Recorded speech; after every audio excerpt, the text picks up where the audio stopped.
Okay, hello and welcome to another Final Fantasy XIV stream, wherein I'll be continuing on where I stopped last stream. Basically, I'm just progressing my MSQs now, and right now I'm just starting Heavensward, which I'm not too sure if I'm near or still far, but anyway, I'm gonna work through it. I think the story is good enough. It's definitely entertaining. And still no face cam, so again, it's so hot. I can't handle the weather here from where I live, and add to that the stream lights. I can't handle the heat, so I'm still turning off my face cam. What else? In terms of progress, right now we're at the point and we're trying to locate the lair of the Ravanians. I believe what the organization is called, and they're being led by the believe it's called Iceheart, the lady called Iceheart, which is pretty obvious it's related to Shiva. And with that said, let us continue. You sense a hostile presence. Again, I'm over leveled, so I'm just gonna say we on this, guys.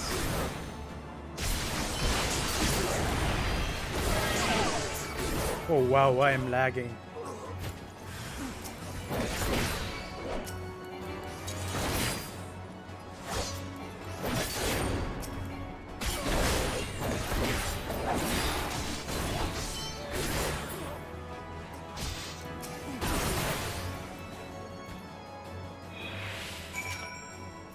Fallen Heretics effects.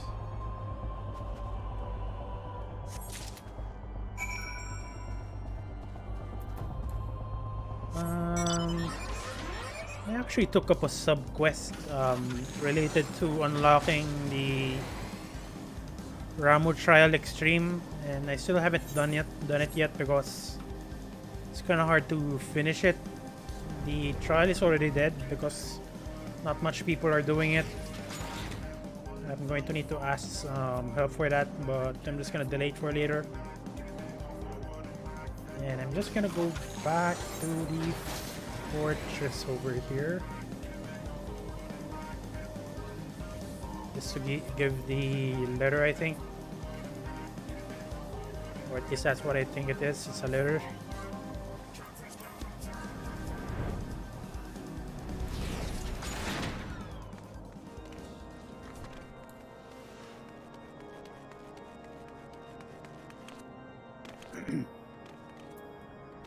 And as much as possible, I'm actually earning 250k gil each day. That's why when I stop my stream, when I stopped my last stream, I was at 750m, and I managed to get 250k. So I'm currently at 3 million m.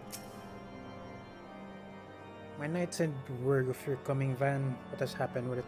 What is that on your hand? Discovered in the body of a slain heretic. This yellowing document is covered in complex code, seemingly random letters and numbers.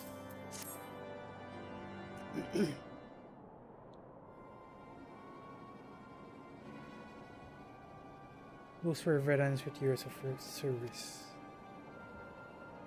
And now they lie dead in the snow. Their bodies must be recovered, and we have not meant to spare not now, but the Iceheart prepares to summon an abomination. The heretics who dispatched were not of sufficient number to contend with the combined strength of Temple Knights and the Crystal Braves. There must be others. I'll wager they are on their way to Snowcloak as we speak. To make matters worse, it seems trader you followed managed to pass the heretics something of value after all. The parchment you recovered this time is a timetable. The guardsman watches at our outpost in Slowcloak. The traitor was stationed there long before he aroused our suspicion. Would that would that we had caught him sooner. With this information, the heretics would know when the watch was weakest. They could use their tunnel with impunity and prepare their ambush. The timetable has not changed, you see, of course. It will be changed now, but the heretics may already be in position. House Surrender must send their reinforcements, even if it means withdrawing knights from Stone Vigil. I can see no other way to safeguard the lives of our allies.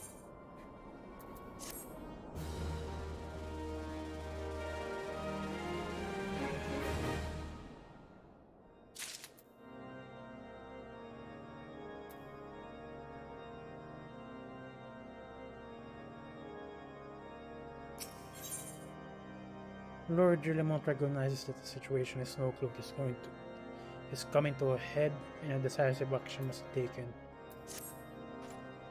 Time is of the essence, Van. While my knights make ready to depart, the heretics may take our allies in Snowcloak unaware.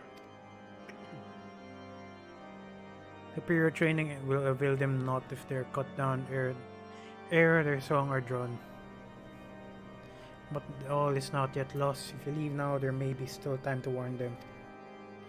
Make haste, I beseech you. Fly to Snowcloak and tell Sir Aymeric everything we have discovered.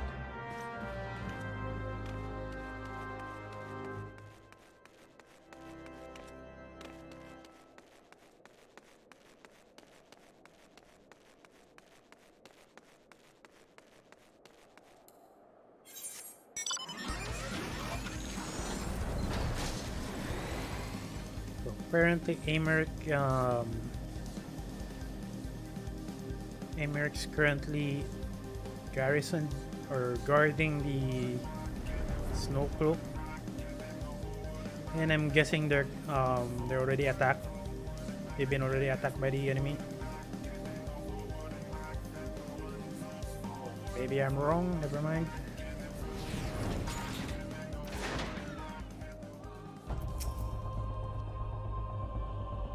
Sir Aymeric, he's over there. Have words with the man. If you must, we shall speak anon.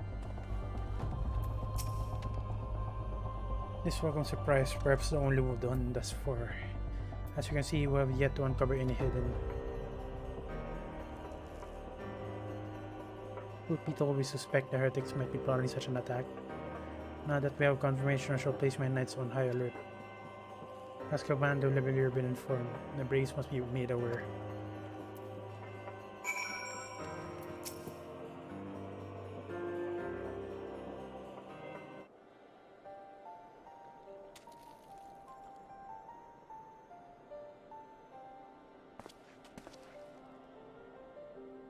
Must be here, I'm certain of it. Why else would they go such length to defend Snowcloak? This but a pity they discovered. This discovery comes when our enemy has us at such a disadvantage. For one, though the heretics know the terrain far better than we. I dare not think many are watching us this very moment.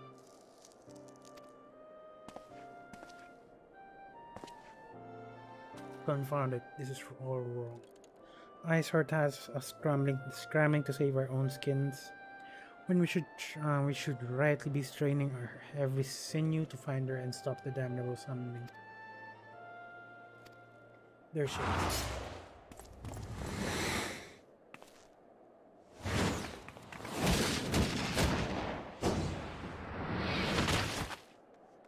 The hell?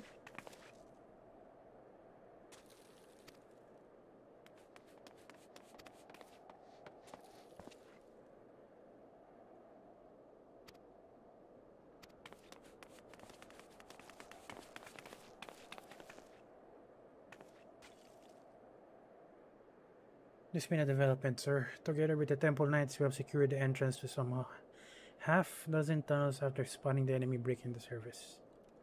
But that's not all, sir. We think that one of them may be important. Certainly the heretics near flung themselves upon our swords to defend it. Just as expected, among this warren of tunnels lie the entrance to Iceheart's lair. Some of the others were going in. A moment off, you know, the tunnel in question is barely wide enough for 2 men abreast. We cannot say with any certain where it leads, much less what is waiting for us there. Furthermore, we have no way of knowing how many heretics are still lurking here on the surface. What if they were to converge on this point after we enter the tunnel? For all we know, we could be funneling our forces into a trap. That makes sense. I take your point. If the tunnel is indeed narrow as you say, greater numbers would be more of hindrance than help. Should we encounter difficulty, our own allies would become an obstacle to escape. A change of plans. While we rendezvous with Sir Amaric and keep the heretics at bay here, we'll go wherever the tunnel leads. If you find Ice Heart at the end, do not let her escape. You venture into the unknown, so see that you're prepared for anything. I suggest you call upon your allies, though not too many. Papalimo will suck.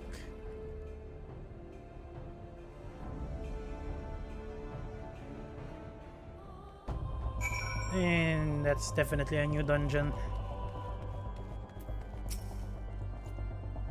The entrance to the tunnel with Madame is just over here. Had we not seen the heretics breaking the surface, we would never have noticed it. Per Sir Amaric's orders, we will stand a guard outside. Please be aware that even should you encounter significant resistance, we cannot leave our post.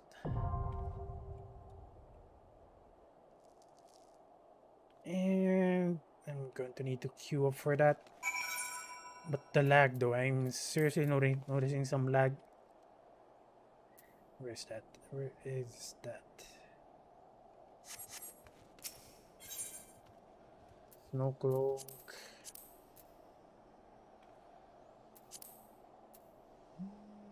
Maybe I'll just go in as a tank, even if I have no idea what the dungeon is. Might as well learn as I go.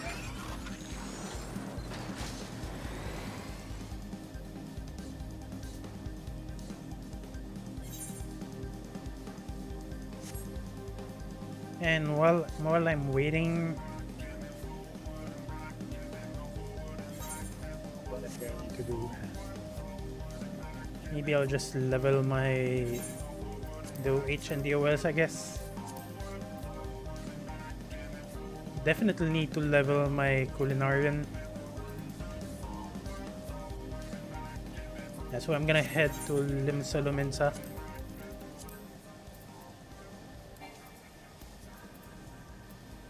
God, that is expensive. Anyway, yeah, so notice that I'm seriously lagging. And that is kinda bad.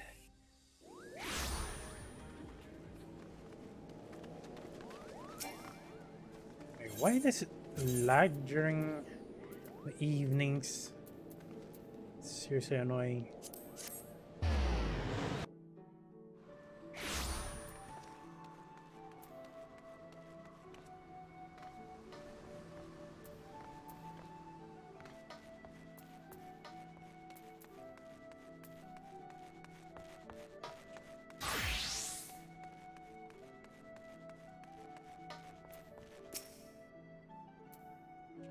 Welcome. Actually, I'm not gonna read that.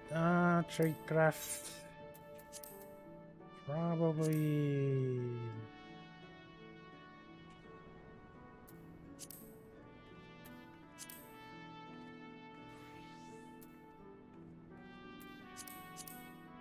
I'm just gonna take the quest. The high level leave quest. That. That is annoying. I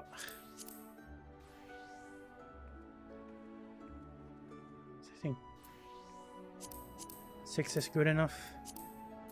I'm going to need to make sure, and just had to never mind.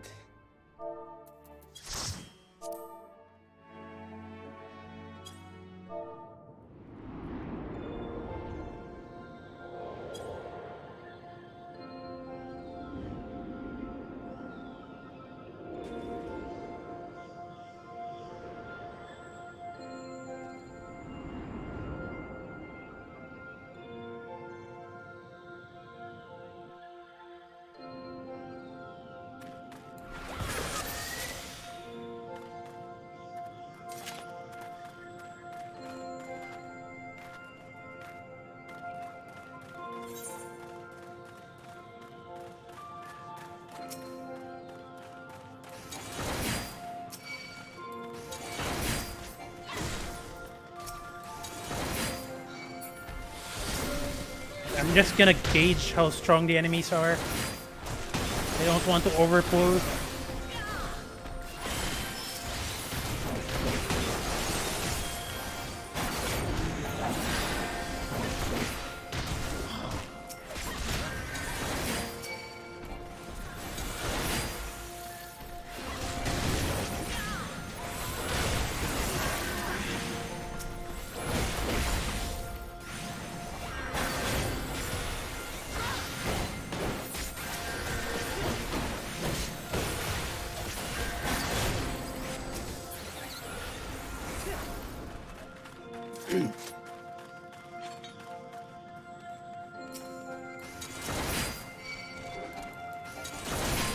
Actually, I'm just gonna try pulling hard and see what happens.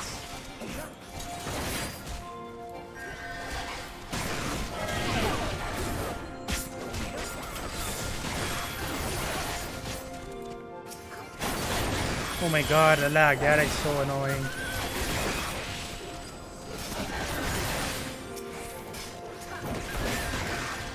No, never mind. I'm not gonna pull. The lag is way too much.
Just gonna try tanking it as normal.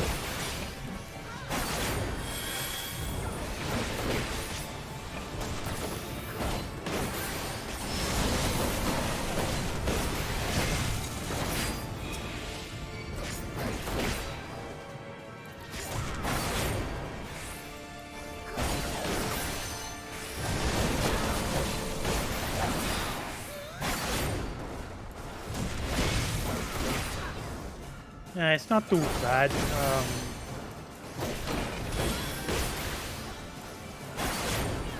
Let's just tank it until it's dead. Okay, what is that? What is that? I'm guessing it's gonna shrink the arena as its health drops.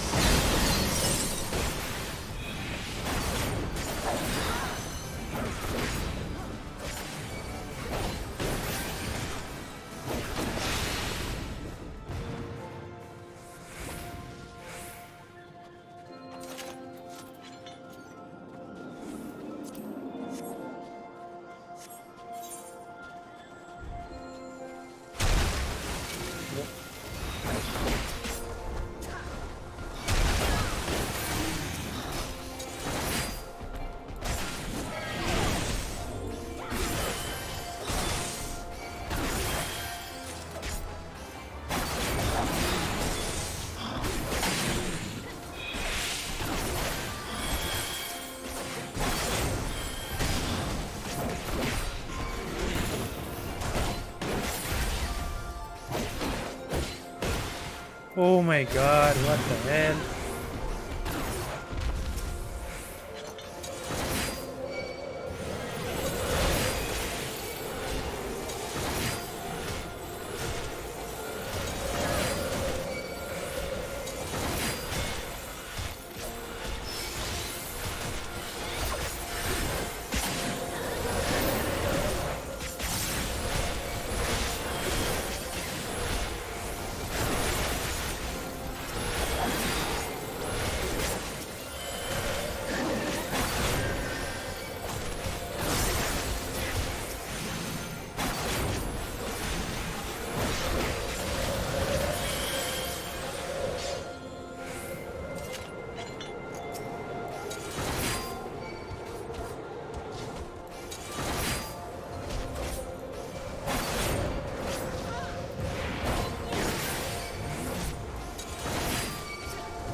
Okay, that is a lot.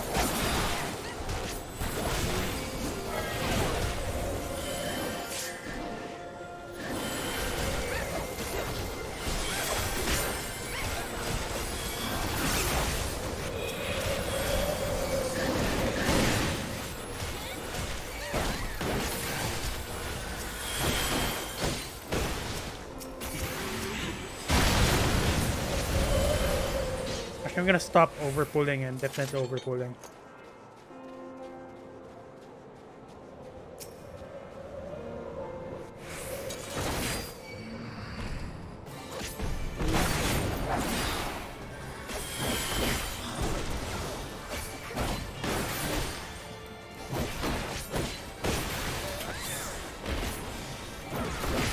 Okay, apparently he's resistant to stun. I'm not gonna bother trying stunning him.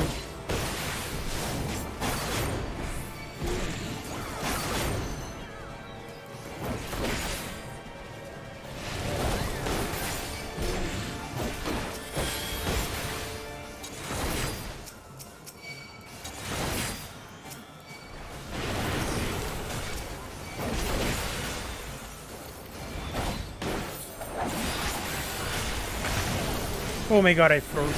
Yeah, that is why I'm getting annoyed.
One of us hits punch. I mean, it's so tanky. Fight kind of took unusually longer. It's one hell of a hit punch.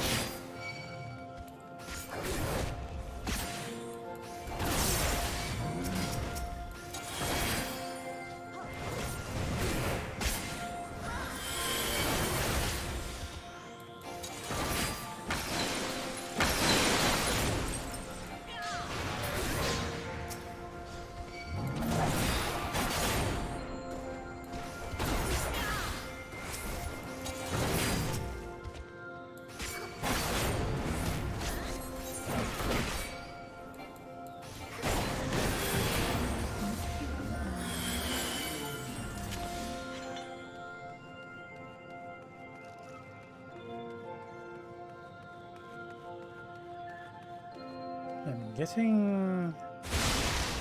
Never mind.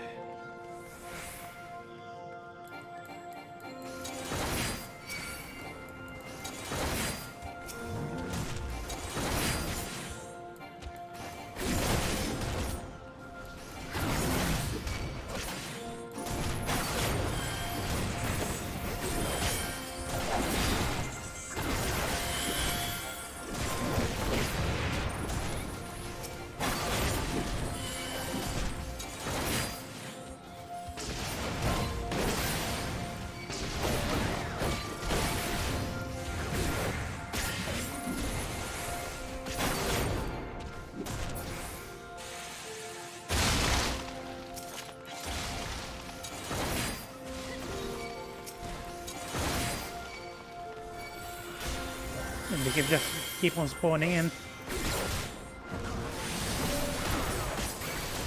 Oh, that's a crystal he's talking about.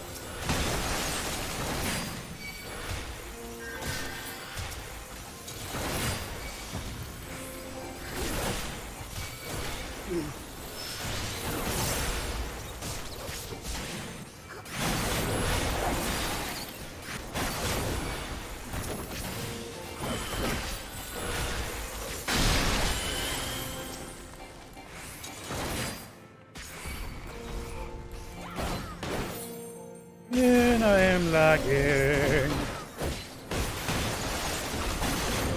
What the hell? That is so annoying.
I'm guessing this is the last area, or where the last boss is, because it looks kind of epic and the Aether Crystal is over there.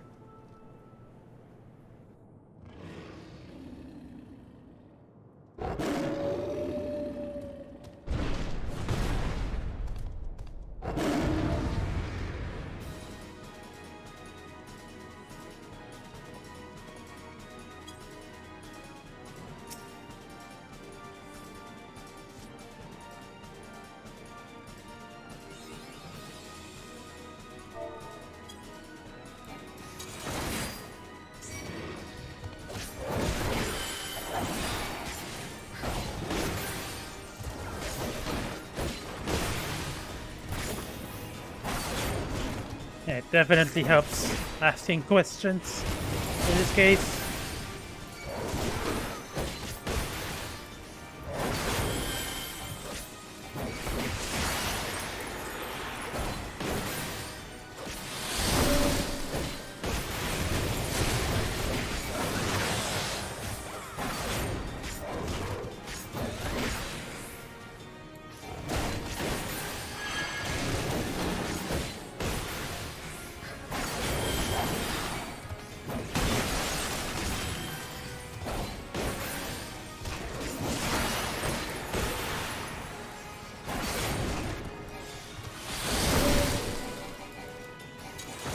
Just gonna move away.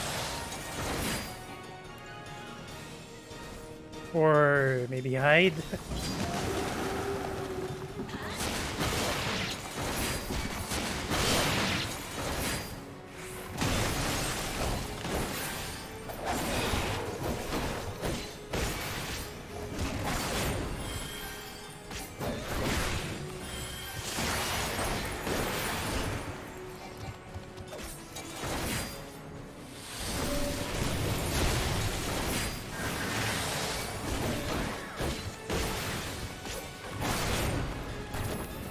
Good thing I noticed the Lunar Crystal move.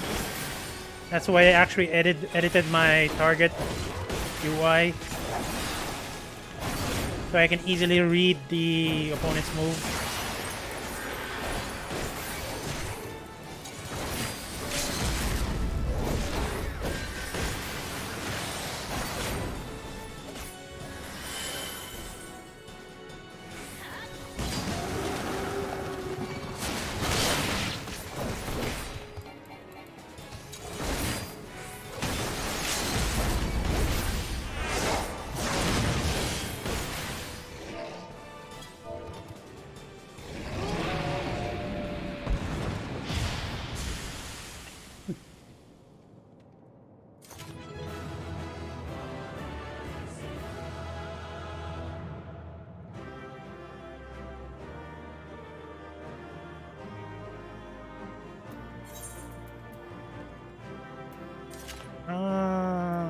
think I would give commendation to her.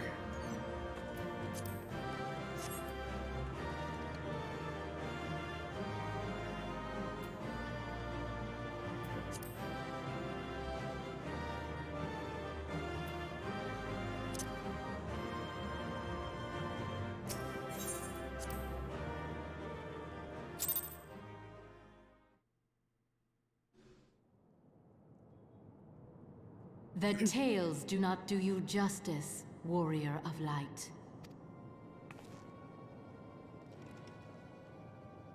Yes, I know who you are, and you know who I am. I was given the name Izel, but I earned the name Iceheart.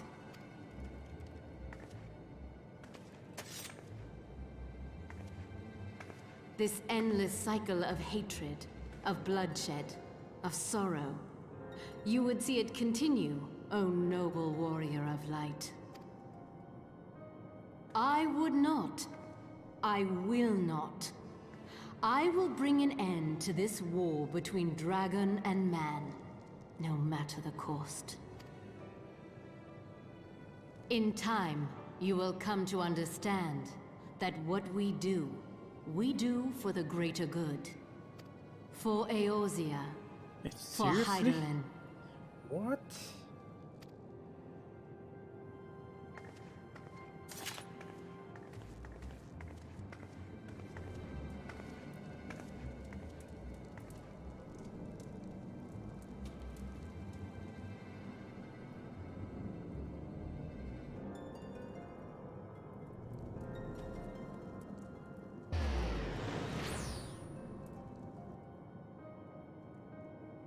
What did she mean by that?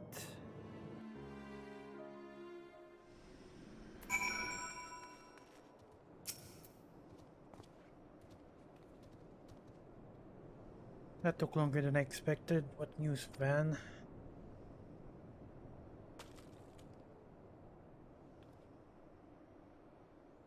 So Iceheart is a pseudonym, not that it matters. What that she managed to escape is regrettable, but from your she managed to escape because the player the character let her escape. But from your description, that means you did well to come as close as you did. In any case, now that you have a clear path, the Temple Knights can begin to survey the tunnels in earnest. Mayhap they will even find a route past the ice wall. Wouldn't that do wonders for their fight against the heretics? The Crystal Babes would certainly share their credit for it too.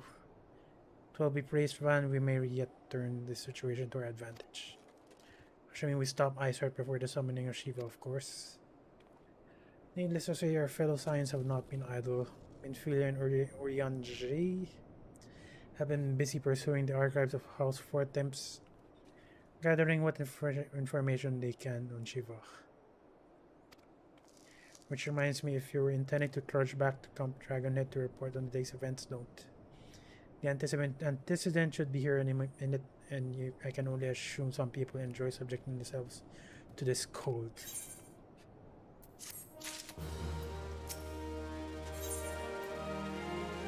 Though not given to small talk, Alphino can think of no better way to pass some time until Minfilia arrives.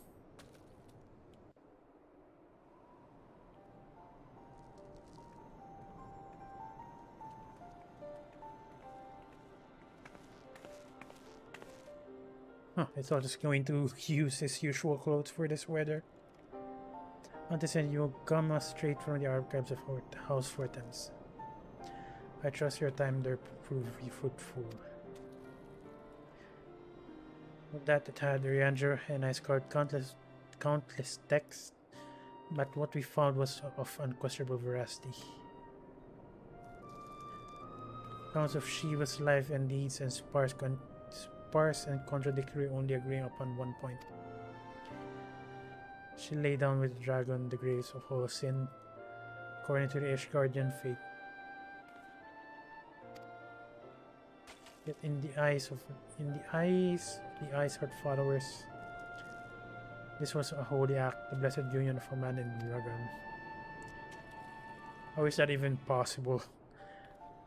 Oh yeah, definitely. How such a thing could even be possible is quite another question. Suffice it to say, I will very much doubt that we will find a useful answer in the archives of House Fortens. Much knowledge has been lost, however, over the centuries. Though in the case of one wonders if it is by circumstance or design. You say that Iceheart took a moment to plead her case prior to escaping, did you not? Viewed without prejudice, most would agree that bringing an end to an endless war serves the greater good. I think Sir Americ may take issue with her methods. Yeah, no wonder. I do not care if a few stragglers manage to escape. Until the sappers confirm that Atana is safe, the men are not to search it. Yes, Lord Commander.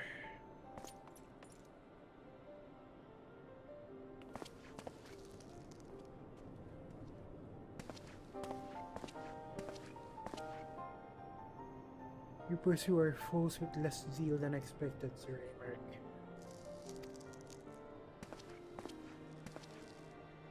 Lest you misunderstand, I do not deny that our enemies given us good reason to be prudent. I merely meant your being a man of faith that I had expected a certain single-mindedness. After all, it was not by the will of the whole alone that your ancestors came to this land where they took up arms against the Revenians. What would they have done in your position, I wonder? There are those who believe that fate is her locked-in renunciation of her free will. That in questioning devotion is required of all who would live a life in service to the Fury. Such righteous fervor will serve a knight on the front line, less so a leader of a man.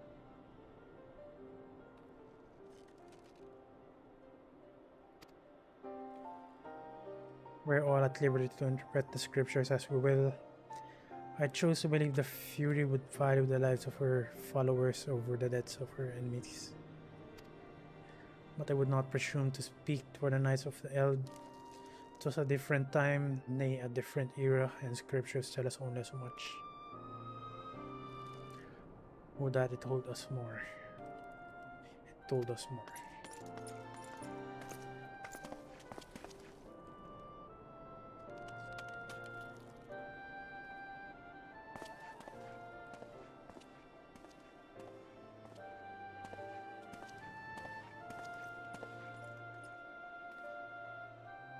The man is awfully programmatic for a servant of the Holy See. Definitely. A welcome trait at the negotiating table, to be sure. Less so when one's enemies are making ready to harness the power of a god. Miyapi does not truly believe the Iceheart's plan can succeed. Truth be told, I too remain somewhat skeptical.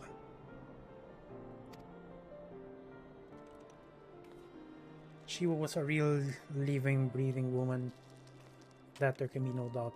In this respect, she differs from every other figure to have been someone, each of whom was worshipped as a god.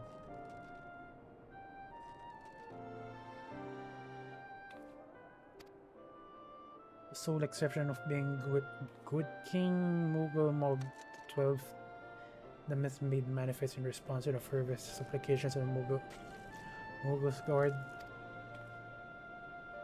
Saint Shiva may differ, but what of her the heretics?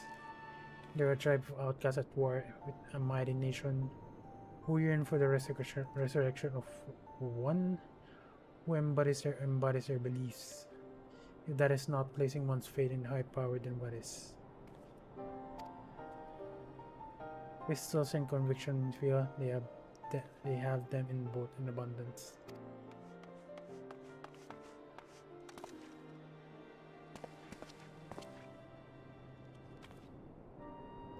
Can natural be all that is required?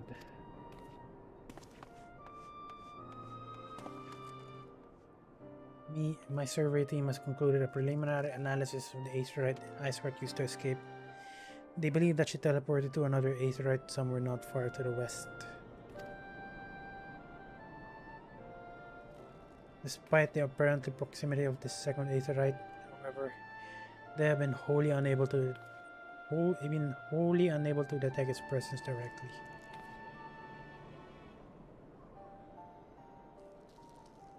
Unless Ice hurt some means to mask its signal, I can only presume she had it destroyed to prevent us from following her.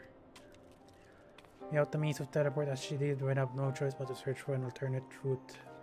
Most likely a tunnel, assuming one exists. Let's not give up on teleportation just yet. One of our colleagues in Charlian might be able to assist us.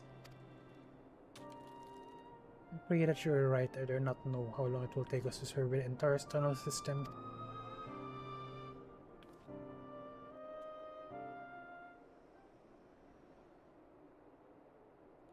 While we truly look into our aetheryte problem, I would like you to request assistance with another matter. The third unit is currently tracking the remnants of the heretic force which attacked us. However, the search goes poorly despite our numbers.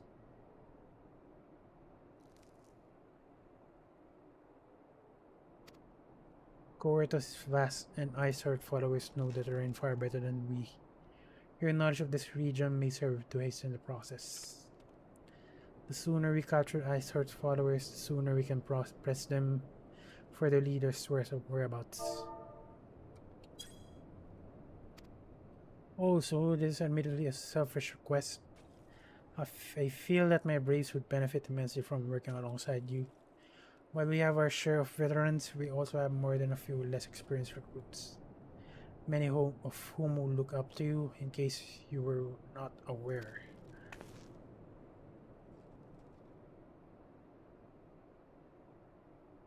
And you understand, Yu Hase can appraise you of the details. When the task is complete, come and find me at the observatorium. Captain Ilbert and I are meeting to discuss the latest developments in this investigation. The Temple Knight shall hold Snowcloak in our absence. Let's leave them to their works. Ours is more pressing.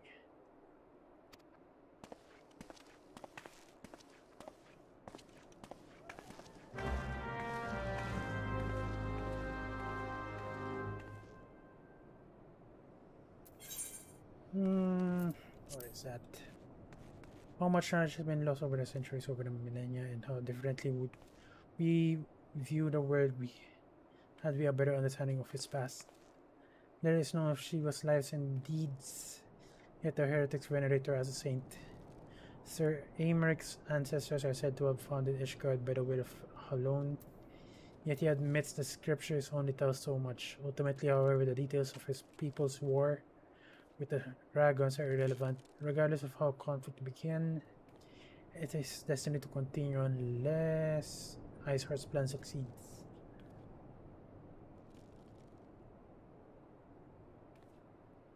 Which the science cannot allow, while Minfilia and the others search for a means to breach Iceheart's sanctuary. You are to assist Yu Hase and the third units in tracking down the heretics who attempted to ambush allied forces. There you are, Van. Commander Louver instructed me to wait for you. Your assistance is most welcome, believe me. Most of the third hail from Ulda, and for a man accustomed to feel of sand beneath his boots, the crunch of snow can be rather disconcerting. I myself shall be taking part in the hunt. Never let me say that I do not earn my coin. Where did he go? Pursue the heretics towards Danton Pass? When he meant the people who attacked us, I think they meant about the small...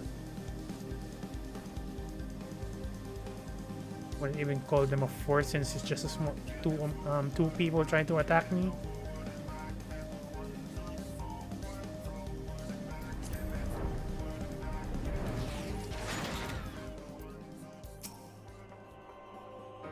Balls.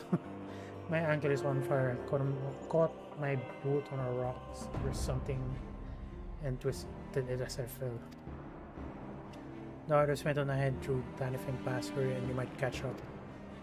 If you aren't sure where to go, look for the tracks. The snow is fresh, so they shouldn't be hard to find.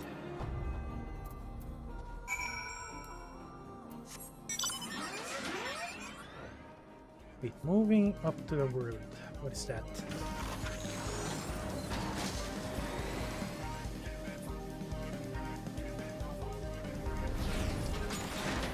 Oh yeah, this is the leave quest I just took.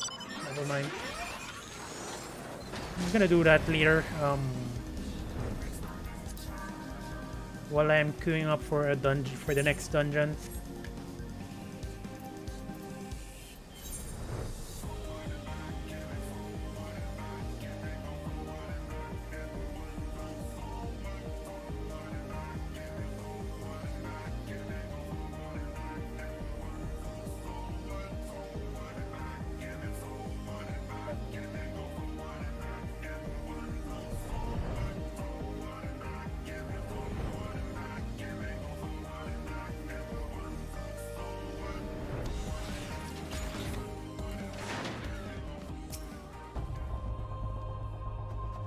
Yeah, the lag is still definitely there.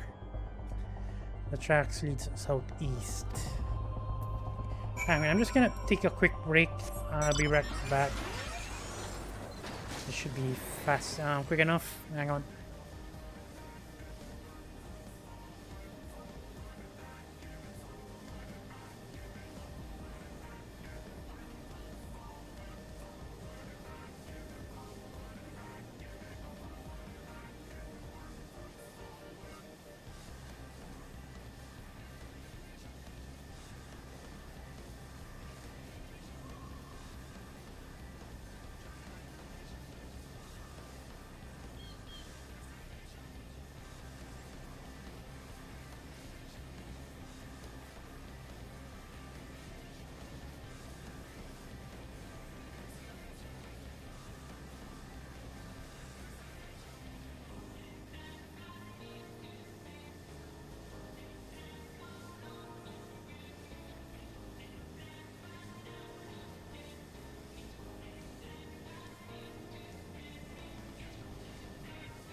And I'm back.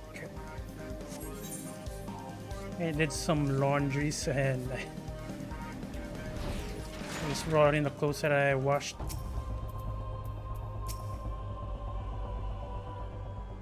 Sion, what are you doing here? The heretics, I'm not sure. There was a great scale beast and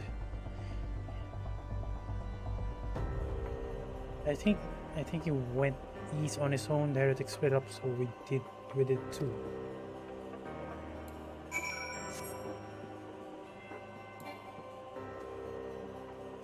And oh my god, that is happening.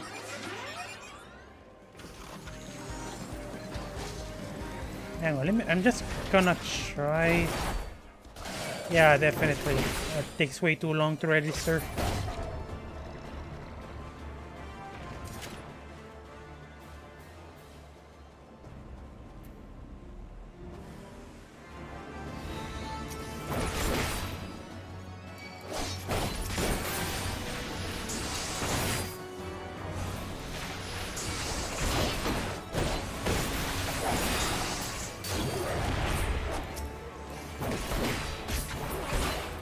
Fated Circle. That's actually a Final Fantasy VIII reference.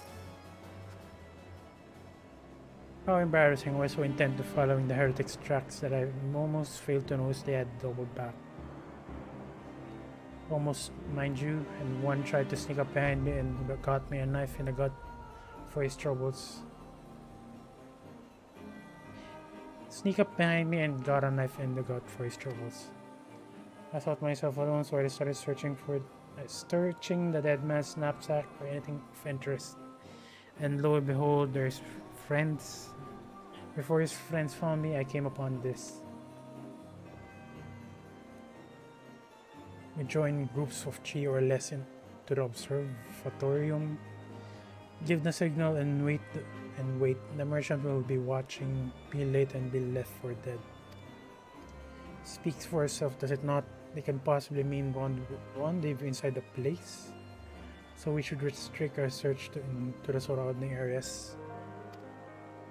Let me rephrase that. You should restrict your search to the wilderness around the observatorium. I will need more than a moment's rest to recover from these wounds.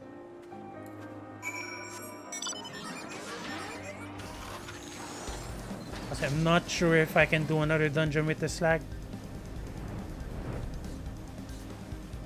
Honestly, this always happens during this time.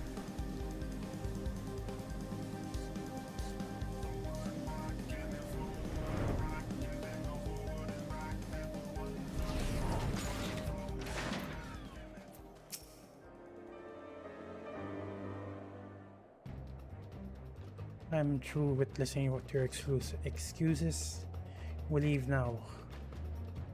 The wolves are crawling with those blue coats and the knights are searching for every wagon they pass through the gates.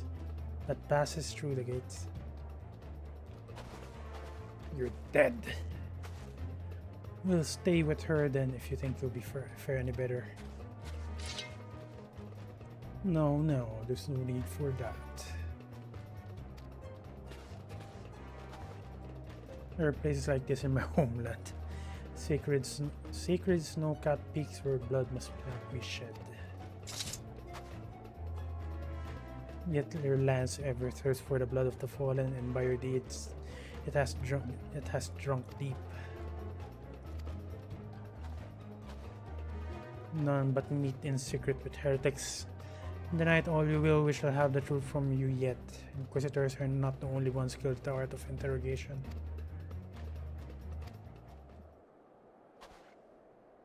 Damn it all.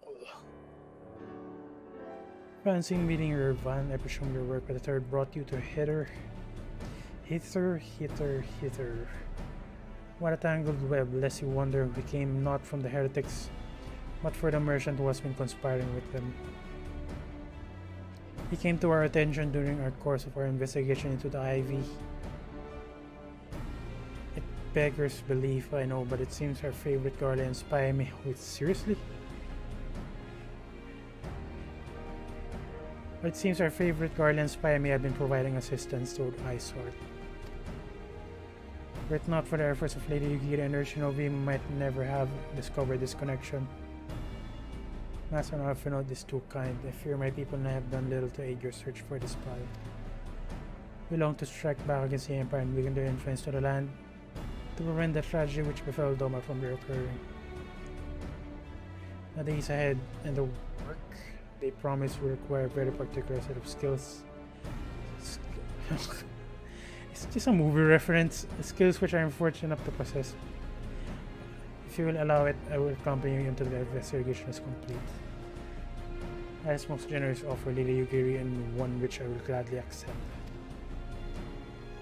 Thank you though, I made this a prayer for a time. Know that I will never be far and shallow. This, oh my, I'm pretty sure this is a movie reference. A comforting thought. Come Van, let us wait inside for Captain Ilbert to return and deliver his report.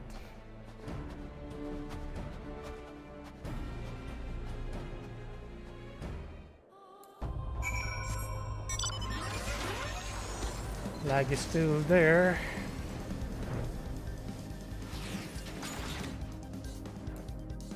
Yeah, I'm trying to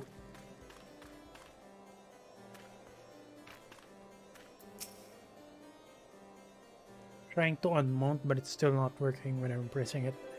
Captain Ilbert seemed confident that the merchant's resolve would swiftly crumble when pressed. If so, we should have new information ere long.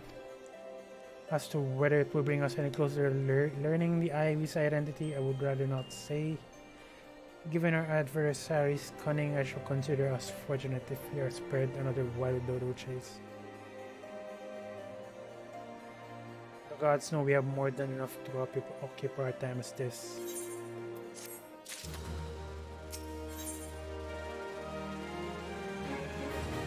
Okay, so now it's giving the body gear. I believe you get this from... Where do you get this from?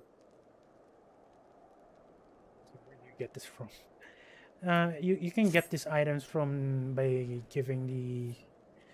What is that currency? Yeah, allied seals. You exchange that for those items, and it's pretty cheap. With this amount, I'm pretty sure I can buy all of these sets. This is haddock dip, perception, and GP.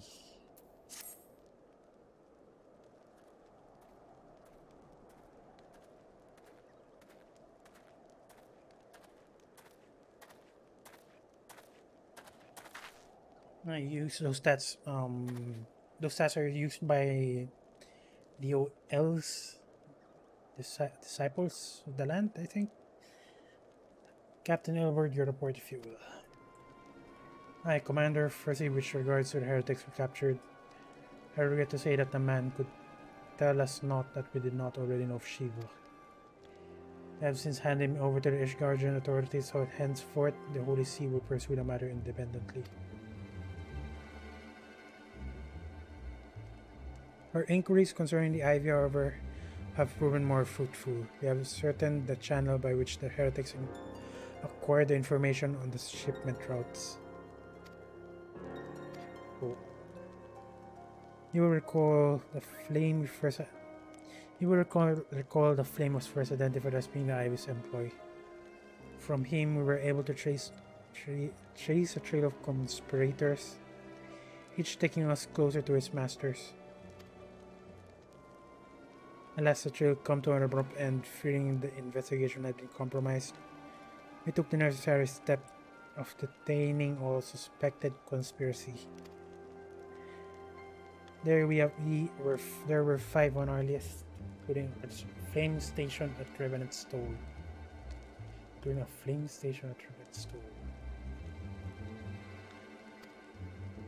The man's primary duty was to keep an inventory of the nations from abroad, the particulars of which he would share with benefactors, thereby ensuring the needs did not go unfulfilled. By virtue of his rule, he was privy to the details of shipments bound for the settlement, Needless to say, that includes those originating from House Fortems. That's the one that's being attacked.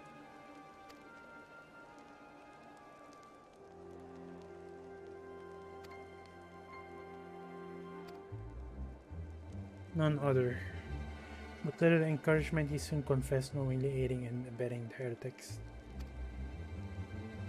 That's one mystery solved at least, but what of the IV? I dare say Commander, our relentless pursuit has forced him to commit a grave error. In a desperate bid to cover his tracks, IV resorted to exercising certain administrative powers available only to high-ranking members of Immortal Flames. If you consider then that our investigation is known to barely a handful of them, the field of suspects is greatly narrowed.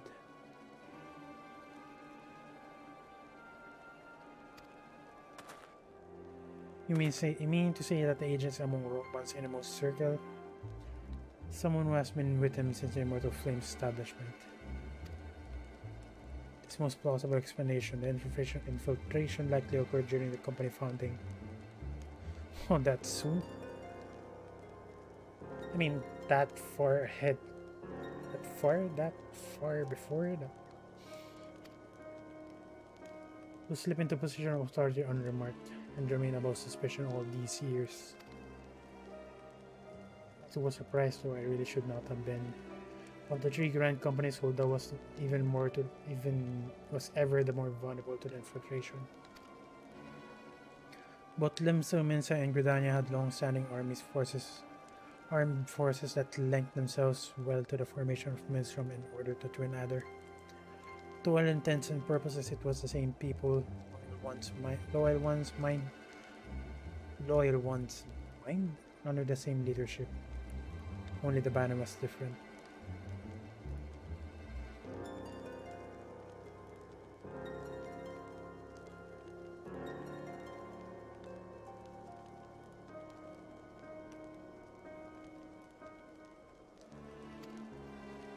Not so the Flames. Ulda's military was made up of disparate orders, most of which were glorified mercenary companies that answered only to their own paymasters. Or then an ideal environment in which to establish something as high-minded as a grand company. The difficulties Rowan faced when founding Immortal Flames are well known. Even after he had convinced his fellow syndicate's members to share the cost, there remained the small matter of finding enough bodies to fill the ranks. Indeed, and given the pressing nature of the Imperial threat, that meant recruiting every passing soul swords. If it's a case of its founding, it would have been child's play to infiltrate the company. A good deal easier than now. The Immortal Flames have ever been caught between conflicting interests, the public and the private. Though the monetarists ultimately agreed to support the organization founding, it was not our charity that they did so, but simple preservation. Self-preservation.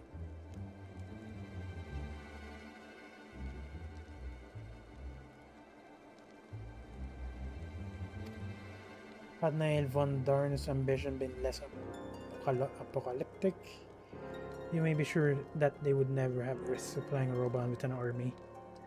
It is but a wonder they did not attempt to extinguish the flames the moment the danger had passed. That is true.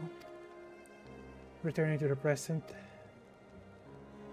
even as we speak, our Doman allies are shadowing several high-ranking flames, anyone whom can be the IV.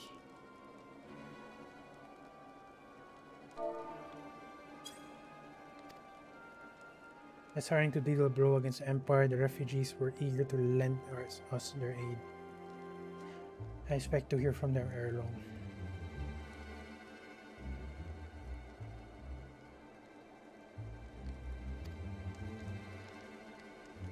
Very good. Pre-continue with the investigation with the first.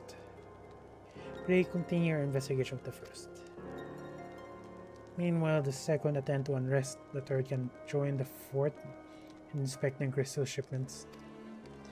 If they notice anything unusual, I want to know about it. If Shiva is summoned in like manner to other primos, the heretics will be looking for further supplies. Understood, Commander. I shall send word to Sir Aymeric informing of our success in identifying the heretics' laboratories. Hopefully the information will be of some use to the Guardians. It's time, Commander. Yes, I am aware. An emergency council of the Alliance leadership has been called. They have been developed in Garlemald. It would seem Garlemald. As command of the Crystal Race, my presence has been requested. I would have you accompany me, Van, as a realm status champion. It is only meet that should be present for the discussion. And the antecedent has already given her consent, lest you worry.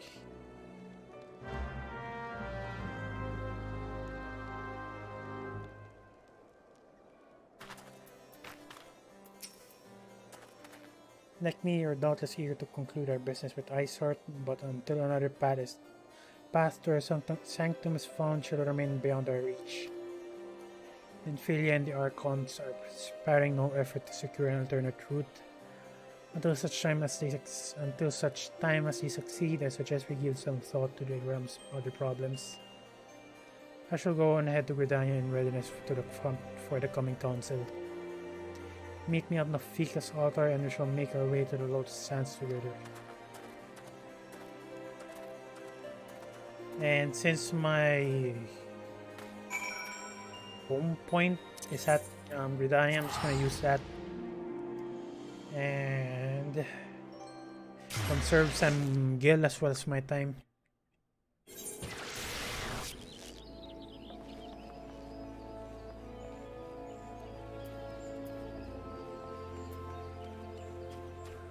Okay, I'm just gonna use the ace, right?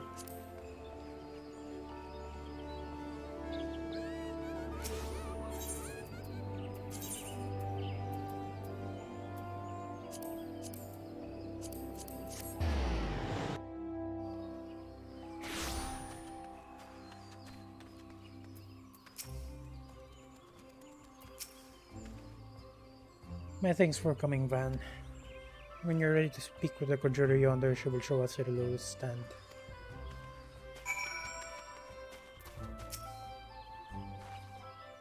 Lags is still there. The Alliance leaders await you to the Lotus stand. Will you be joining them now? Will you be joining them now? Now?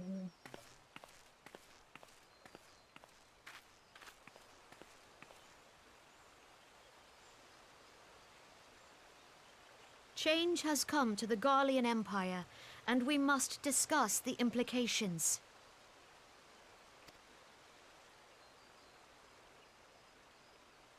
The rumors are true, then? The War of Succession is ended? It is.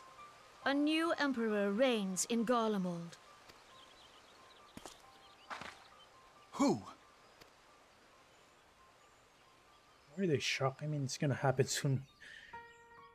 Sooner or later. The birth and all too rapid expansion of the Garlean Empire is commonly attributed to the strategic brilliance of Solus Zosgalvis, yet he did not rule alone. Several members of the royal household also distinguished themselves during his reign. Nevertheless, it was the eldest son who stood to inherit the throne, until his most untimely passing. I thought us fortunate when I learned that the Emperor had died without naming a successor.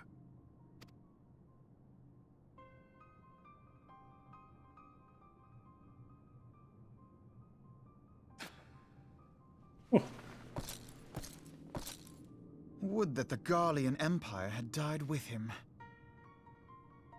One hell to send someone away. Would that the Garden Emperor had died with him?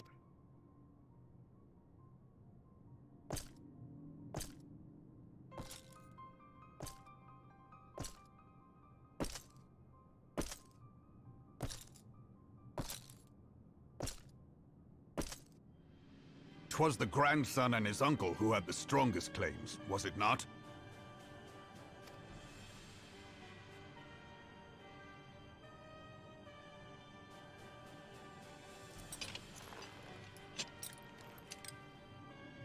Indeed, yet claims count for little without the power to assert them. High Legatus Varus Ye Galvus is a respected military leader. Not so his uncle.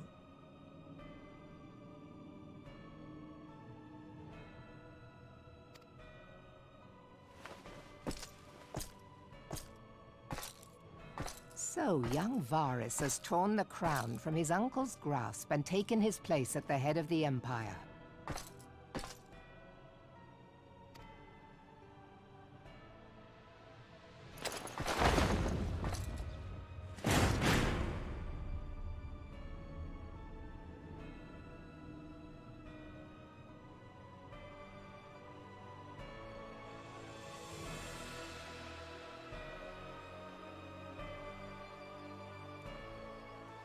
Given the troubled nature of his succession, the new emperor will require time to seal his grip on power.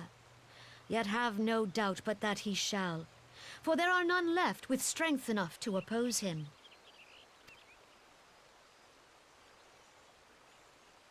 Since the success of Operation Archon, the remnants of the 14th Legion and the forces occupying Alamigo have done naught but fortify their positions.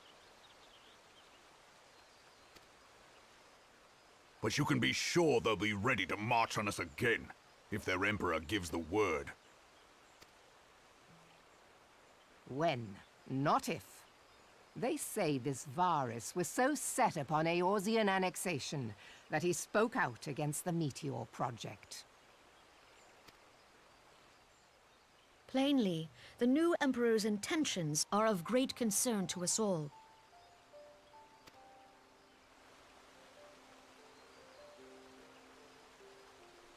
I propose that we set aside the Cartano dispute for the present, and discuss what measures the Alliance might take to prepare for a resumption of hostilities with Garlemald. Moreover, I move that we re-examine the question of how our former allies in Ishgard might be persuaded to retake their place at our side. Could Eorzea but stand as one, 'twould deal a grave blow to our enemies' ambitions.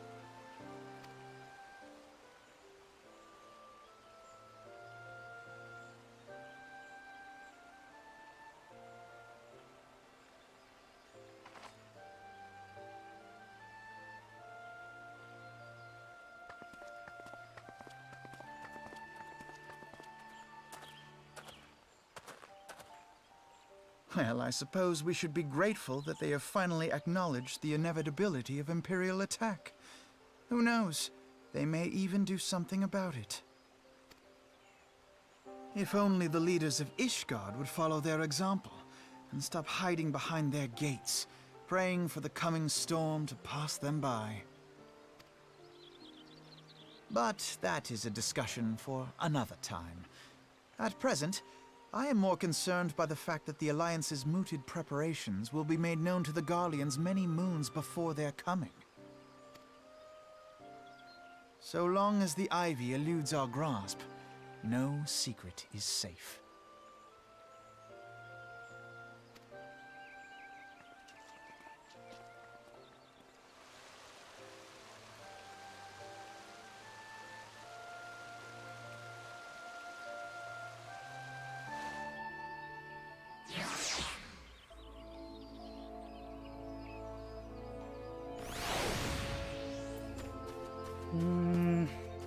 I'm guessing the story focus of Heavensward is Ishgard. Not too sure though. Will not have escaped our notice that the nation of heroes are no nearer to being of one purpose. Despite their protestations to the contrary, plainly the threat of resurgent Garlemald is not enough to stir them.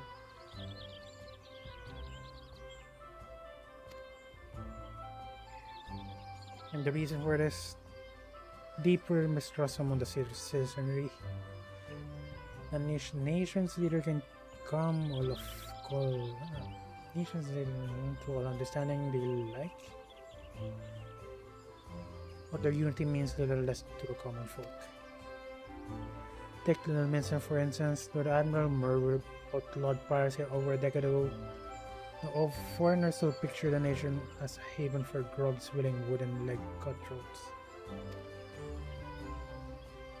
And likewise, Italians are mocked as hermits who talk to trees, and the old and scorned as windless coin. Not that such sentiments are entirely without grounds, of course. Take that pillar of Odon society, the Legi, for example. But that is beside the point. The fact is that people are wary of outsiders, whether they have cause to be or not.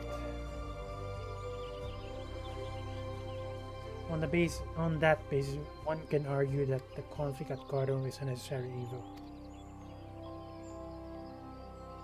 Each nation has its own warmongering faction that advocates.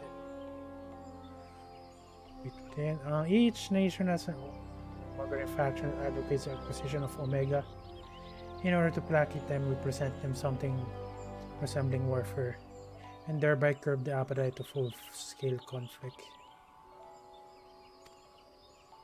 But enough idle musing. Let us speak of a more pressing matter, the Ivy. Since we spoke at the observatorium, the Captain Ilbert has further shortened the list of suspects, and by a happy coincidence, the one he deems the most likely candidate is lately come to Gridania. The hunt near its end van, all that remains is to corner our quarry. Seek Ilbert near the other sense, he will give you the particulars. Should there be any development courses, you may be sure that I will send word without delay. In the meantime, I wish you success in apprehending the Ivy.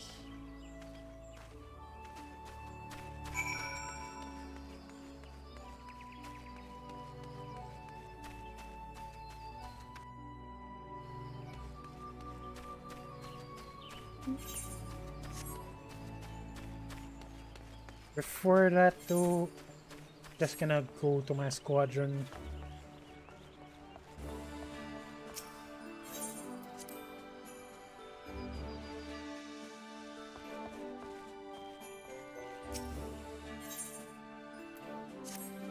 And level them up. And after I use my daily sessions, I'm gonna finally send them to a mission. And so far it keeps on failing even if I satisfy two of the requirements of the mission, it keeps on failing. Actually, I'm doing the missions off screen, so my thanks for coming, Sion. Doubtless a man to inform you, but we have unmasked the Ivy. From this point on, you must proceed with extreme caution. I'm gonna choose the Gloam Tabard.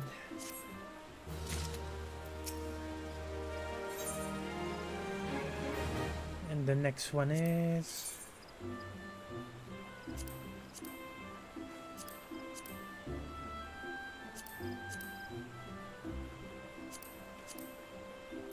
guess I go for the Event Star.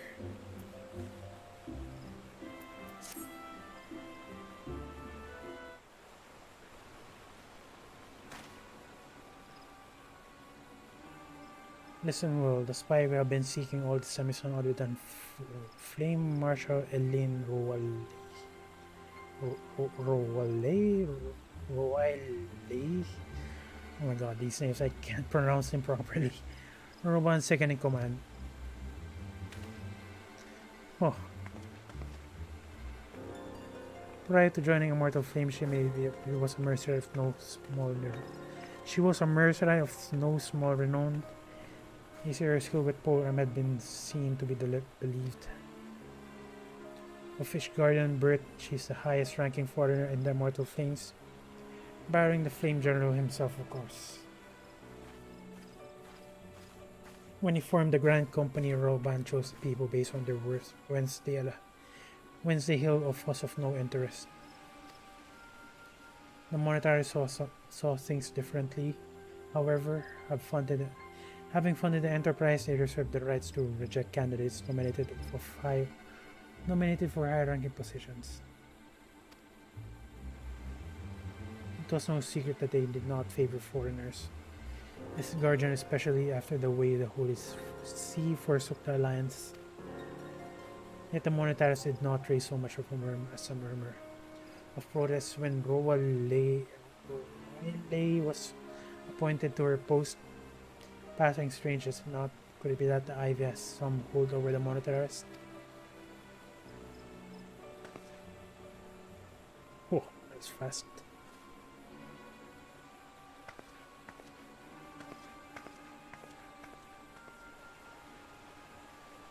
But these revelations are secondary to our current mission. Of foremost interest us is Roa Lei's presence here now. As you may be aware, it is the duty of Flame Marshal to command the immortal flames in the absence of the Flame General.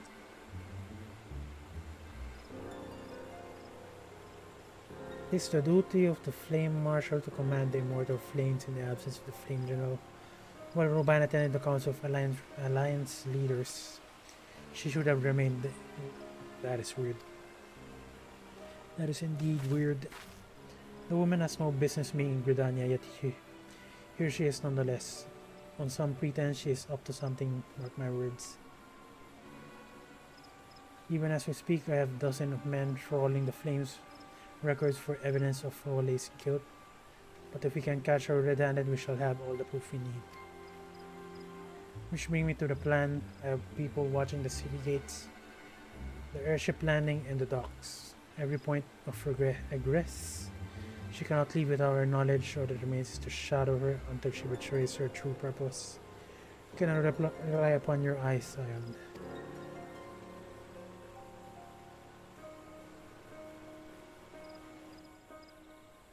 You have my thanks. Let us go then and take care not to order the quarry.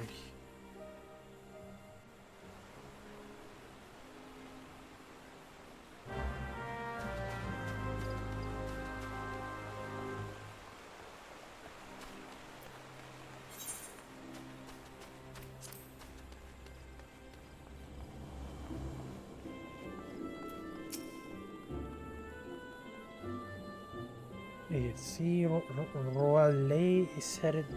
Okay, I'm not sure if I'm pronouncing that correctly, so Roa Lei is headed in the direction of the Blue Badger Gate with me, Zion.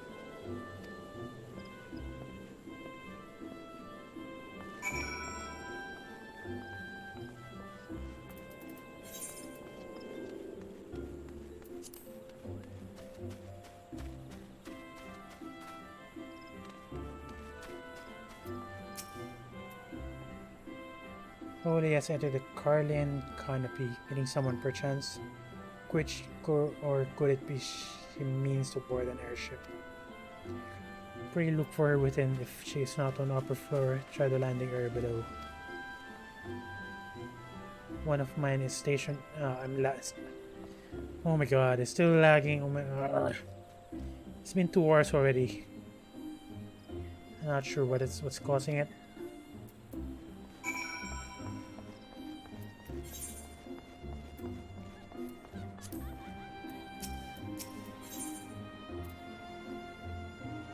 What up? What up, Ban? Ban Evaporate. What's up? Hello, hello. Where's the next quest? I'm not too sure. Actually, never mind. I should go down. I'm doing quite fine. If it weren't for this lag, I should be enjoying myself. And what about you? Anyway, Van Dark Homium, such an unexpected pleasure. What brings you here? A social visit, you say? How pleasant. No, she didn't come this way. I've noted your every passenger and none. Yeah, it's really weird though. I'm guessing it's my connection to the server. yes, it's definitely the connection to the server, because I'm checking OBS right now and I'm not dropping any frames. The connection is good, so it's definitely on my connection to the server. I'm in Matir, by the way, so that's in Australia, I believe. Trying not to work. What do you mean by that? Oh, no, shouldn't come this way. I've noted every passenger and none where any resemblance. Don't let me keep you. Port to Ilbert.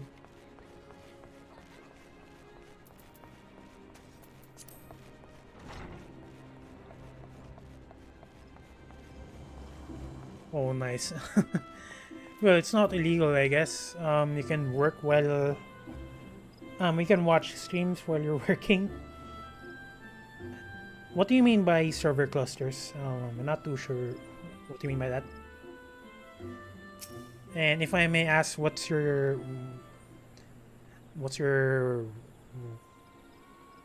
job do you do, I mean? In terms of data center, there's just one, which is Materia. Oh, nice. I'm actually a programmer, so to some sense I kind of understand your work. Actually, I also do that. When I'm programming, I'm watching it's either a stream or a YouTube video. Nowhere to be seen, you say, and you're sure she did not board an airship. She did not come back out either. Where in 7 else could she have gone? The ruse, how could I forget?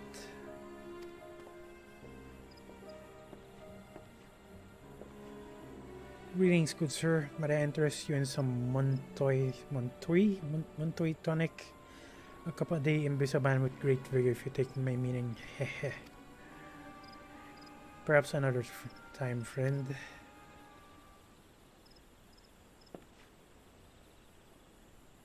Oh, nice. The woman you seek has left Gridania by way of West Shore Pier. She was attired as a merchant, but these eyes are not so easily deceived. You may wish to take your search to the East Shroud. Rest assured that we shall continue to support you from the shadows.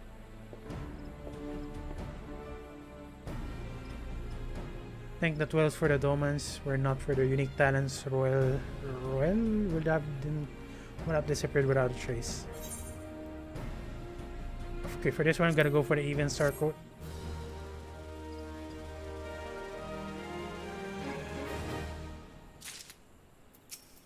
Yeah, so I also work as a programmer, but I'm not as high ranking as you. I'm just my position is just a programmer, and I don't manage a team. But yeah, on the programming language I use is JavaScript. Gilbert is eager to resume the pursuit of Eileen Rowell.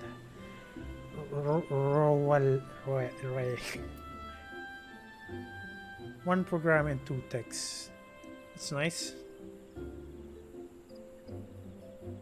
May I ask though, what programming language do you use? I mean, what programming language do you usually encounter in your work?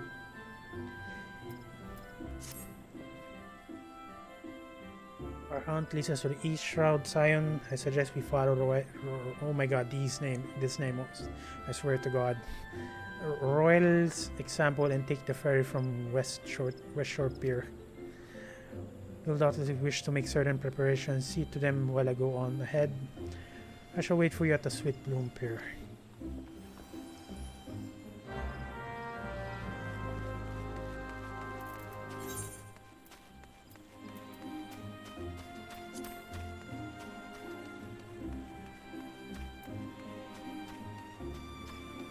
And I might as well ask, do you play this game, or do you have an account in this game?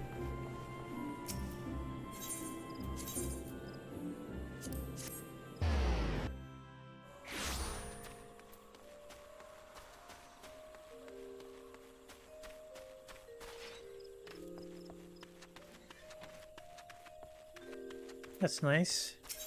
Honestly, I have no experience in terms of Axis work. Although someone related to me does that, but I have no idea what's he doing for his work. But it's definitely convenient because he specializes on networking. Actually, I just started this game. I believe it's only been a month since I started playing. This way, my friends. That's why I'm still at Heavensward.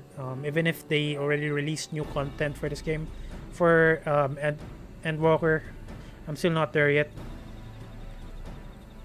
Your quarry makes for the Hawthorn Hut. If Royal is truly the one we seek, we can expect that. She means to make contact with her Garland master there. An explanation is in order. You are no doubt aware that the Garlands have their own method of communicating over great distances. Yeah, that's from what my free company friends mentioned. Yeah, this is definitely 2.4. But this still isn't Heavensward, right? This is pre-Heavensward. Am I correct? You know that aware that the Garlands have their own medical reasons. Yeah, I just noticed that most of the equipment I'm getting is for level 50. Oh, so I'm definitely close. That's nice. And I'm assuming that I'm close enough to enter Ishgard, because right now I'm still barred from entering there.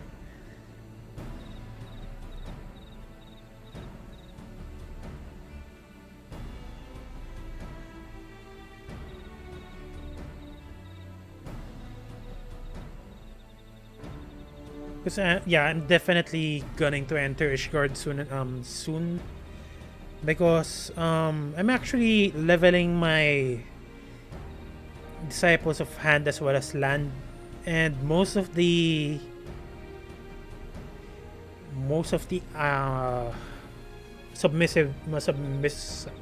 submissions for the Grand Company requires material beyond Ishgard. And seriously, I don't have access to those, not unless I buy from the board. And honestly, I don't want to do that because it's so expensive. Even if I have 3 million gil, I don't want to spend, because why spend if I can just get it myself? Okay. Our ingenious friends from at Garland Ironworks have provided us with devices which disrupts these communications, and we have installed them around the city-states. In doing, we have made it difficult for Imperial agents to correspond with their masters.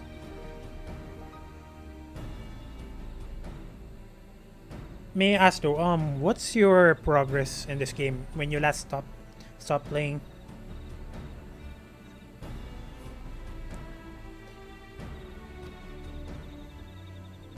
Royal does have no choice but to rendezvous with their Imperial contact directly. Yet, as we all know, face in the immortal flames.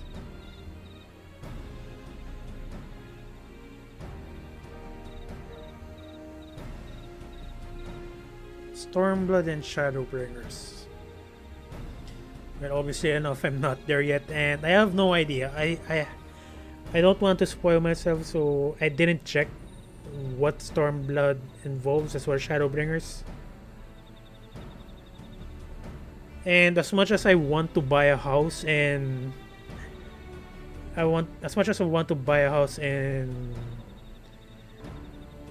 Doma, I forgot the what housing area is that, the one in Doma. I don't have access there yet, so it's unfortunate.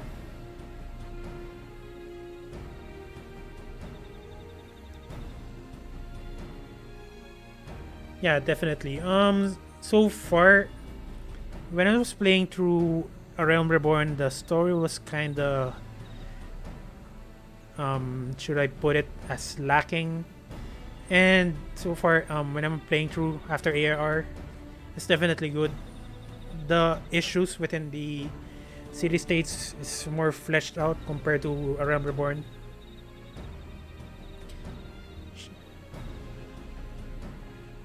Wait, so this is still the I did not expect that this is still part of the bad part of the game, because so far I'm kind of impressed. So post ARR, I mean. Okay, she cannot move about Tanalan without being recognized. It will be a matter of time before someone saw through her disguise. It is for this reason I believe that she has chosen the Black Shroud for clandestine meeting. The Elysian are a common sight here, and her comings and goings are not likely to turn any heads.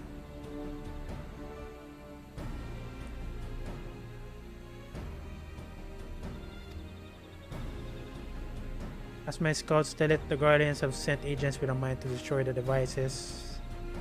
Wait, seriously? Guardians have sent agents with a mind to destroy the devices, and whether such direct contact are necessary. Fortunately, our shinobi have thus far been successful in rebuffing their efforts. Okay, now that's kind of making me excited. So, and as you mentioned, I'm near starting Heavensward. So that's definitely good news.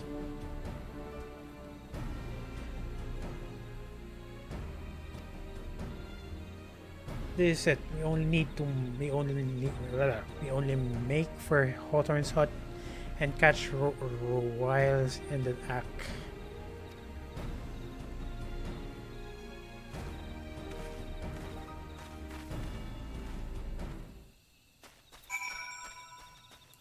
Although from what I've been told,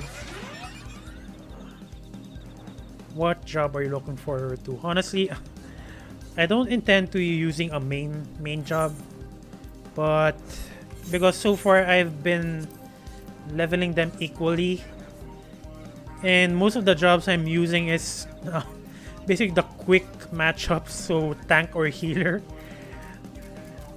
And so I'm just gonna rotate between these jobs and probably do a little bit of DPS, which is Ninja, Dancer, and Summoner. I also leveled Black Mage, but I guess we'll see what happens. No, actually, what happened is, as I mentioned, my server is in Materia, which is a new server, by the way. So that basically means there's no housing yet when 6.1 released, before 6.1. So what happened is I grinded non-stop. I was doing relays. Non-stop, and that basically resulted into this monstrosity. My tank as well as healer jobs resulted into 73s and 74s. And I definitely did not intend that.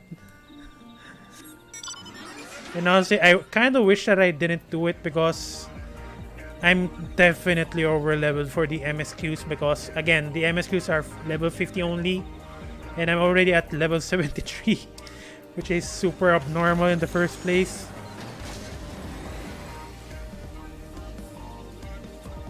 So yeah. That's why my plan is once I enter Ishgard, I'm gonna take up Dark Knight immediately, so I can do the MSQs without being over leveled, and probably get Astrologian as well. Cause it kinda sucks. It kinda sucks that I can smack enemies during the MSQ. I can smack enemies without much effort.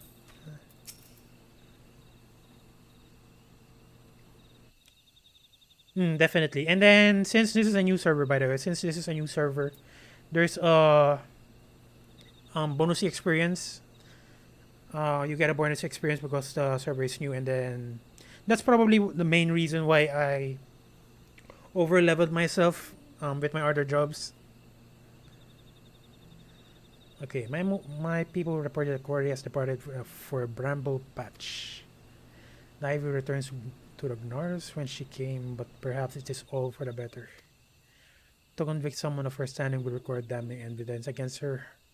What could be better than to catch her in the act when she meets with her Gallian masters? My countrymen and I shall lie in wait in the shadows. Tread warily, my friends. And honestly, I'm kinda reluctant. I'm kinda reluctant to take up Dark Knight because Living Dead is so dangerous. I mean, imagine using Living Dead and then putting stress to your healer. But I'm just gonna take it up anyway, just so I can do the MSQs properly. And thank you for following the channel, by the way. Thank you very much.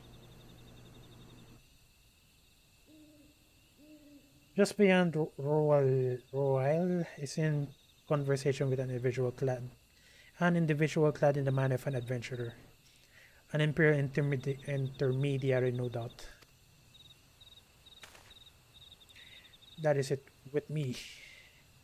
Let us go.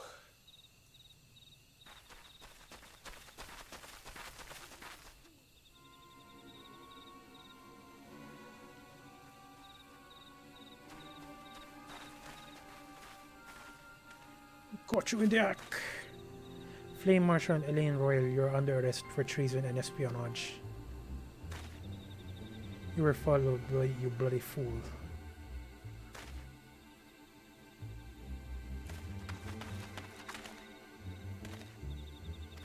Damnation.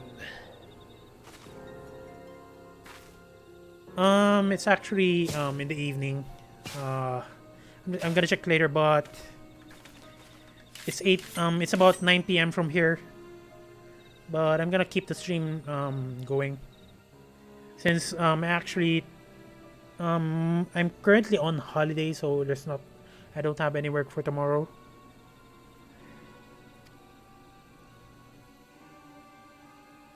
You are unarmed, my lady, and scarcely guarded for battle. If you wish to fight, you are most welcome to try.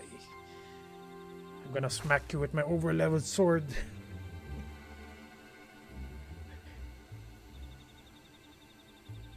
Nice, that is very nice. I mean,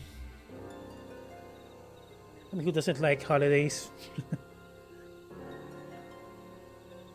I'm kind of curious, do you have an intention of replaying this game at some point?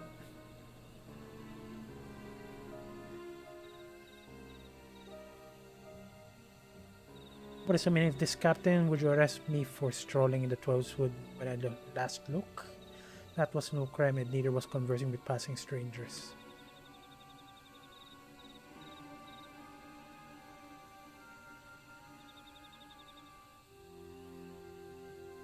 The kids take up my evenings right now. Well, I don't have any family, but I do have a nephew, and he's currently living in my house. So I kind of have to some degree of dealing with kids. And oh my god, it is a headache. Imagine. I mean, I just need to clean up his mess. That's about the right way to put it. And clean up and some. Yeah, definitely they definitely require a lot of attention. I mean, just by most of the time, her mother and him would usually fight, and I can definitely hear them. But I guess dealing with them is satisfying enough, I guess.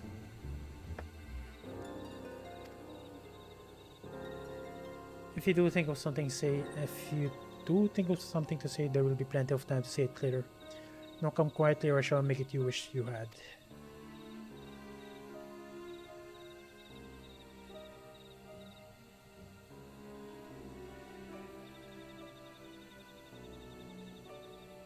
I will offer no struggle. After all, I have naught to hide.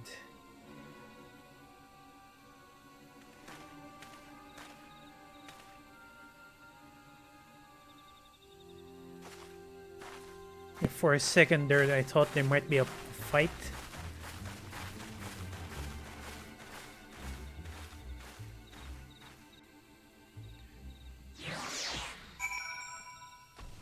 From what I've heard though, yeah, sure, go ahead.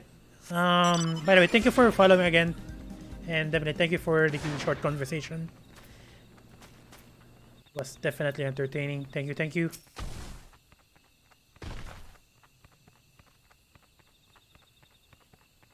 Even a warrior of royal's renown could not have hoped to escape by force. Despite her claims, her surrender does not bespeak innocence, but an awareness that her position is untenable. With the ivy thus uprooted, it is to be hoped that the tendrils should she entwine around the immortal flames will gradually wither and die. Mayhap then the people of Ula will have the grand company they deserve, but let us speak of the present. If I may ask, what will you do now, Van?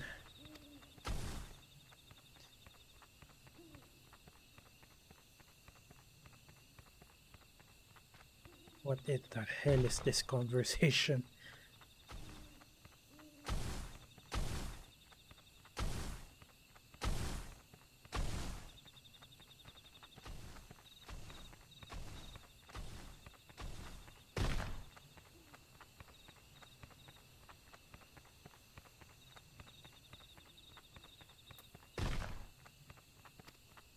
Then I dare say you are eager to return to the Rising Stones. Pray do not let me keep you. Fear not, my countrymen, and I shall tend. Countrymen, and I shall tend to the aftermath. You do not waste your talents here. And speaking of talents, you have been training the art of shinobi. Oh, what the hell? He knows? She knows. The change in your bearing is quite evident to me, at least. I look forward to seeing you in action. Until next time, my friend. That's nice. If you leveled your rogue job to ninja, there's an additional line. She says. That is nice. Nice small detail.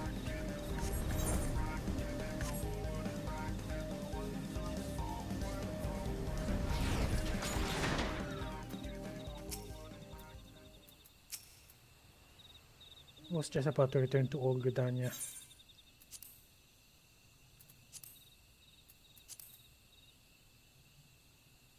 I haven't checked my house yet. Last time I bought a plot, so I bought a plot for a small house, and so far I haven't checked yet if I have a competitor, because so far I don't have a competitor yet. And oh my god, I just hope that it stays that way. Anyways, I'm just gonna go to...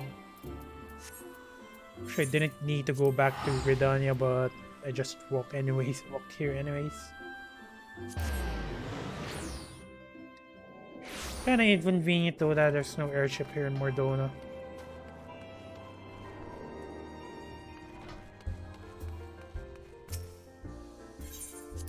And the lag is still there, that is annoying.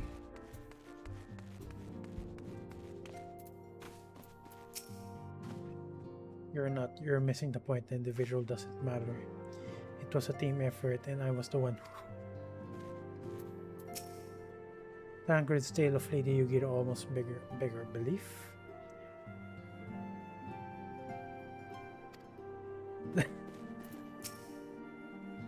Rousing tale of comrades' valor. Truly, we are fortunate to count on. I guess he's trying to hit on the ladies, and rather than being impressed with Tancred, they're impressed with Yugiri.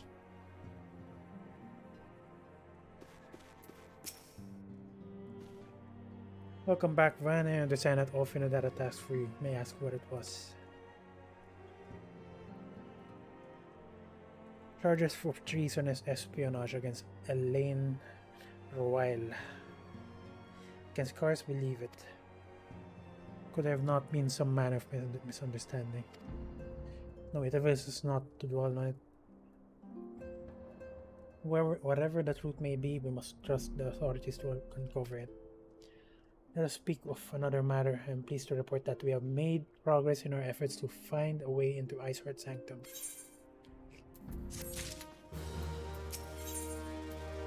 Nymphelia has never been one to hesitate when it comes to asking others for aid. Yeah, I just noticed that. Actually, no, I did not notice it now. I noticed it way before. As you may recall, Iceheart used to aetherite in the depths of Snowcloak to teleport a short distance to the west.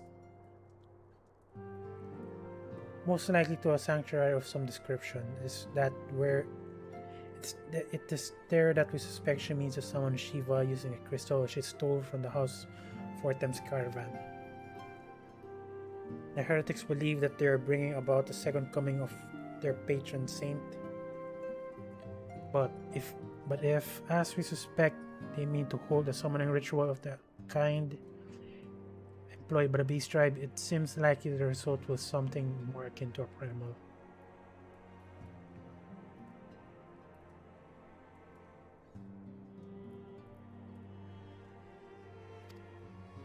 If I has to say they must be stopped, and stop them we shall.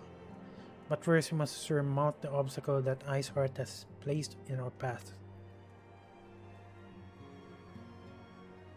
Ordinarily, it would be simple matter to tap into established Ethernet and therefore follow our query. However, despite our best efforts, we have been unable to ascertain the position of the Ethernet to which she teleported. Our prevailing theory is she destroyed the second Aetherite upon arrival, a reckless, desperate measure, but also an effective one. After discussing the matter at length with Oriange, we have concluded that we lack the expertise to develop a solution. Which is why we have called upon the aid of one who does possess such expertise. A colleague of ours who is currently en route to Revenant Soul or from Charlian. She should be arriving within an hour, in fact. Since you are here, mayhap we could welcome her together. I'm certain she would appreciate the gesture. Let us make our way to the northern gates and await her coming.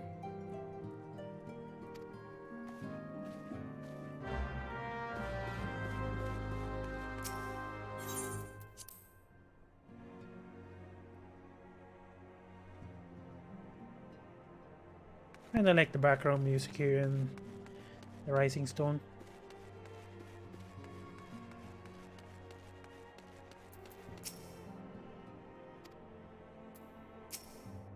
Can't wait until she gets here. Seriously.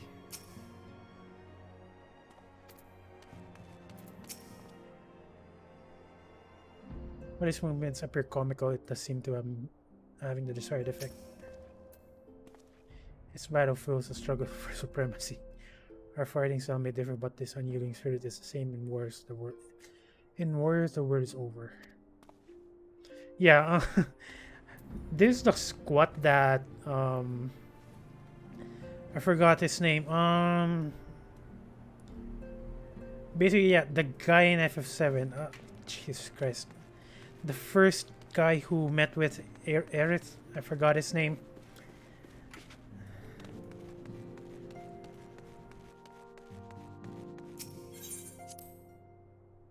What the hell was his name? I need to remember. FF7.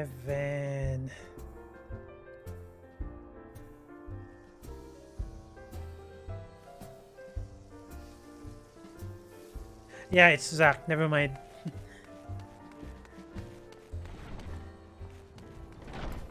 It's Zack. Yeah, you would usually do that exercise.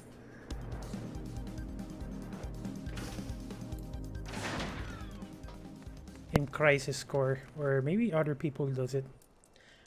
I do remember Zack doing it though.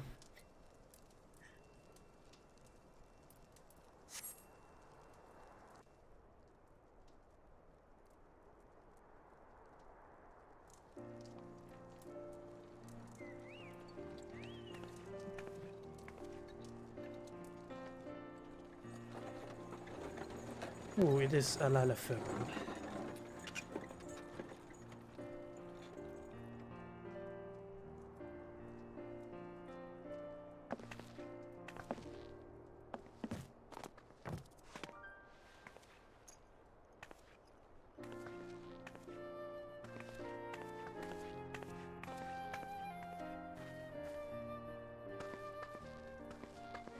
Minfilia, am I right?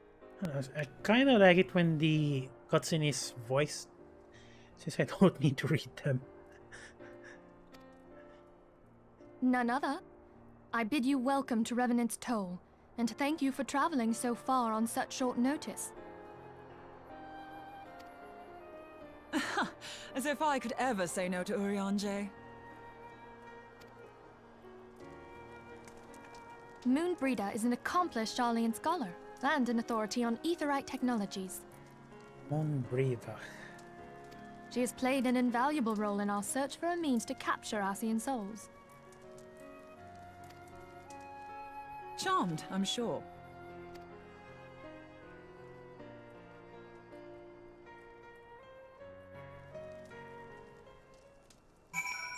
Next one.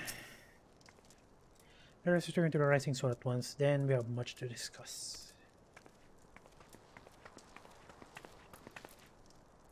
Kinda looks like the Admiral from... It's the Admiral from Limsulumensa.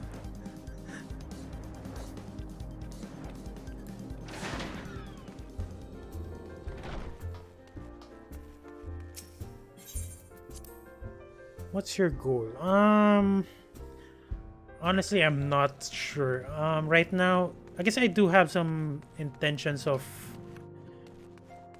doing hard content, but again, I'm not too sure. But I do intend on taking up leveling my DOH and DOLs. Basically, yeah, probably near completion, I guess, but not that hard. Not a hard completion, as I mean.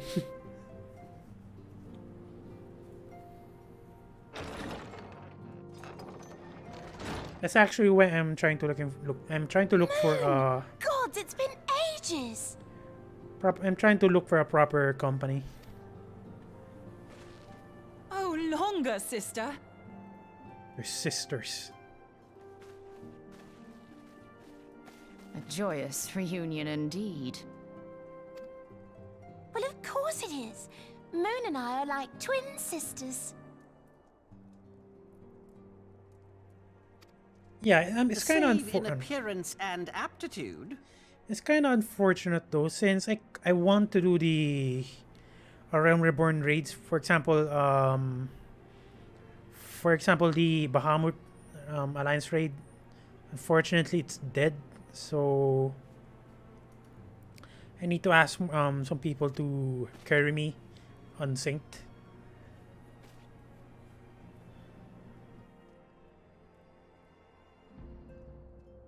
Everyone, if I could have your attention. We have with us an esteemed guest who has come from Sharlayan to assist us. I bid Moonbreeder join us here that she might share with us her extensive knowledge of aetherites. Also, as many of you are already aware, she has been overseeing our research into white auracite, a sample of which she has been good enough to bring with her.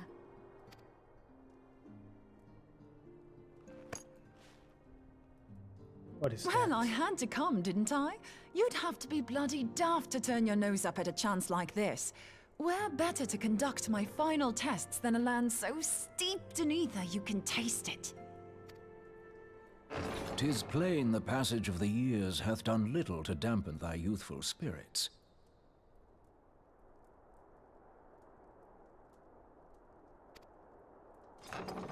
Yeah, And nothing at all to reform thy youthful manner. yeah, the thing is, I already did some coils for Bahamut. The thing is, even if unsynced, the one that was carrying me had some difficulties. Well, to be more specific, with the mechanics, wherein we keep on dying. We did finish it though, but another over-leveled guy had to join in because we're having difficulties. For to be more specific, it's from against Nael. I believe it's that's how you pronounce her name. Nael. She's one of the bosses in one of the coils for Bahamut. But I haven't reached Bahamut itself yet though.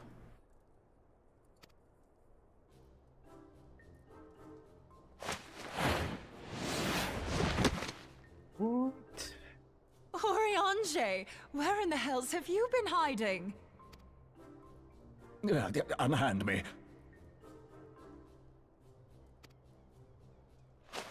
Ooh. I come all this way, and that's what you have to say to me.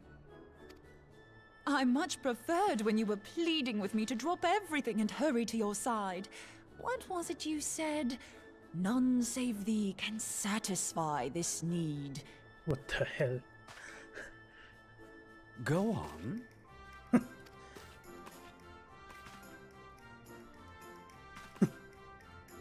Thine artless attempts to misrepresent mine all too innocent motives do thee little credit.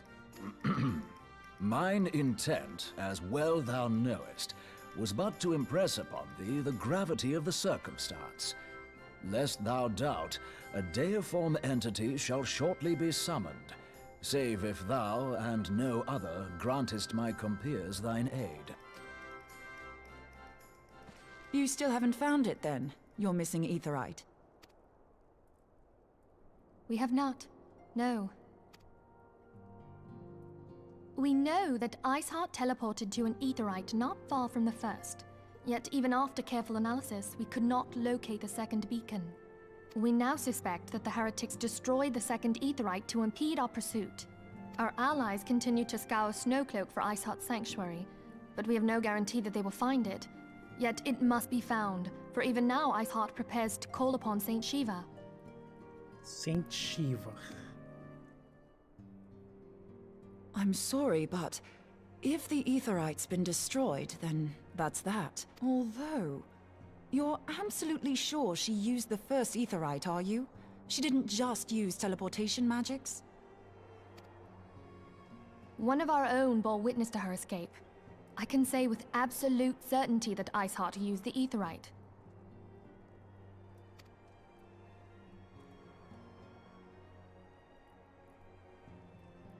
In that case, there might be a way, so long as the ethereal current is still flowing. Truly? How? We use the current to recreate the beacon. Use the current to recreate the beacon. As you know, aetherites are a bit like lighthouses. We use them to reconstitute our physical forms when crossing the ethereal sea. Without them, we'd lose all sense of direction and our essence would dissipate. However, we don't rely solely on these beacons. There are currents of ether which flow between them, currents which help guide us to our destination. Now, these currents will gradually dwindle away to nothing if an aetherite is destroyed. But if even a sluggish flow remains, we could theoretically use it to direct a surge of concentrated ether towards the void left by the beacon, and thereby fill it up again. Like opening the floodgates to fill a dry riverbed. Though, correct me if I'm wrong, but would we not need a veritable reservoir of ether? In concert, we might manage to channel a sufficient volume, yet that is not my chief concern. To direct the flow of so great a volume of ether with the requisite precision would be a nigh impossible task in itself. We direct the flow so we volume. Oh. I barely succeeded in facilitating travel to an unattuned beacon. That which you describe sounds considerably more difficult.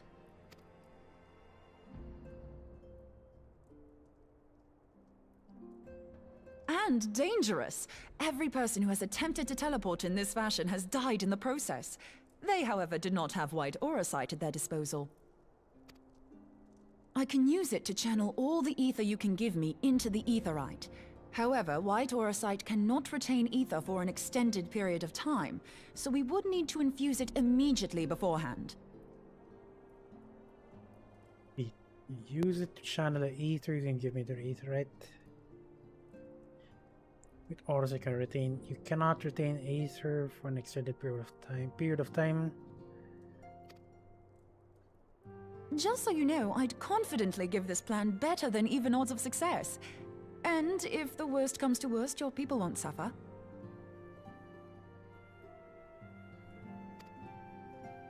Though it risked the lives of our best and brightest, we have not the time to seek other options. If the ethereal current still flows, we shall carry out Moonbreeder's plan. That's the spirit. Let's roll the dice.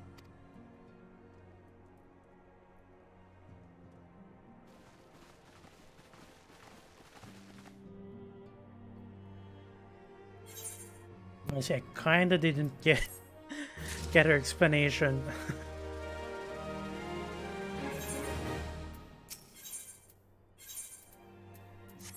I guess I'm just gonna read it on the journals later on.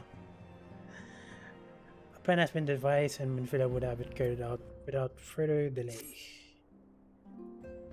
I have already informed often of our plan to recreate the beacon in the manner of Moonbreeder described. He agreed that despite the inherent danger it represents our only hope of success. He also said that he wished to meet you at the Snowcloak. He wished to meet you with you at the Snowcloak before proceeding. I expect you will find him waiting for you there when you arrive. I want you to know that I appreciate everything you have done on our behalf, Van, and I have faith you will return to us as you always have.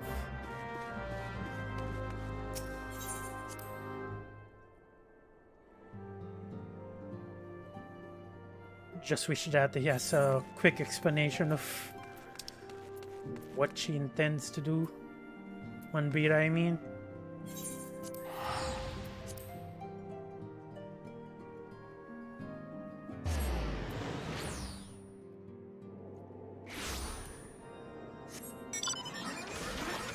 Because right now, the free company that I'm joined at is, I mean, they're not that, how do you call this?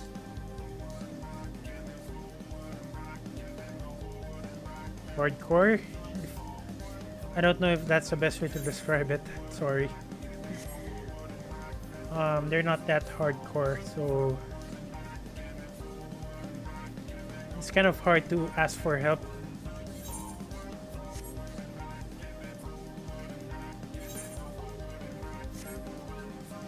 The one that I asked for help though is not from the company. They're outside my server, which is Zorvan.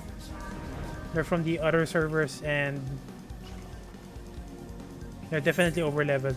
They're already doing Endwalker content, and they also play the latest patch.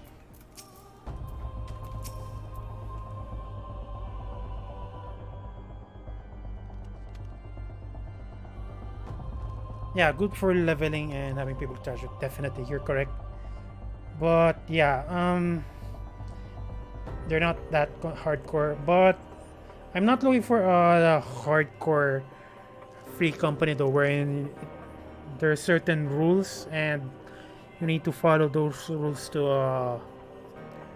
You need to precisely follow those rules, and not following those rules will have you kicked out. I'm not that hardcore, but I guess the active ones, I'm not sure how to describe it. Somewhere in between hardcore and casual, I guess that's the best way to describe it with my limited vocabulary. Good to see you, Van. Was starting to wonder if you were having second thoughts. And the thing is, my free company is kind of into RP, so which is I'm not a fan of RP, so that's one more thing. Good to see you, Van. I'm starting to wonder if you're having second thoughts. Captain Ilbert sends his regards. By the way, he attends to the interrogation of Elaine Royal in Ula, and even as we speak. Yeah, definitely. Even as I'm walking from Lim Salaminsa or Gridania, I'm definitely encountering. Oh my god, it's. I mean, I'm not degrading them, but it's. I mean, to each to his own, but it kind of triggers it triggers a certain cringe within me. Anyway, Captain Ilbert sends regards, by the way. He attends your interrogation with Old as we speak. I shall not distract you from the matter at hand. We can discuss the Ivy upon return.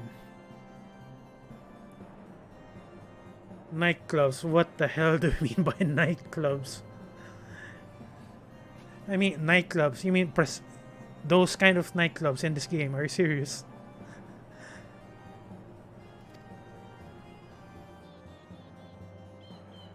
Because I'm kinda shocked that it would go that far.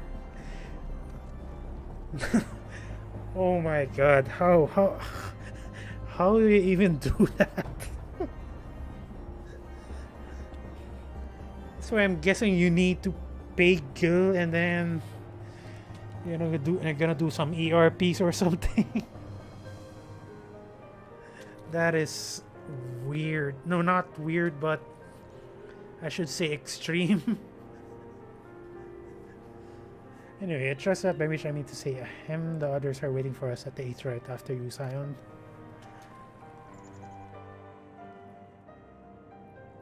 Oh my god. Oh my god. I mean, I know that a lot of people are doing RPs in this game, but I did not expect that I did not expect to go that far.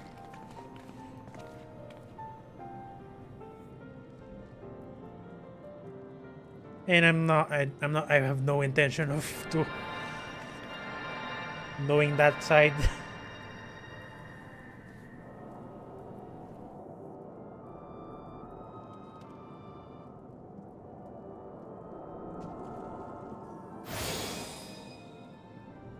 There, it's ready.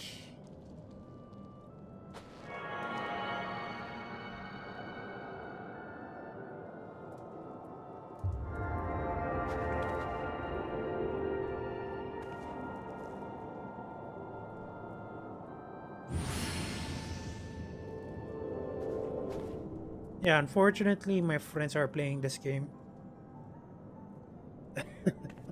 Extreme cringe. Jesus Christ.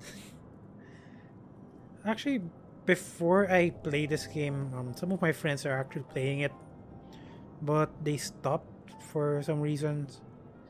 One of them just stopped buying subscriptions, so basically I'm left alone to playing the game. I do have some real life associates, not friends, because I met them elsewhere. And fortunately enough, they're not the kinds to do RP role playing. I mean, they're the kinds of to do the dungeons seriously. They're also the same people who helped me with some parts of the Bahamut raids.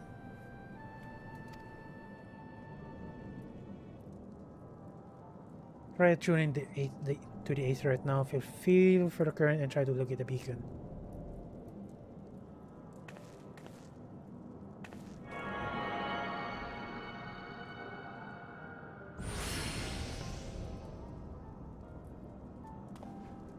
We have done all we can, Van. For now, let us withdraw. When your final preparations are complete, you must seek out the beacon we have created. If by the grace of the 12 you arrive safely, you must stop Isart before you summon Shiva.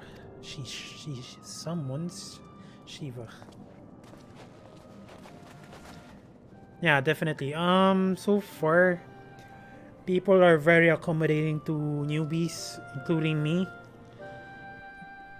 Basically, for example, if I'm in a dungeon I'm not too familiar with I just need to ask questions, and they won't degrade me for that, and I really appreciate it. It's definitely a good community so far, from what I've seen.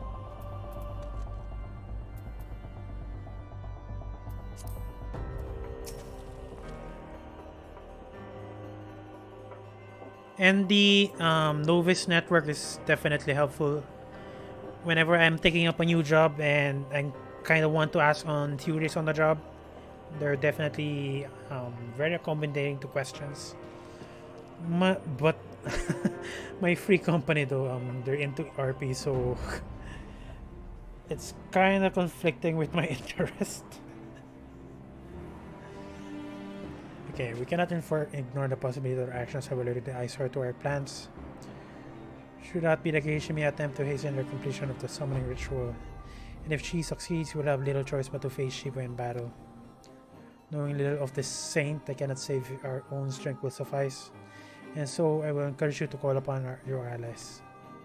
Some may have reservations about wagering their lives on the success of one breeder's experiment, but others will surely agree on the desperate times called for a desperate measure.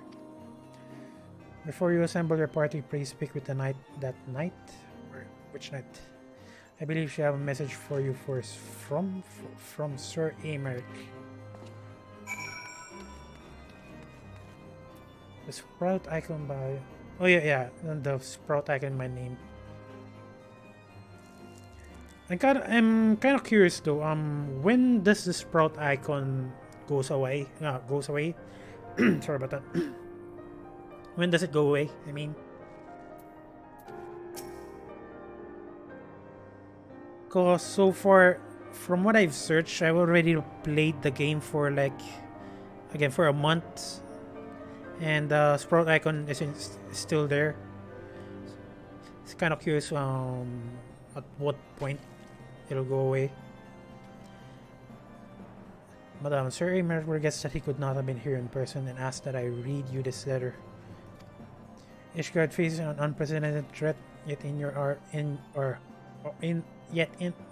hour of need, it's not her knights who stand poised to defend her Van Goon, the warrior of light, savior of Eorza.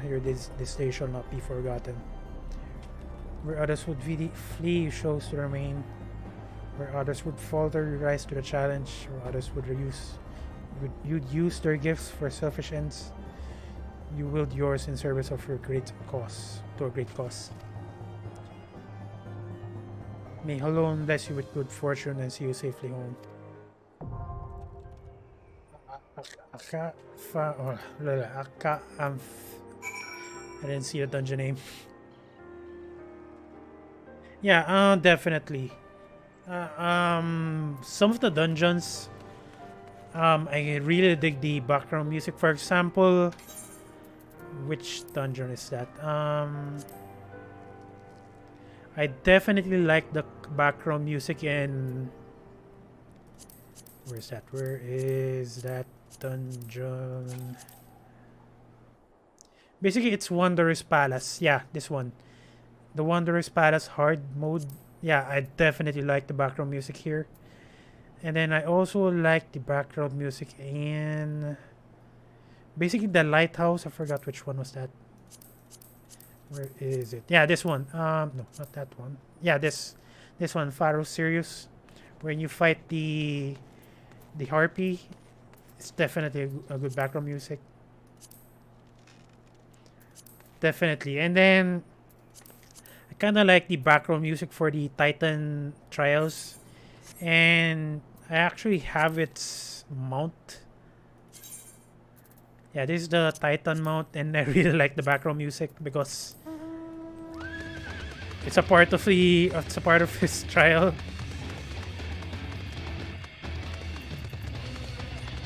And with that, I'm gonna definitely gets you pumped. Right, enter the Alpha Amphitheater with a party of other players. So I'm just gonna wait. What is this?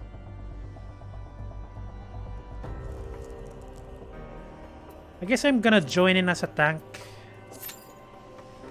Even if I don't know the mechanics, I guess I'll just ask.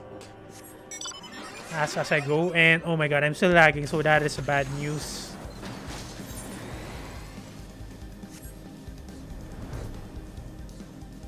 And while I'm waiting for the queue to end, I'm gonna do some crafting. Because right now, most of my DOH disciples of hand is at 60, but some of them are below 60. So while I'm waiting for the queue to end, I'm just gonna do some crafting and then finish my leaves basically.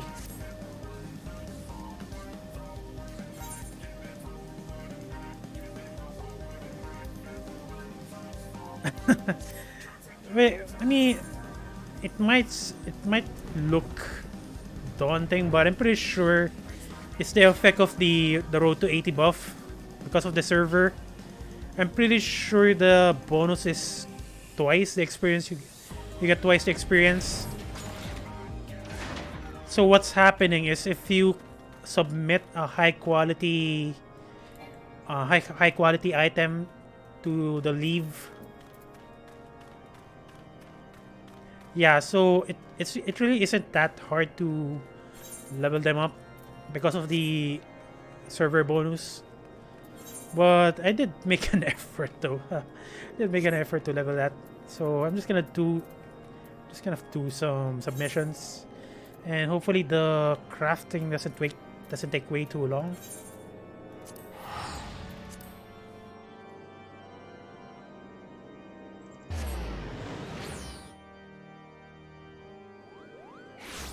And I just pray that the lag would go away before the matchup finishes. Okay, it's kind of weird though. Zerv 1 was, when I joined this server, Zerv 1 was pretty dead. But right now, a lot of people are joining in. I'm pretty sure these people are transfers from other servers because it's really easy to get a house here. And as a matter of fact, I bought a plot already, and so far I don't have any competition to that plot.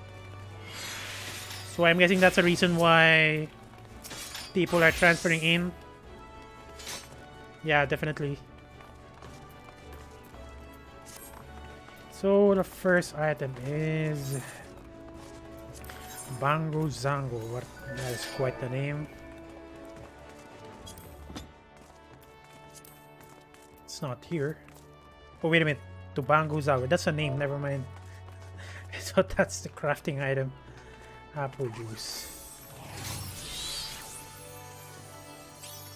I believe I have some mirror apples in my retainers. There it is. I want to eat some Bango Zangos. I mean, the names in this game is kind of weird. It's either it's weird or it's hard to pronounce, which I'm having a hard time trying to read to the descriptions when it involves names.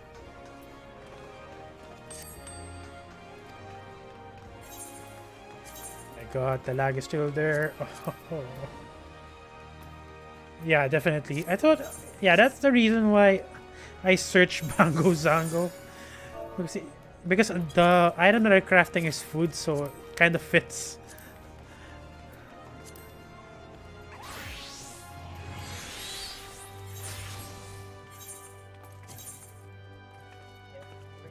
What's that?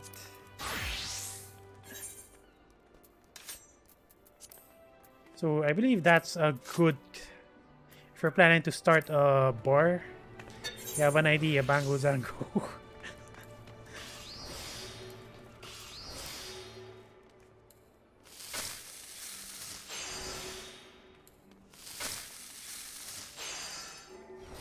I mean, seriously, oh my god, the lag. Please do not do this to me.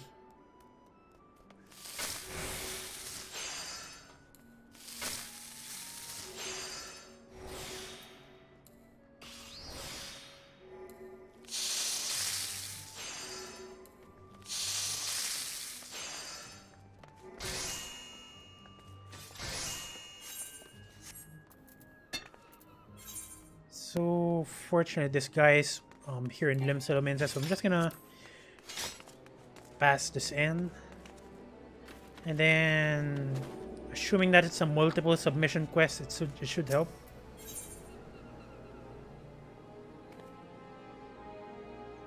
Yeah, and I know, and I definitely kind of like the crafting system here in Final Fantasy. It reminds me of the games called Atelier. Basically, the crafting is a main focus. That's why I managed to level my Disciples of Hand easily without getting bored.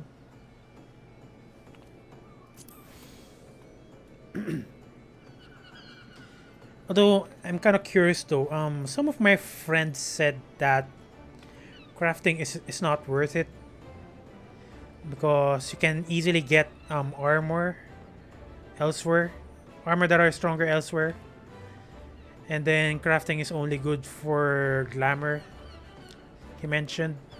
So I'm not sure if that's true.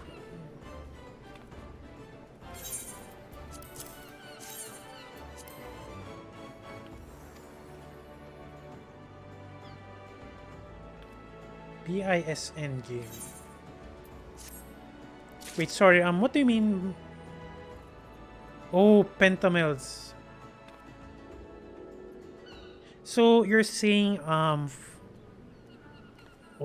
so you're saying, for example, if I don't have any materia to pentamill, the armor isn't that good compared to the ones you get in dungeons?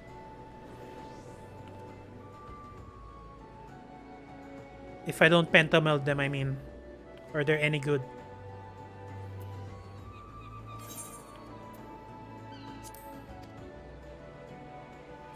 And I'm just gonna craft more since it's a multiple submission leave.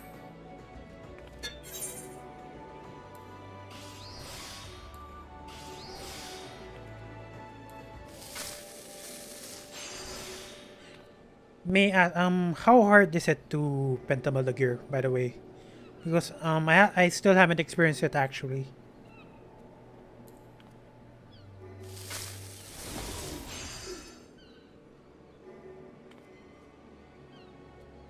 Okay, thank you. Make sure you work hard, by the way, and you might get caught catching. You might get caught watching streams rather than working. But anyway. Thanks for the conversation, definitely. Thank you, thank you.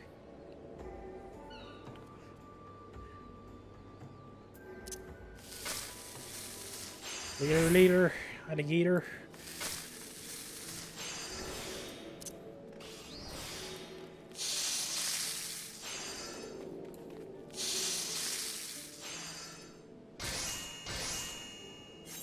Oh dear God, this lag is so bad.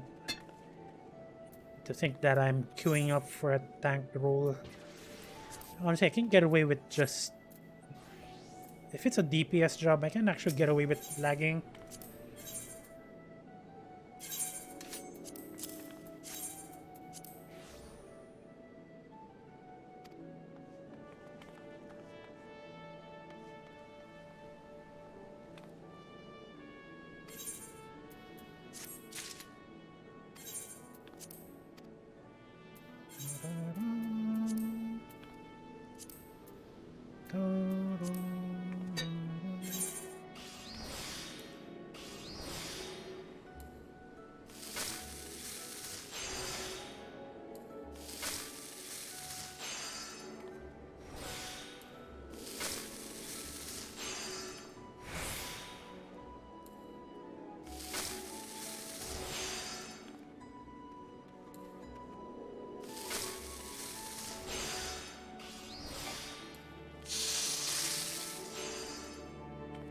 Oh my god, that lag. I'm assuming I have around 200 MS lag, or maybe even more. It's kind of fortunate that the game doesn't give you a way to check latency.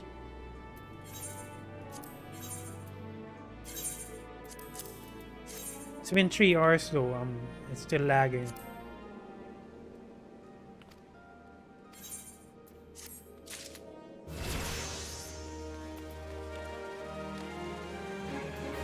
Okay, next up, strips of jerked beef.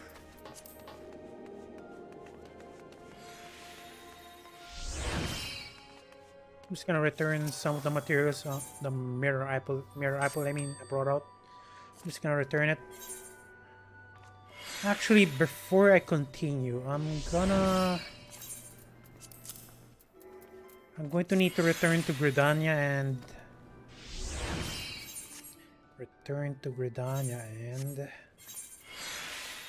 send my scout squadron out so they can do the mission earlier. I'm gonna use my return for that.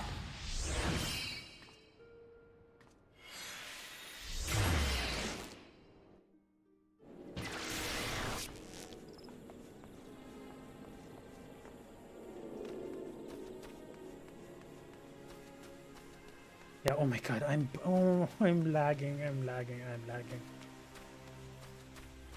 Why do you do this to me? I mean most of the time I'm starting my stream, that's when it would lag. Or I mean in this time range, I mean it's either 6 p.m. to around 11 p.m. that's when the lag is so bad. 6 p.m. or 6 p.m. to 10 p.m. I mean. Actually, why did I go here? I need to go to the Adder's Nest.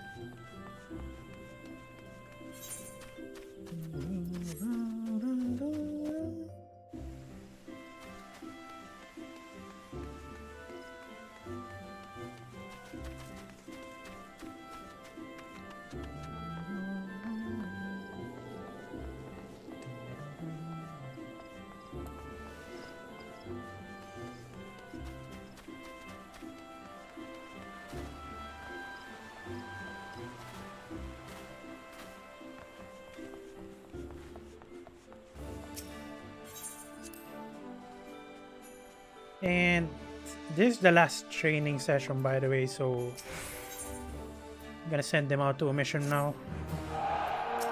And as I mentioned, so far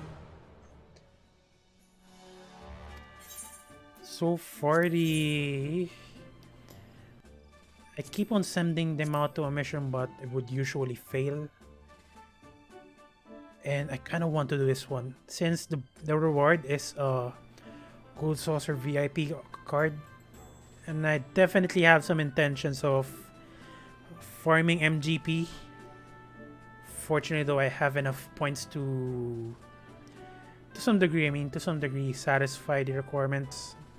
But again, as I've mentioned multiple times already, I already failed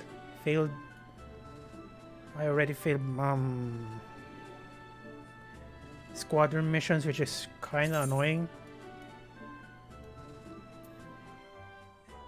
Right now, my current goal is balancing out the jobs because some of them, for example, some of them are at already 49, while the others at 46 or 44 even. Okay, this mission has an affinity for aura, so I might just gonna get away with it though.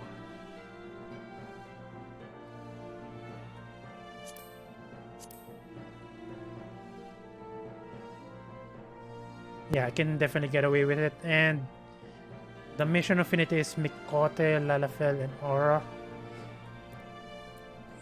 These two members are Aura, and the Pugilist is Mikote, so this should improve my chances. And oh my god, please succeed this time around.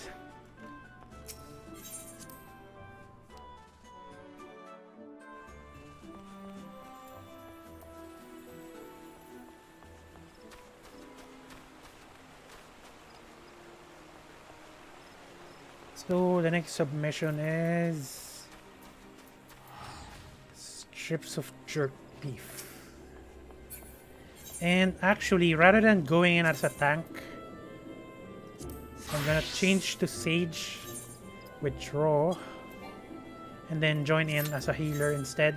It might just improve my odds. Actually, I'm not gonna jump. That's my usual.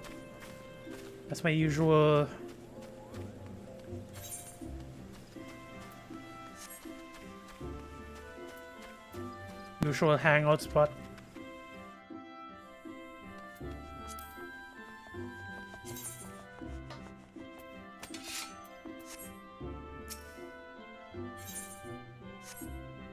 Jerk beef, how do you craft that?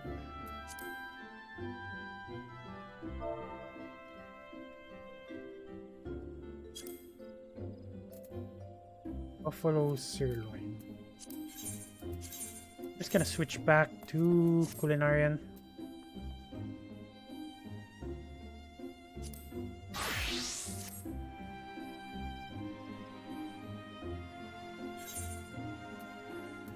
Okay, it's even longer now. It's even longer as a healer, so might as well try doing it as a tank again. Maybe I'm gonna use Paladin this time around, just to even out the levels.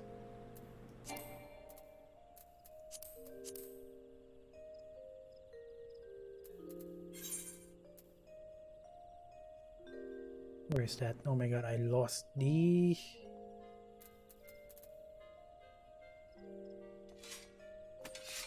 I lost the marker. Oh my god, I suck. Hang on.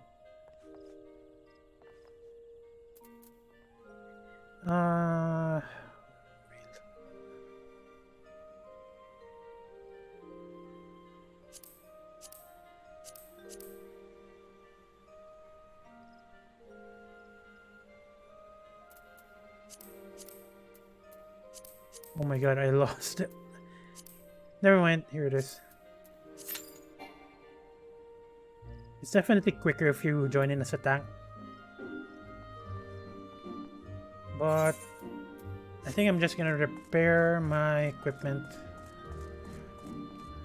I can actually repair it myself, but I don't have any black matter on hand. I can actually buy one here, I believe.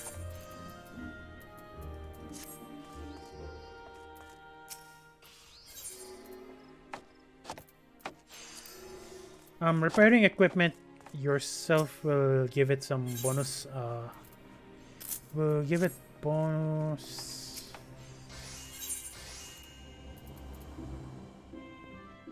Bonus durability.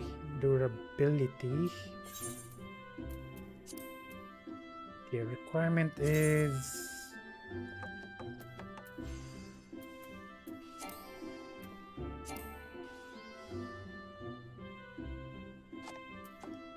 Basically a ton of grade 5 dark matter or black matter. Dark matter, I mean.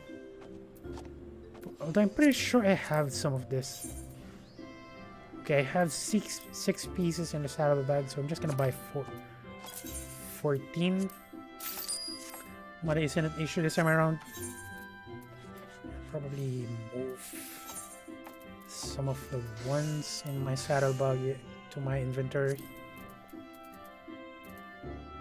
Oh my god, I bought grade 6. Oh my god.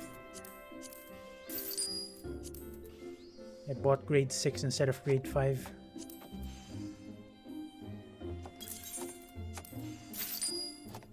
And that should do it. And I'm just gonna repair it myself.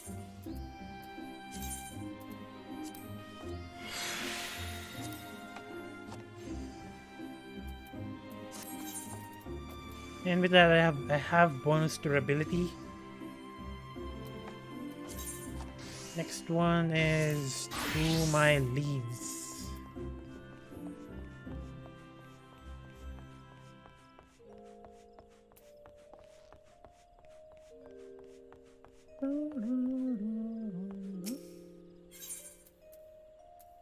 Actually, my venture's already finished. I didn't even notice it.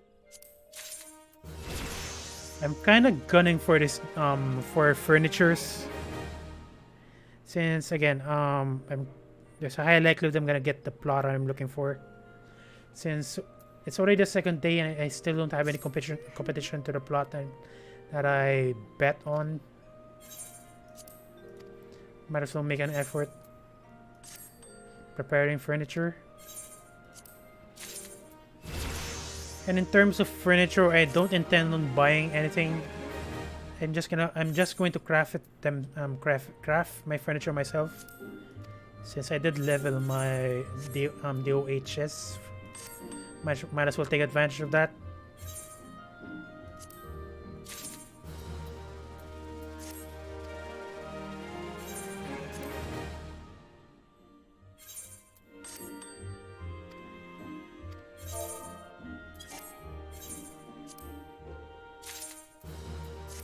Oh my god, the lag is seriously bad.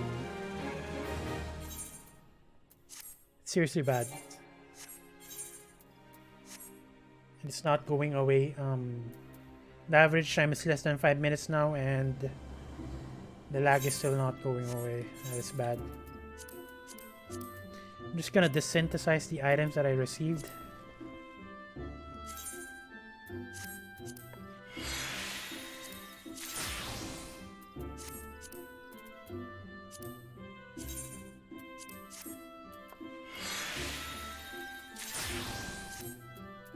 And probably sell the materials. Honestly, I don't need them, except for the unprocessed ones though.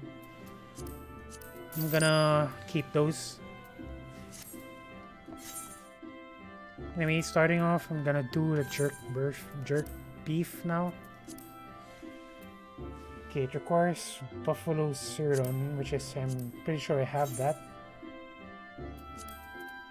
Table salt. Have some crafted apparently. Black pepper, don't have that one, but I'm pretty sure you can buy that easily. Sagoli sage, I also have that. That is fortunate. I'm just gonna pick them up one by one in my storage.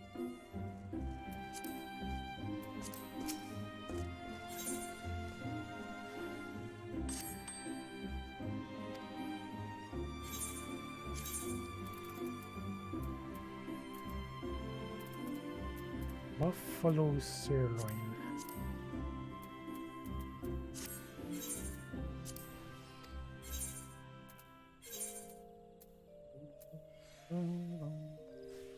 Next one.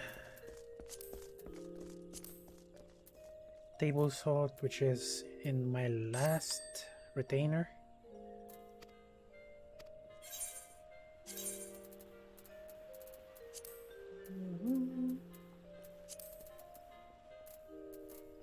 Where is that? There it is.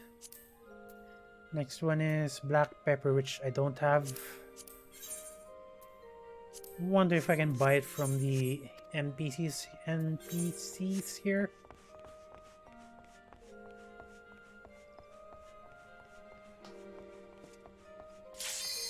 And it finishes, and I am lagging.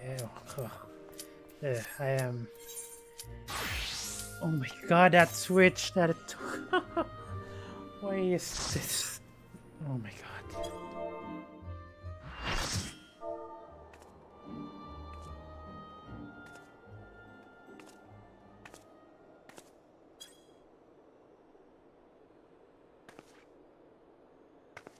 You should never have come here, warrior of light.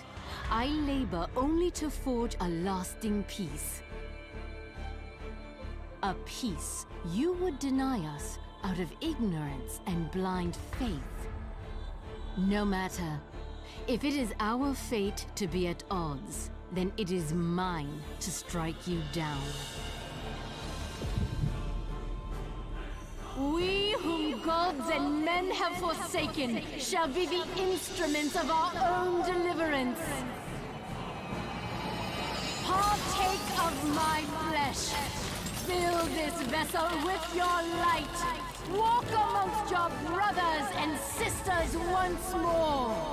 Oh, Saint Shiva, still the hatred within our hearts and bless us with eternal grace.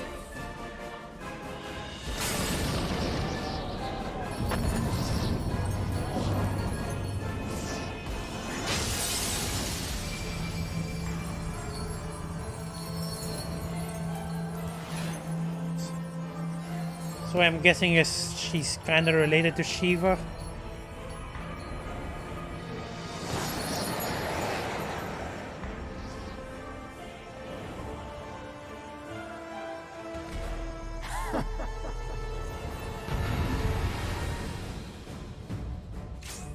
I guess I'll work as an off tank this time around.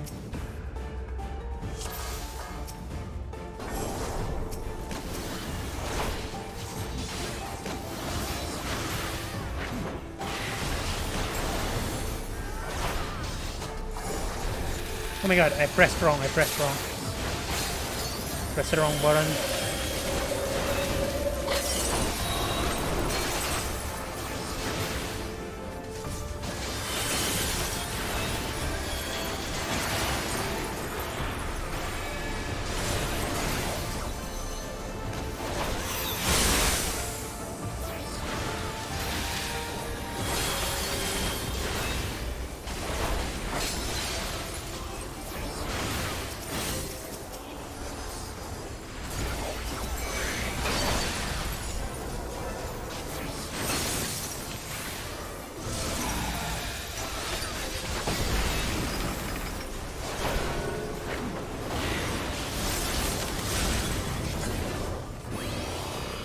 Gonna get the aggro of the ads and activate my stance.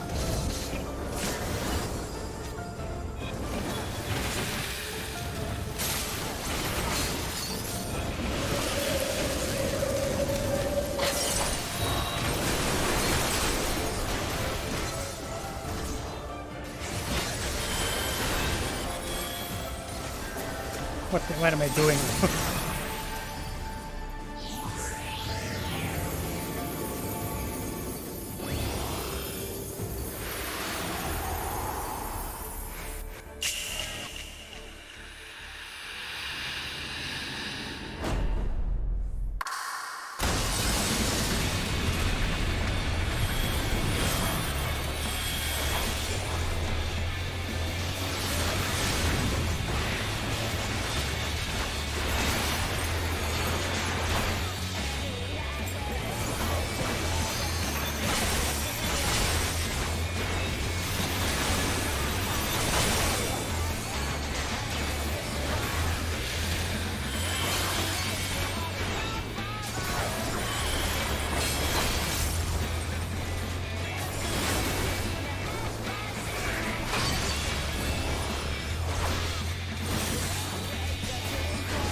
Actually, the background music is definitely good.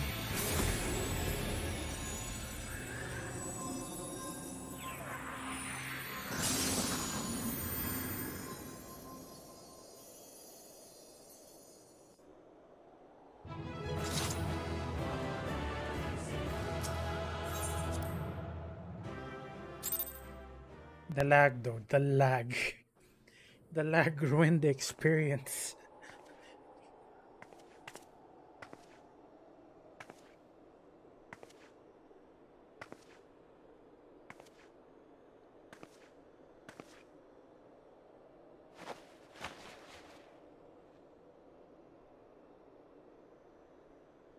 Fool. Blind, bloody fool.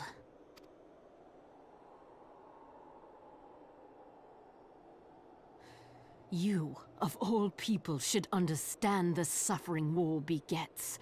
That no sacrifice is too great if it brings an end to the violence.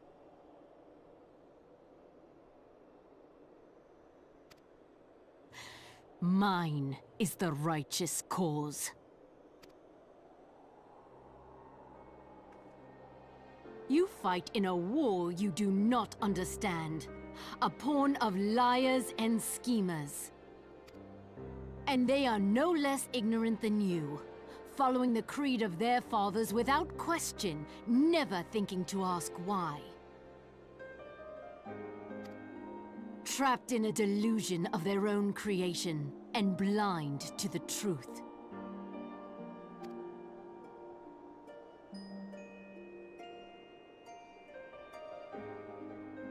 Warrior of Light, redemption is not beyond us. We who walk before may lead those who walk after.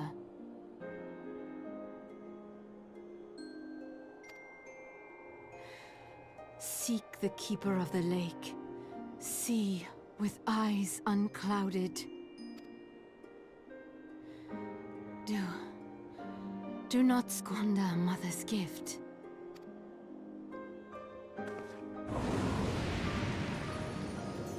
Hear. What? Feel, think.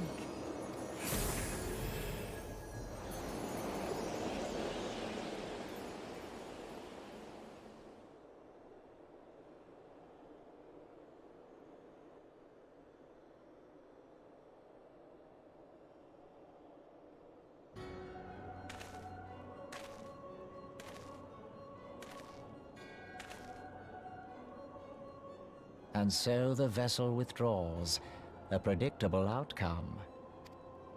Nevertheless, La Habrea will be pleased. How unfortunate.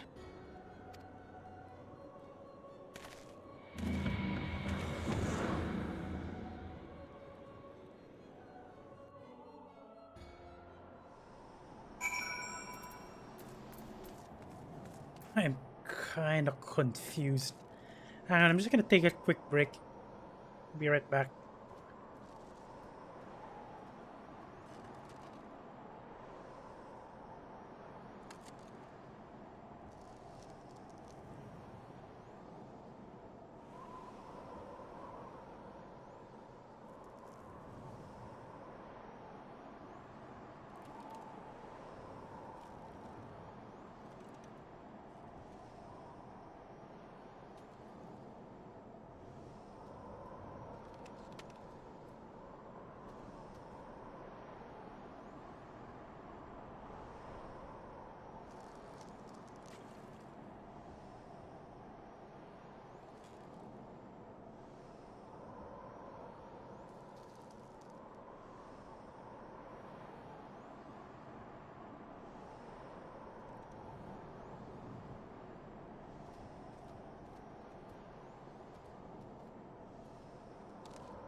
And continue on.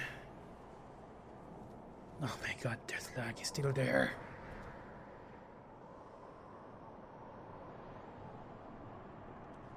Why the thrill of your life? I mean, of course you're alive. Why wouldn't you be?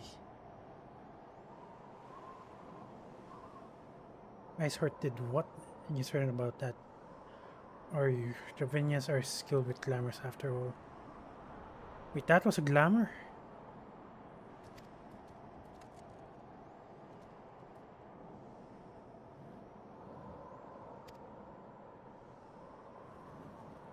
That trauma has been known to cause hallucination, you see. No, fair enough. I was only asking.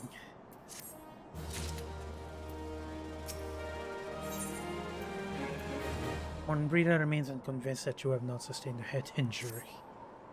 If you ask me, there's not to be gained from mulling over the implications of your story in the freezing cold. Let's save it for the rising stone, eh? I'll get everyone to meet us there. Before that, you had best pay a visit to White Brim Front and speak with Alfino. He's probably worried sick about you. That, or he's busy playing at politics with the Ash Guardians. Either way, I'm sure he'll be delighted to see you hale and healthy.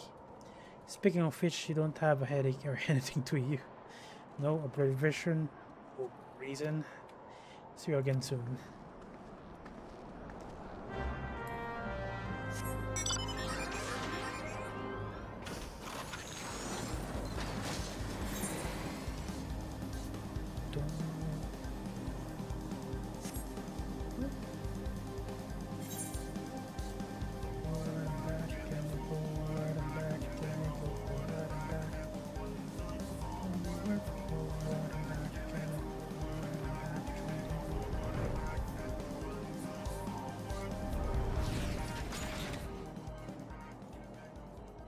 I'm just checking something out first. Hang on. And Let's go.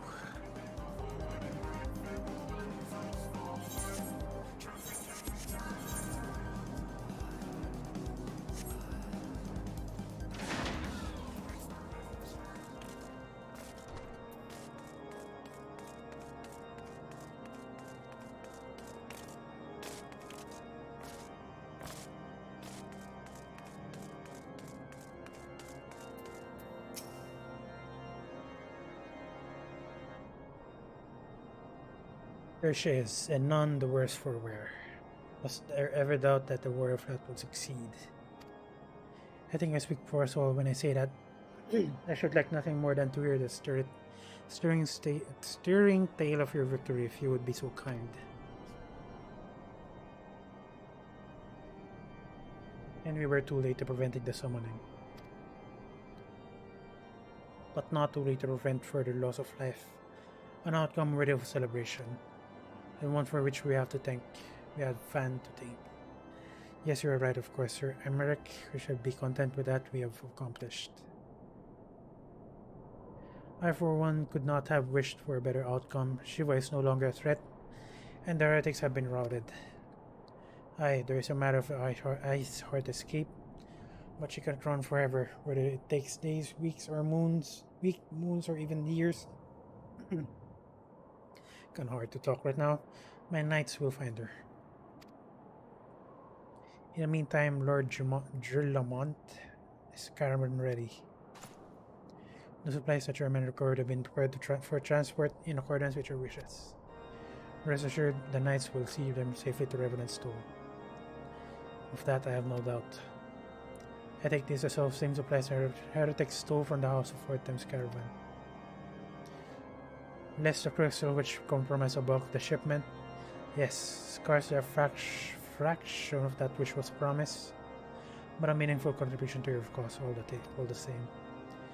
On an unrelated note, Van, might I trouble you to accompany me to Camp Dragon at your earliest convenience? It is not for my benefit. A certain lord was most distressed when you intend to risk a limb to stop Iceheart. I took a half dozen knights to restrain him, I'm told.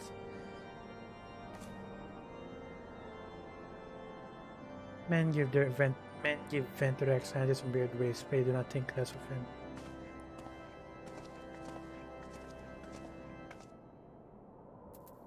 And guess the next place is.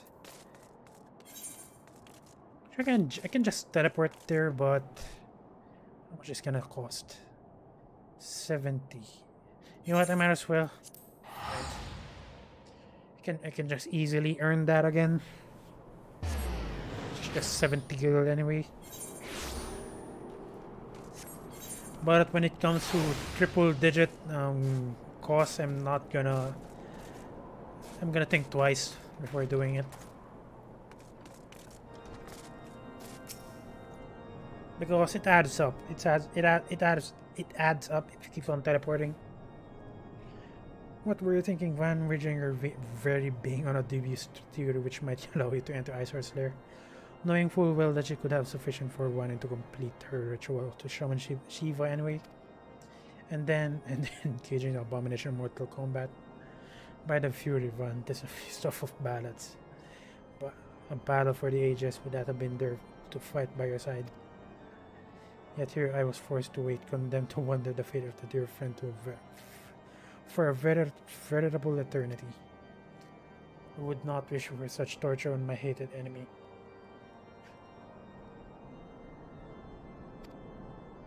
But you are here now, and that's how it truly matters. Let's move on.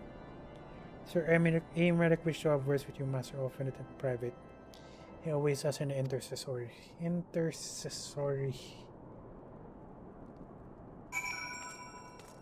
Oh, someone's here as well.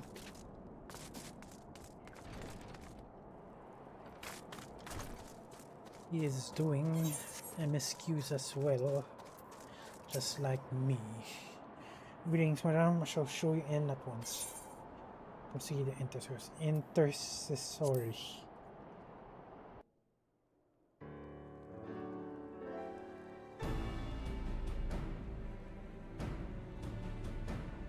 A On behalf of the Holy See of Ishgard, allow me to express my deepest thanks. Never before have we been required to contend with a primal. Indeed, there were fears in some quarters that our knights might not be equal to the task. From what we have now learned of these beings, I can say with certainty that we would have lost a great many men had the Scions not intervened. Then the argument for preemptive action should be self-evident. Perchance now you will reconsider my proposal that Ishgard move against Nautalon.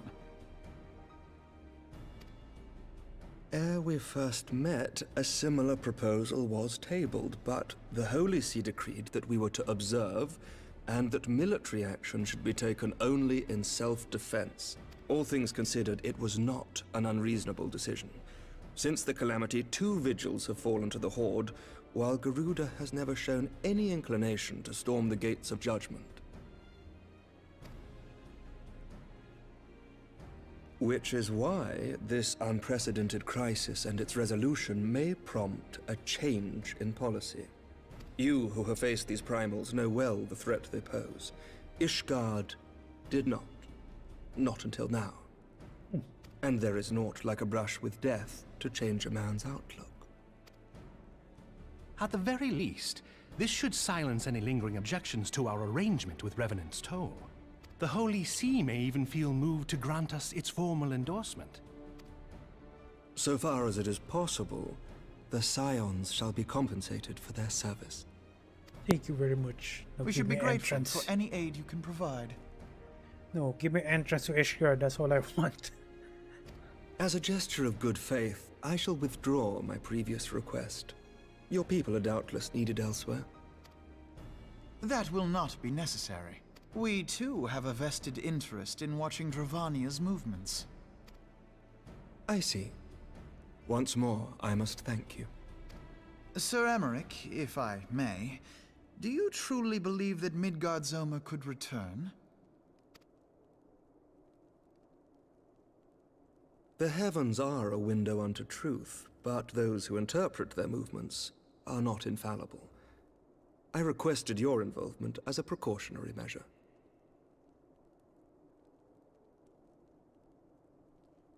Wait, the heavens are a window onto truth, but those who interpret their movements are not infallible. That's kinda deep. I request your involvement as a precautionary measure. But of course, you sought an excuse to compensate us from the first, mindful of what would happen if Revenant's Toll were taken by your enemies. Ishgard is not wont to aid its neighbors, but that does not preclude it from manipulating them to serve its own interests. Choose your next words carefully.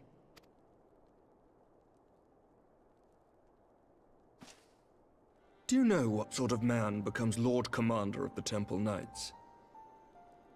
One who comes from good stock. I did not. Yet here I am. Now, why do you suppose that is? Because I swiftly learnt to tell the difference between words, deeds, and beliefs. You are correct, Master Leveilleur. Ishgard desires to see Revenant's Toll flourish, as it would present a troublesome obstacle to our enemies from the south. Oh.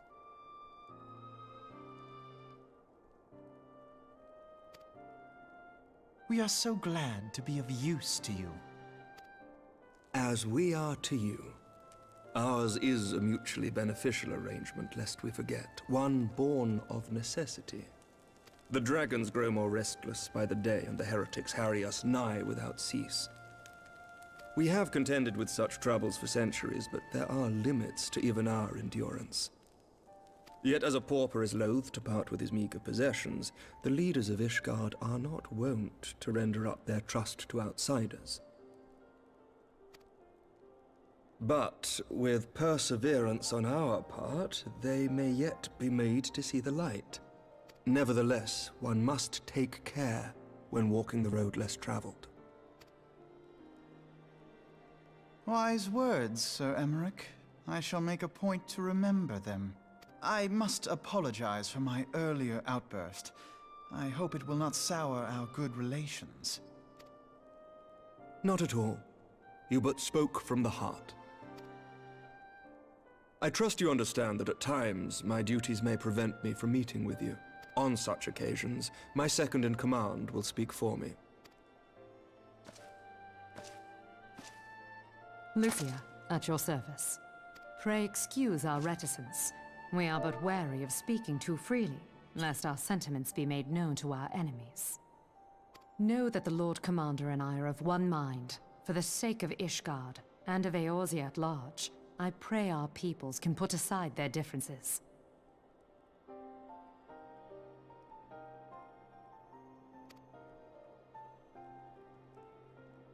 Those who dwell in the past risk losing sight of their future. Should aught befall one of our shipments, pray inform Lucia immediately. You may also relay to her any words you might have for me alone.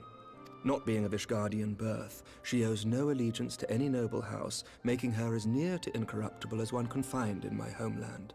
Suffice it to say, I trust her completely, and so may you. Which reminds me, Lord Orchefort, if you would be so kind? Certainly.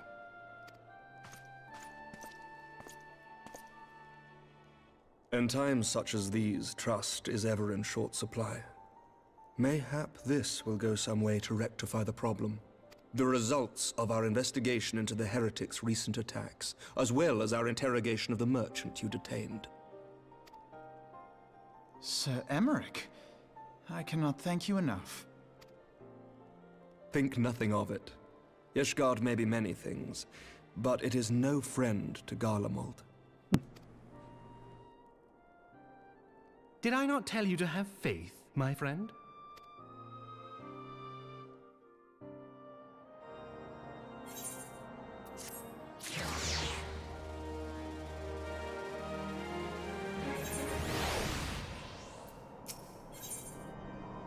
Okay, for one with reason to celebrate, often it looks rather grim. It would seem we have much to discuss with our friends at the Rising Stones. If what you say is true, Iceheart's method of summoning Shiva defies all precedent. It necessitates a complete reprisal of the primal threat, and for approaching to combating it. Moreover, there are grave ramifications of if word of this incident reaches Imperial ears. The Guardian Empire believes that the Primal are insufferable menace, that their mere existence is a threat to this very star. As such, they deem any action taken against the beast tribes to be justified by default.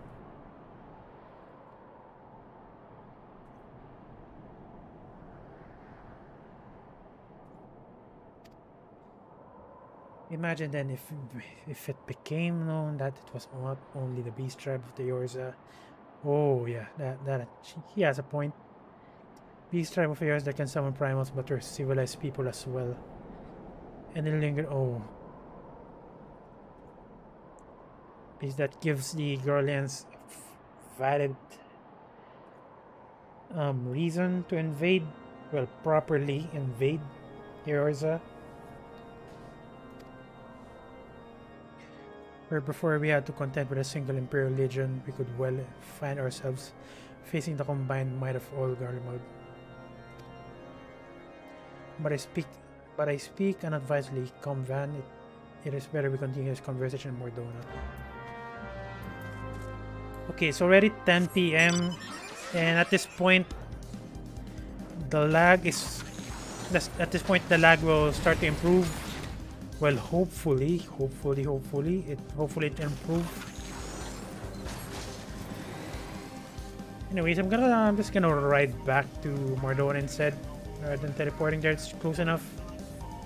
It's close enough, anyways.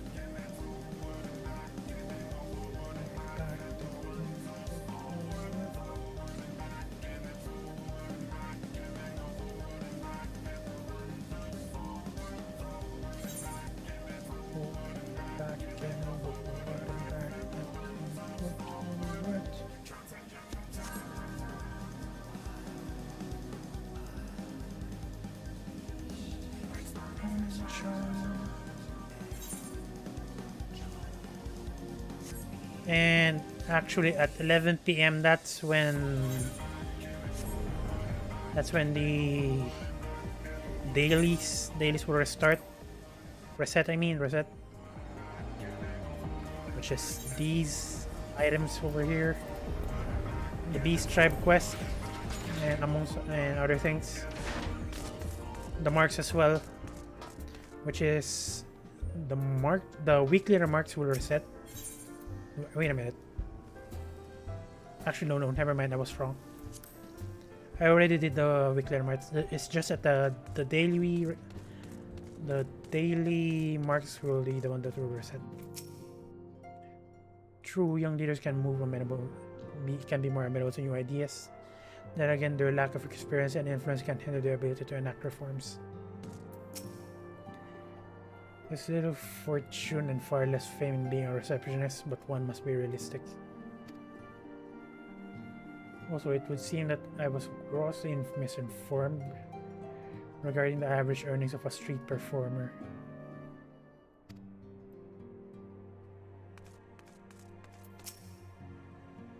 Forgive me, man, I thought I preferred enough meals for everyone, but the others were most hungry.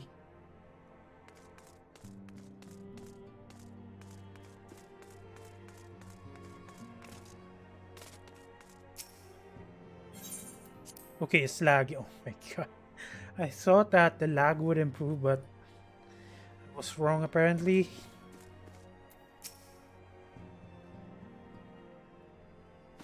Words cannot well express how glad I am to see you return to us hale and whole. Needless to say, I am most eager to hear your account of that which occurred in Kurthis, assuming you're ready to speak of it.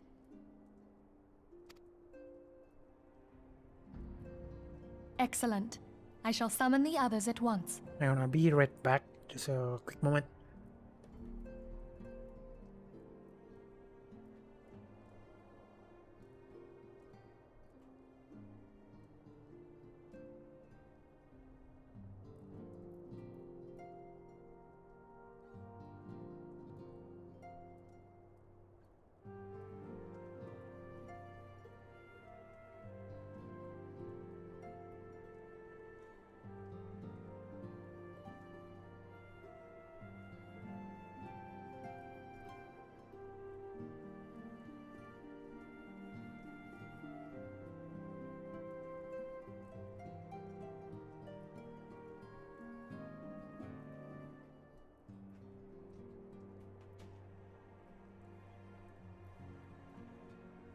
And I'm back. Sorry about that.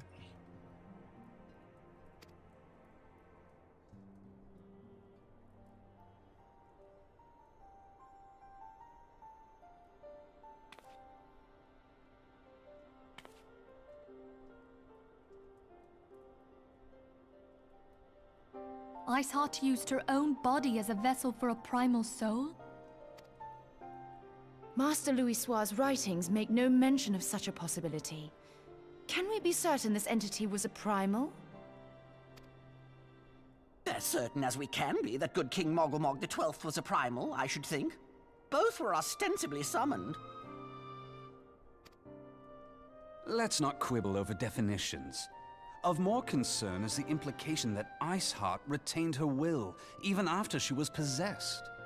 We are talking about a mortal, wielding the power of a primal. That is quite... It can't possibly be that easy, can it? There must be some sort of sacrifice required. Or maybe she's just special? Yeah, that's what I'm thinking. What qualities this woman possesseth, I know not, but full sure am I that she was groomed for this role. Few are privy to the secrets of summoning, and but a single party standeth to profit from their dissemination. Well, I wouldn't presume to comment on how the lass came to know about summoning, but I will say that what she summoned was a primal. The readings were the same, or near as damn it. Strange as it all sounds, it's really no different from what you've faced before. Then mayhap it is time that we re-examined our previous encounters. Pack your things, Ida. We're going back to Gridania. Yes, sir.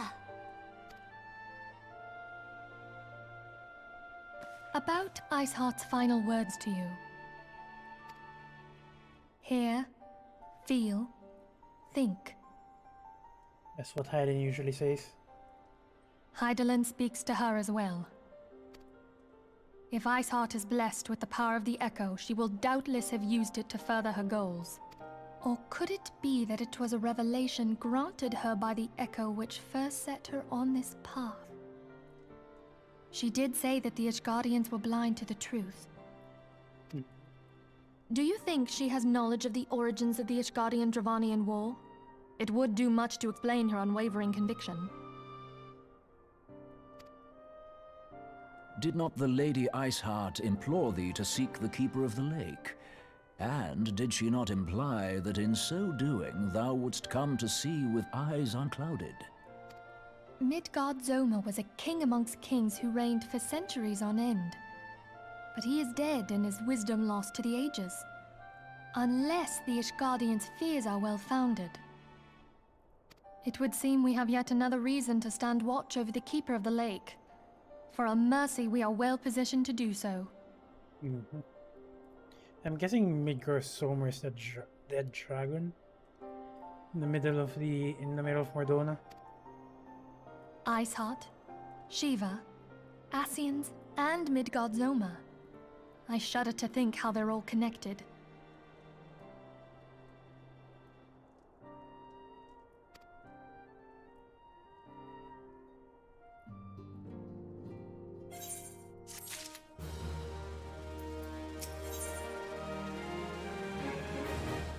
Okay, I'll be right back again. Someone's knocking.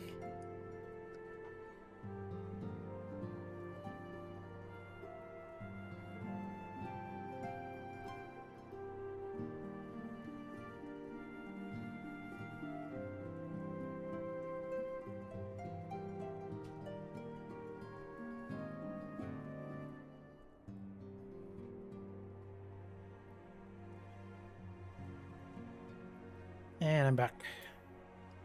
Okay, this one gives a 110 weapon. I guess I'll probably think which job I'll use it on. Because once you use it, and then it'll give you a weapon depending on which job you're using. So right now, if I'm using a paladin, it's gonna give me a sword.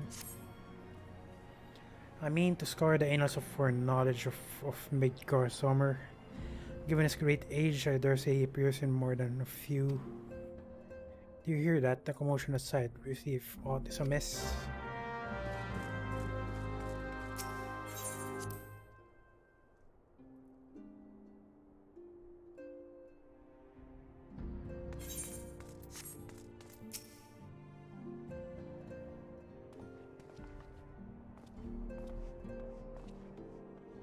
Van, this while you're on hand, we have a problem. Wait, Royal? Oh my god, Royal has escaped. It happened shortly after Immortal Flames took her into custody. She had been placed in a dungeon cell ahead of her coming trial, but apparently the accommodation was not to her liking. The Twinkie was found slain along with 2 guards. To explain, she received inside help. Citizen reports seeing Royal quitting the city via the gates of Noob with a bloodied spear on her head. She makes for Castrum Meridianum, and I'm certain of it. With her fate in Eorzea as good as sealed, what recourse has she had to flee from her Imperial Masters? Even as we speak, Captain Elbert and the First are hot upon Royal's heels. Royal's heels? Pray make haste to Camp Blue Frog and join the hunt. Honestly, it's kind of hard to forget Castrum Meridianum because that's the very place where I learned how to pull enemies. I mean, repeatedly doing that over and over again to farm Alagan tomes. And basically I got used to pulling enemies. Pulling enemies proper, I mean.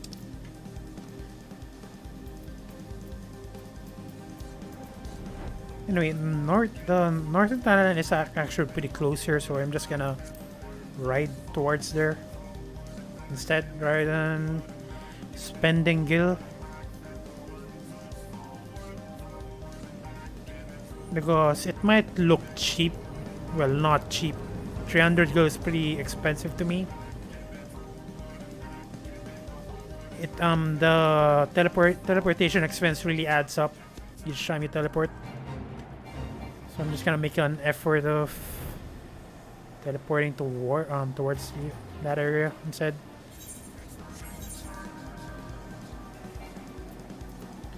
Towards the area that I want to go to, I mean.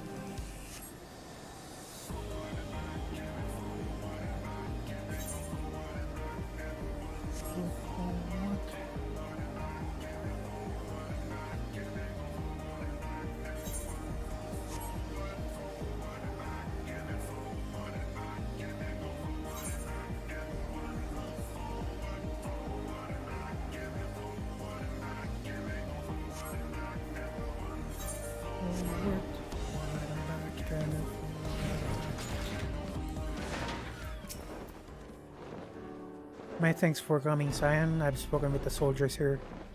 They say that Roel walked through the camp not a while ago. She walked right through. He did not miss here. We have Roban's decision to keep the matters secret to thank.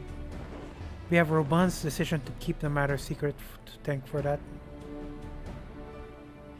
Bad for morale, he said. As a result, not a single flame in the garrison made an attempt to detain her. And so here we are. Royal must not be allowed to reach Castro Meridianum.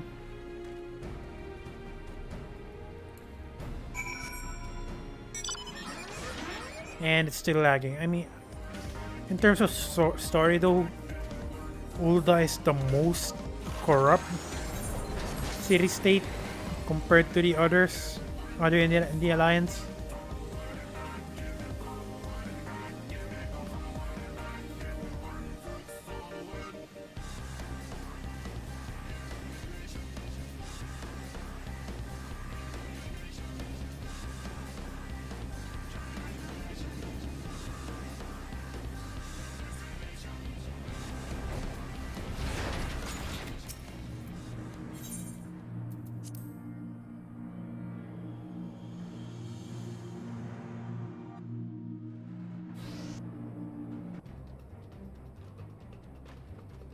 The rich, this rich was with Roel.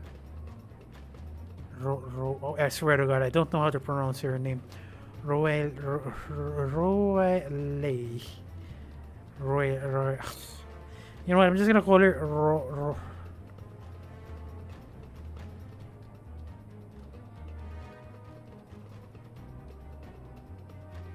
I'm just gonna call her Royal. Oh my God, I don't even know what to call her. Royle. Yeah, I believe Royle is good enough. He threw himself at us at his mistress might escape. He threw himself at us that his mistress might escape.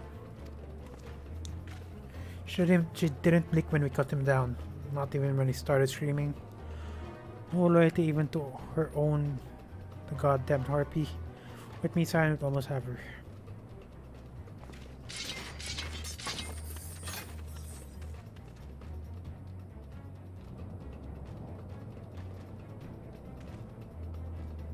Oh no, she's armed.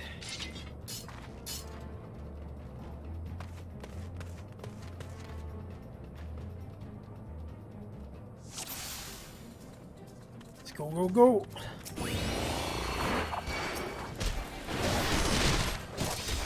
Just gonna get the all of the aggro.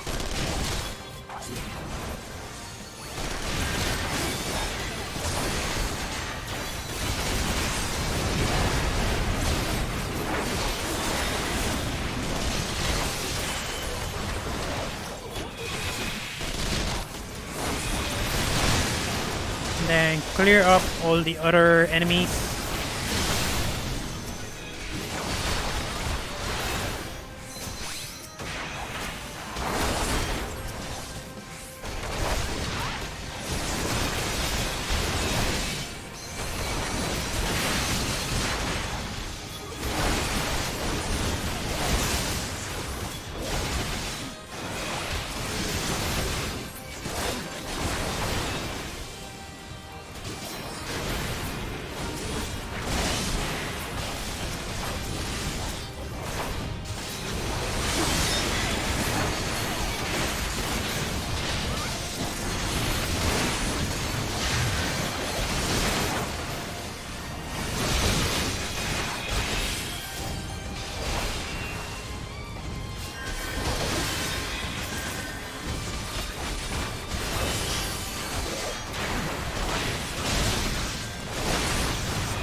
I'm just gonna let the NPCs deal with relay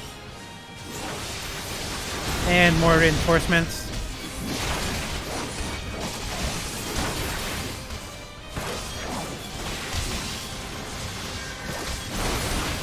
And she's dead.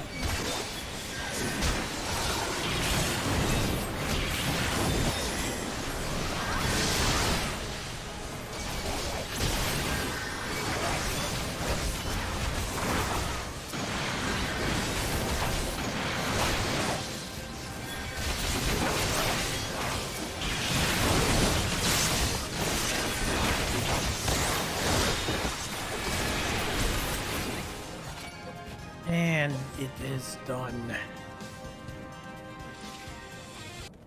But it was so loud that I couldn't hear anything. Bind her and do it tight. Yes, sir.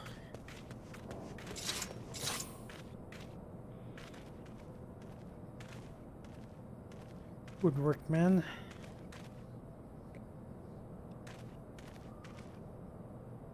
She and her Imperial Chronist pushed us close, but we were better.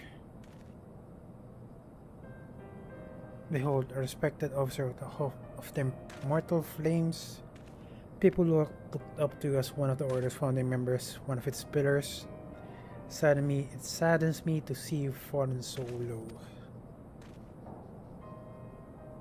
What would you know of Lo? You spoiled little lordling was never known any want.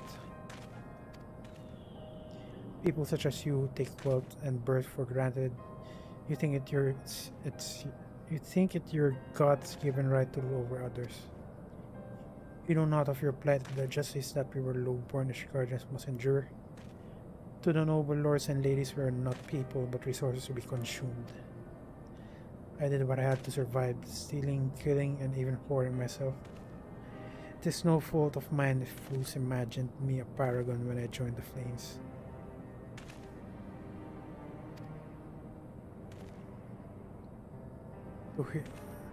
To hear you tell it, I would think you're the only person who have suffered.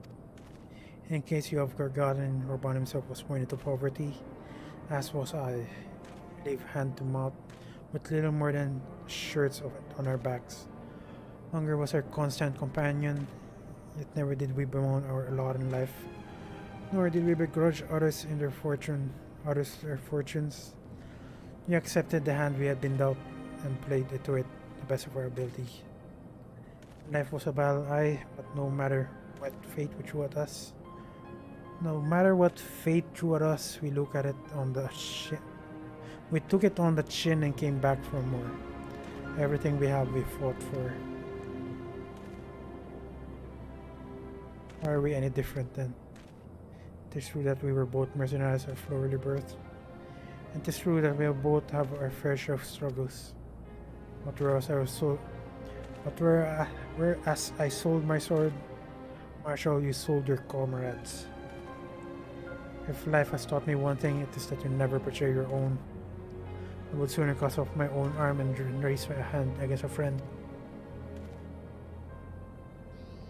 But enough talk. You will return to Olda to face justice, and the people who trust you have dragged through the gutter. Oh my god! And the people who trust you have dragged through the gutter.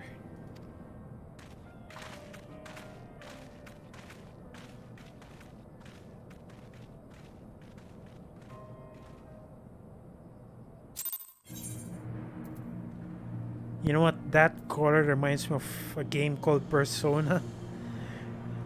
They look like velvet room attendants.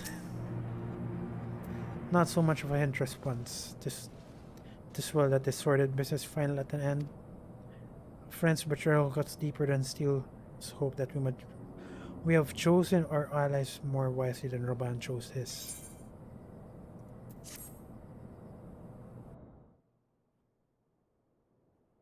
I have heard. Truly bothersome business. No, I do not foresee a problem on that front. The main concern is Roban. There is no telling what the brute might do. Have the Blades watch him in the flames day and night. My God, You may it's so leave the corrupt. Sultana to me. I shall personally attend her grace.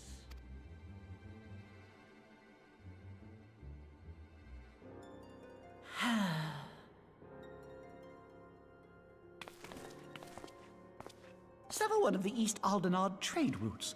That ought to keep Lolorito occupied for a while.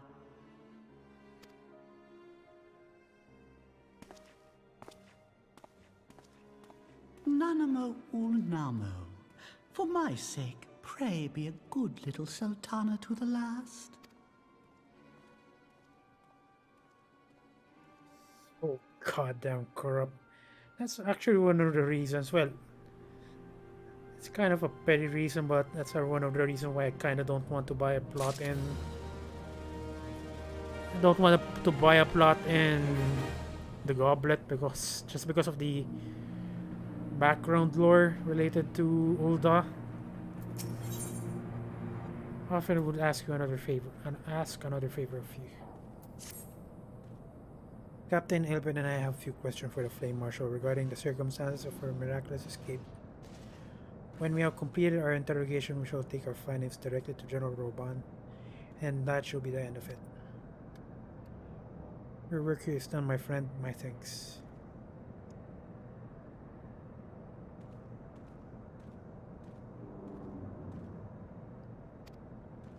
But I have one last task for you.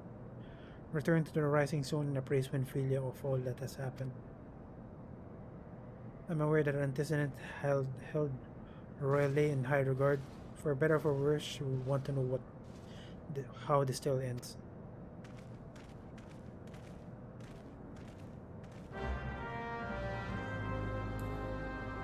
And I'm guessing Adelaide is related to the Empire as well. Well, I'm not sure if he's responsible. Well, he's connected to Raleigh. But if he is, he might have connections to the Empire.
Hang on, I'm just gonna read some messages. This should be quick. Sorry.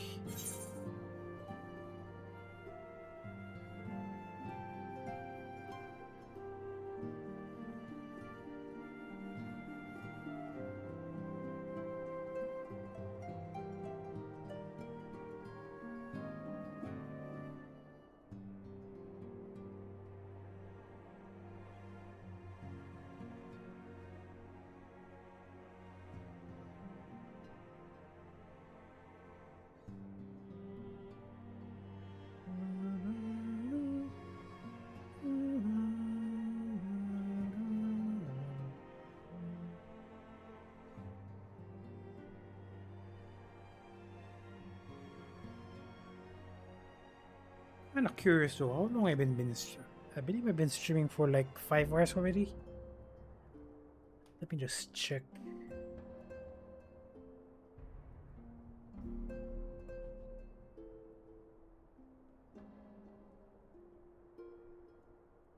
Yeah, apparently I've been streaming for around 3 hours and 40 minutes. I guess that's kind of long. Welcome back, my friend. I have already received word from Alfino. Oh my god, it's pronounced as Alfino with a silent D. I keep on saying Alfinod. Alfino? To think that Flame Marshal Huayu was the Gallian agent. What? I know not what to say. Huayu. Oh my god, his pronunciations. Huayu. And I keep on saying Royale. Huayu. Dear God. To think that Flame Marshal Huayu was a Guardian agent. Yeah, that's why I appreciate these voice cutscenes. It gives me some corrections on the pronunciations. Together with Robon, Eileen lent us much needed aid at the time of our Order's founding. She was particularly passionate about the need to tackle the primal threat. When we discussed the subject, her eyes fairly shone with determination. Whatever else she may have been, I choose to believe that it was her true self with whom I spoke then. But now is not the time to dwell on such matters. I have an important announcement to make regarding our effort to defeat the Ascians. We shall begin as soon as everyone is assembled.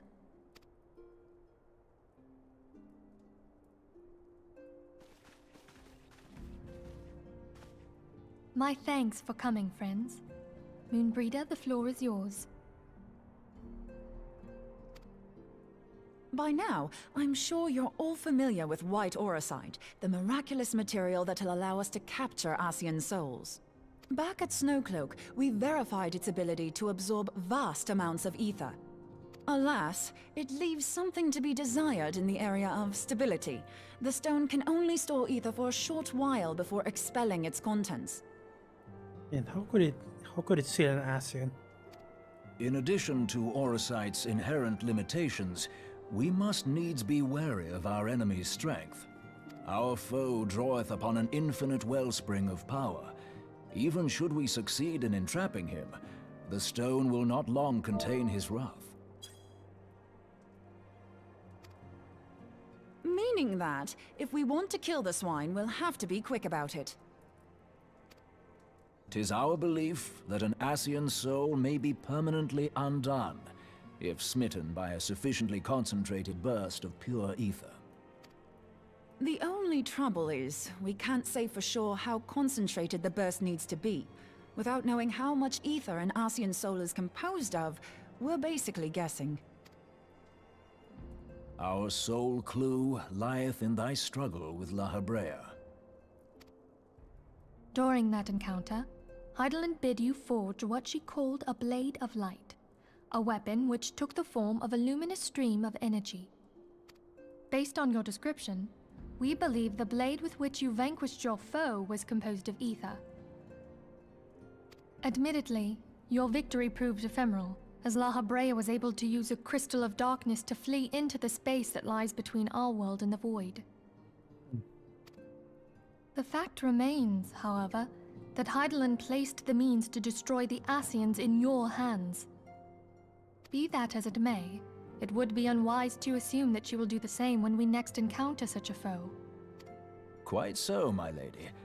We must needs find the means to forge our own blade of ether, one to equal that which Heidelin did benevolently bestow upon her champion. That is all well and good, but it seems to me that producing such a blade will require a prodigious quantity of ether. Whence will it come, pray tell? Oh, what if we had two pieces of white auracite? One to trap the Ascian, and the other to store the ether for the blade. Oh, nice try.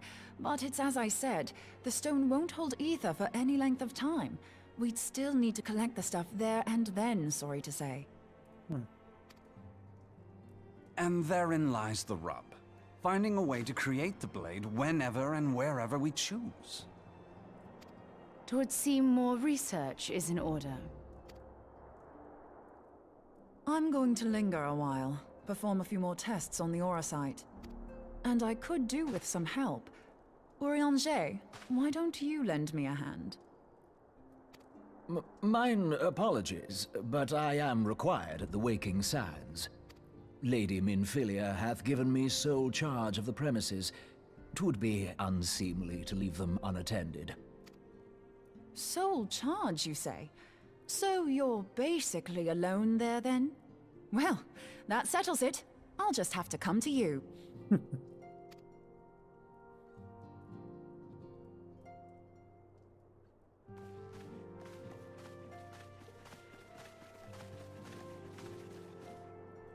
While you were afield, word arrived from the Sharlayan motherland. You will recall that a survey party was dispatched to investigate the incident at the Isle of Vow. What they discovered was troubling, to say the least. According to the report, the Isle has been erased from existence. 'Twas as if a hole had been torn in the very fabric of reality. Aye, yet the mystery endeth not with the Isle's disappearance. It hath come to light that a number of scholars in various other locales were reported missing at a similar juncture. What's more, they all had something in common with the head of the students of Baldessian. Every last one of them was researching a phenomenon called dimensional compression, or the rejoining as the ancient texts call it. I'll be damned if that's a coincidence. Dimensional compression.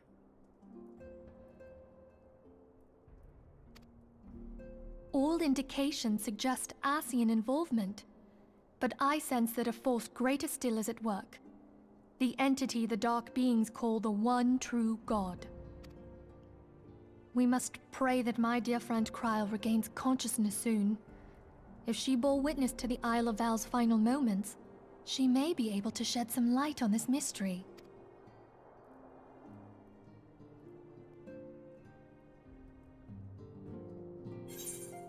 I have no idea.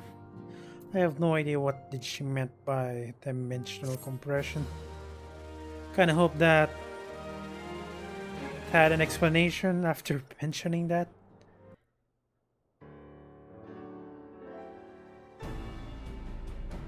Another one of Ulda. Never mind. I thought it's another demonstration of Ulda's corruption. Following the calamity, the forces of the 14th Imperial Legion entrenched themselves in strategic locations across Eorzea. So swiftly did they accomplish this, it was suspected that they had received help. To think that it came from Huayu, my right hand. Huayu. There is more. We have reason to believe that Huayu didn't deal exclusively with the 14th. She also answered to a higher authority in Garlemald.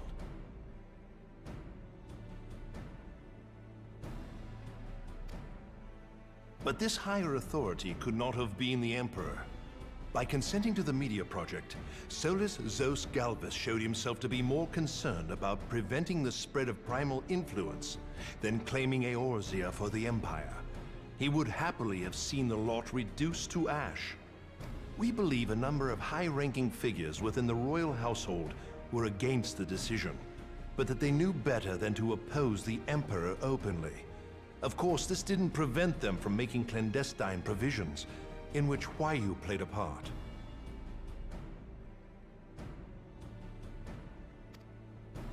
Alas, these provisions did not prevent Dalamud from falling, and the ensuing chaos changed the face of the realm forever. Yet Eorzea survived. To all intents and purposes, the Meteor Project had failed, and the Empire was left to rue its lack of a decisive means to eliminate the primals. Until, that is, it stumbled upon the Ultima weapon.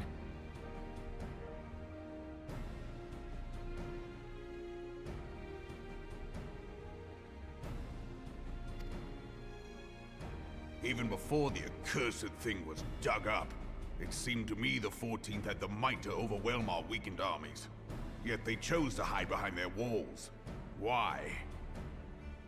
Wait, even a Christine never. Yeah, that is kind of weird. The Black Wolf was wary of making the denizens of Eorzea desperate, lest more primals emerge to bleed the land. The discovery of the Ultima weapon, however, emboldened him to resume his war of conquest in earnest. But there was one in Garlemald who believed that Van Belsar's actions were premature. One who stood higher in the Imperial Army's chain of command.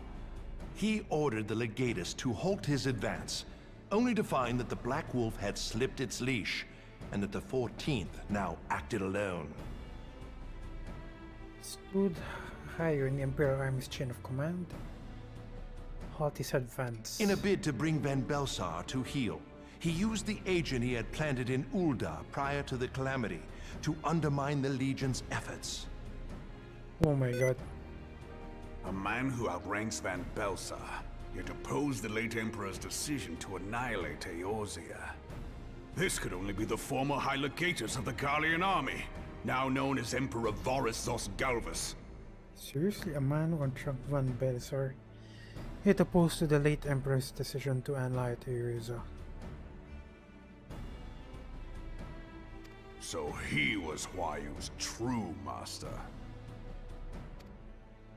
But one of several in actual fact.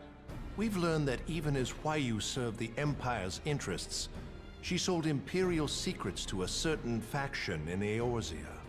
In so doing, she helped to maintain the status quo, thus prolonging the conflict. Considering who stands to profit from war, it isn't hard to imagine who her other masters were. Okay, so I'm guessing...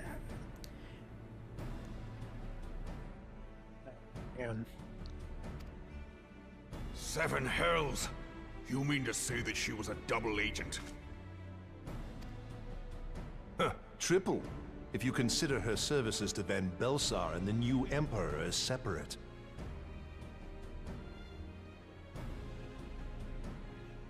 Hang on. Someone's messaging me.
As neatly as these pieces seem to fit, one aspect of the puzzle remains unclear to me.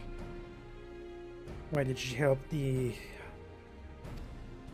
Ice? Why By did she help whose Iceheart? will was the Marshal feeding intelligence to the heretics? And try as I might, I fail to see how aiding their cause would profit either her Imperial or monetarist masters. Definitely. Could it be that another hand is at work here? If so, Huayu must be made to reveal whose it is.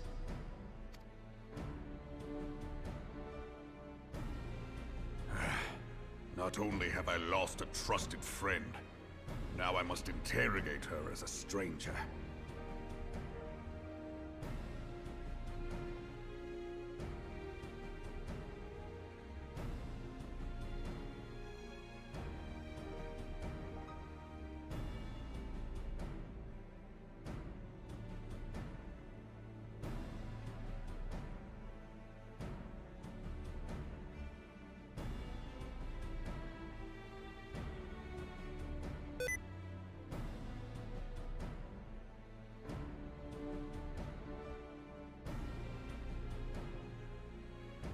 And sorry about that.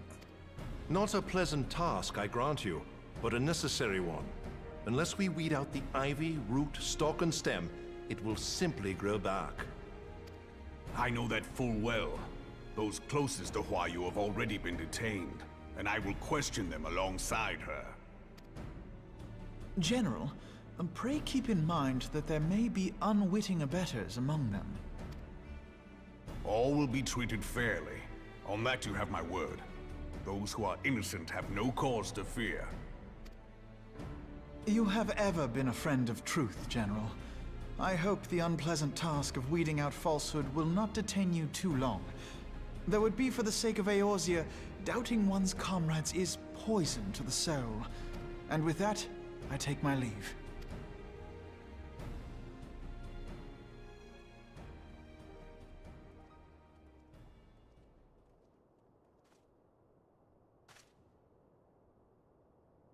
All these years, I've been made to dance to their tune. How could you, Huayu? How could you side with them?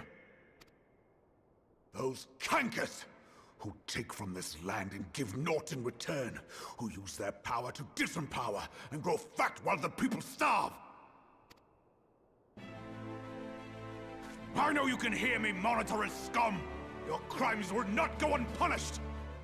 Ooh, it's mad now. One day I will purge this land of your sickness! Before the eyes of the 12, I swear it!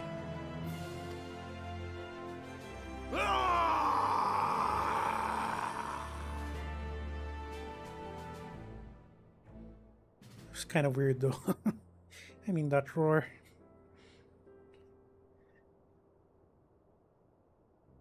I shall have no further need of you this day. Your Grace.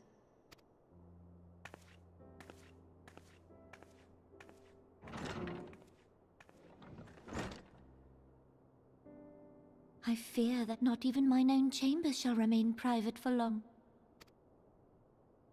Has the situation grown so grim? Ever since he proposed the Cartiner Reclamation Bill, Teleji Adeleji has risen to greater prominence upon the backs of impoverished refugees. The Monetarists were ever united in their pursuit of profit, but the man's actions have torn a rift in their ranks. They snap at each other as rabid dogs. Yet now is not the time to be bickering among ourselves. If this bickering is a threat to law and order, might you not have grounds to dissolve the Syndicate? Doesn't have any kinds of power. Would that the solution were so simple, Admiral. Alas, my moving to dissolve the Syndicate is certain to spark outrage among the influential merchant class, whom the Cabal represents. This would serve to exacerbate the current unrest, and peace would slip still further away. Be they rich or poor, natives or refugees, all who reside in Ul'dah have a right to pursue happiness. It is the duty of a ruler to protect this right. If I am to perform my duty, I must needs tread warily. It would not do to make enemies heedlessly.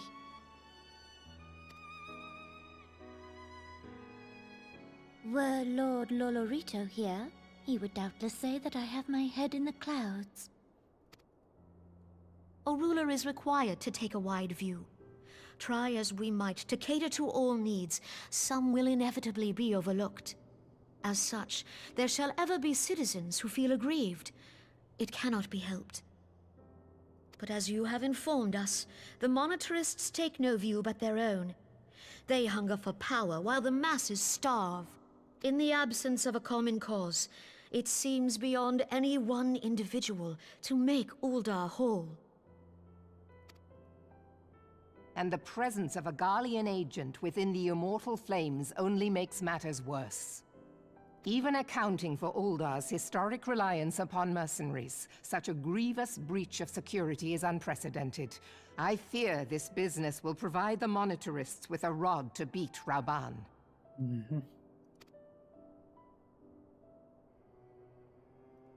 Eorzea can ill afford for the Immortal Flames to be dampened now. Ere long, the Garleans will turn their ravenous gaze toward our lands once more. If we are to resist their might, our nations must stand together.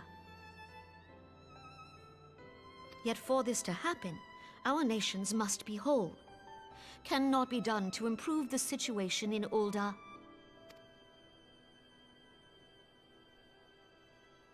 The true wealth of Ul'dah lies in the health, happiness, and hopes of her citizens. Alas, The citizens shall never know these things, so long as their lives are ruled by the ambitions of the few. The monetarists claim to represent the best interests of the people, but in sooth they desire only to manipulate them for their own selfish ends. For the government to serve the people, it must be formed of the people. For Uldar to move forward, it is not only the Syndicate that must be dissolved. Nay, you jest. Seriously? My friends, it was for no other reason than to make known to you mine intent that I requested your presence here.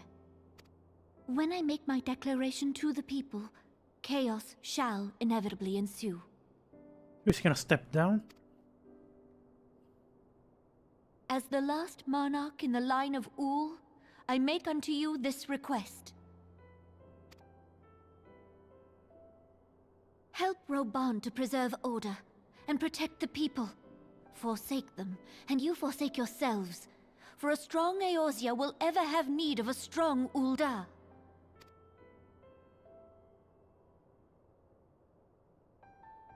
Your Grace, are you certain of this? There is no other way. When the time is ripe, the nation shall become a true republic. Both royalists and monetarists shall cease to be. Uldar will no longer belong to kings or queens or merchant princes, but to her people.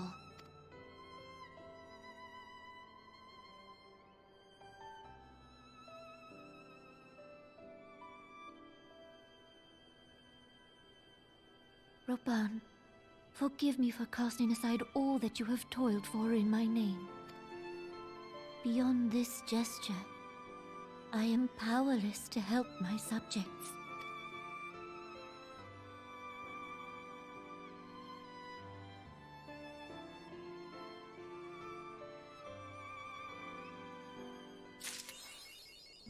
Dreams of Ice.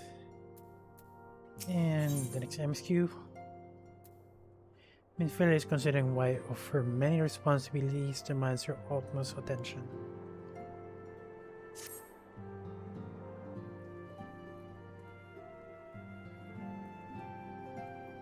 I am most eager to address the ASEAN threat. However, we dare not neglect our other pressing concerns. We both know full well that Saint Shiva will not be the last primal we face, and our relationship with Ishgard is still tenuous at best. I think the resolution for the primal threat was once the sole priority of the science of the Seventh Dawn. Some days I wonder if it was wiser for us to take on so many of other responsibilities. Lest you forget antecedent, the science need not shoulder the burden alone. We're not the Crystal Braves established for this very reason. True, we're presented with a multitude of problems, however, we have all the resources we need to address them in turn. Van in particular is ever a steadying hand who I trust will continue to support the Braves. To what do we owe the pleasure? Have there been further developments regarding the situation in Oda? As expected, the Immortal Flames have been struggling to cope with the revelation that one of their high-ranking officers was a Garlean agent. Suffice to say, Adeleji and his monitors have wasted no time in attempting to turn the situation to their advantage. Coupled with ongoing unrest, the Flames are finding themselves hard-pressed. Plainly, General Roban needs our help, and I will direct Resort Braves to offer what support they can. If I am to stay abreast for the latest development,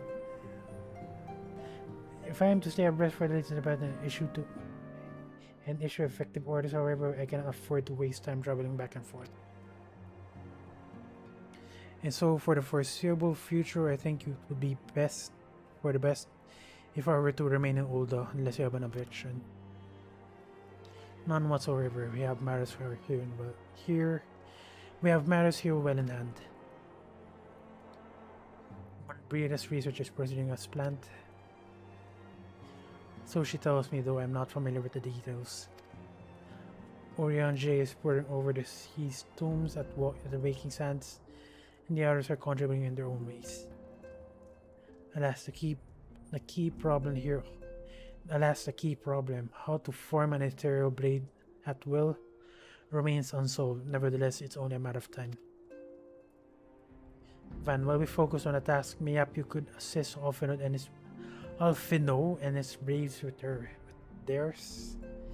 It would do much to restore faith in immortal flames if the Warrior of Light was seen work on their behalf. Never forget that your esteemed status allows you to act in ways that those more tightly bound to organization and nations cannot. As ever, I implore you to do so.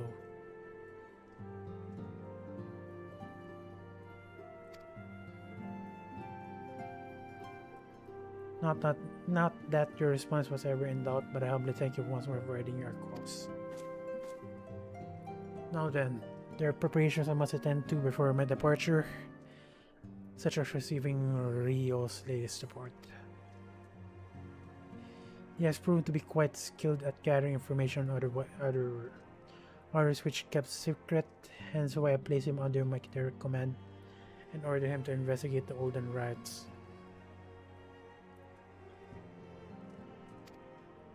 When you're finished here, join me outside. Depending on what he has to say, I may soon have to ask a favor.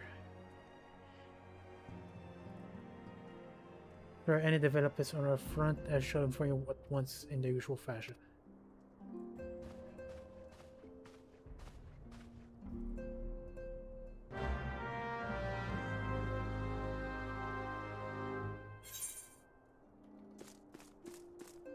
Speak with Riolo.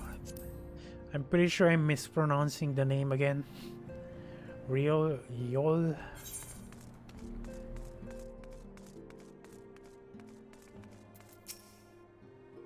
When the city of Frening was abandoned, a great many tombs were scattered and lost. How smoothly our research might be proceeding, were we able to procure archives of yesteryear?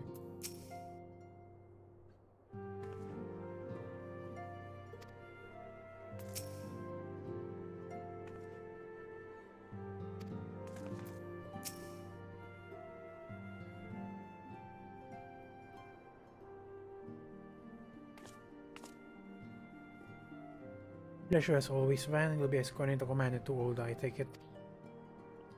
Actually, I have another task in mind for her. If you would be so kind to repeat your report for her benefit. Right then. Me and oh my god, the pirate grammar again. Me and Min been making inquiries into the source of the weapons. What found their ways into the refugees' hand and ways back. So happens we caught wind of something promising. A rather large purchase of sharp and pointed things backed by a black marketeer holed up near High Bridge. I doubt this man would have secured such a quantity of weapons if he did not already have clients waiting. Clients that, for whatever reason, would prefer for this transaction to remain secret. Brings to mind the merchant who caught an arrow while talking to Van. Known it, generous fellow, he was doling out swords and spears to the downtrodden and disgruntled.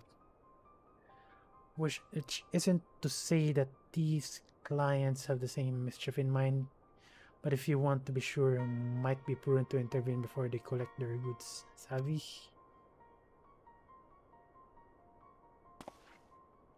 Seizing the weapons before they fall into the wrong hands would be for the best. However, if you strike to the appointed hour, you might capture the black marketeer as well as the clients. What you say, Van? It is settled. Rendezvous with Captain Ilbert at High Bridge and intervene when the exchange takes place. Now then, if you will excuse me, I must leave for Ulda. I expect good tidings.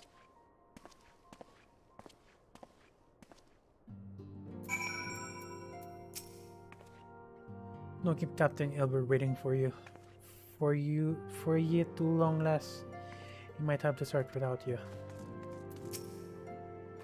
Hello, Van, are you sleeping well? You must be absolutely exhausted from saving the realm on a daily basis.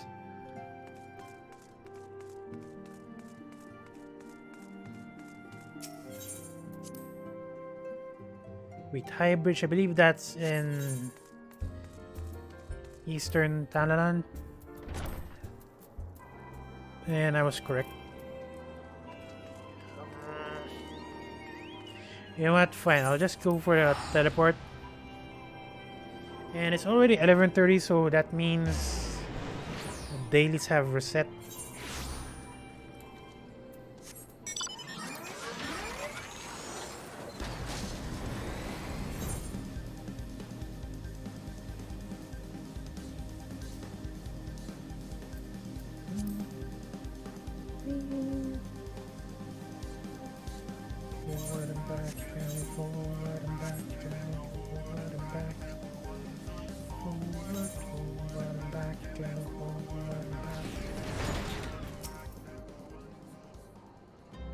Van, my scouts have been keeping a close eye on the black marketeer, and it would seem his guests have arrived. It would seem that he has hired more than a few men to stand guard, common thugs of no consequence, but they're nevertheless posed a threat. Even so, I feel compelled to apologize, this far beneath a woman of your standing, and Commander Levayu needn't have dispatched you hither. But powerful men ever had need of loyal, able-bodied friends. Having found one in you, it is only natural that he would come to rely upon you without hesitation. Bait and switch. Ilbert is eager to bring back the black marketeer and his clients to justice. Now then, we should make for the burning wall without delay and secure those weapons. The first unit will ensure the clients do not escape with me, Van.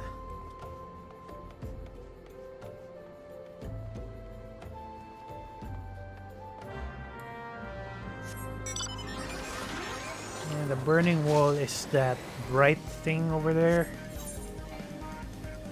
I'm just gonna follow the marker on where the next MSQ is.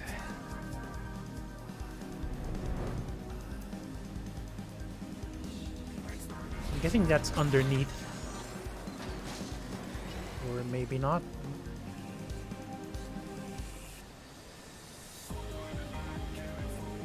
That's above, apparently. Here it is.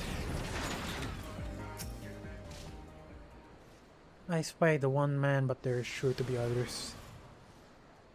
I have a plan. While you approach the center and create a distraction, my men and I will slip past and catch a black marketeer unawares. Once you dispose of the thugs, wait for us outside the tunnel entrance. Any questions? Then let us be off. Good luck, friend. And this one is just under here. And it's gonna start smacking blades. Let's go.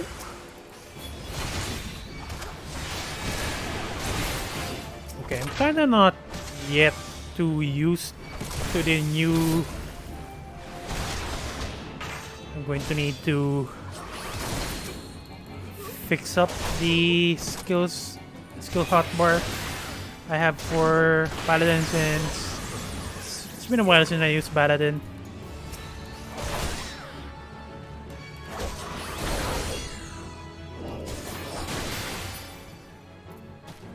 Okay, I'm just gonna read up. Oh, never mind.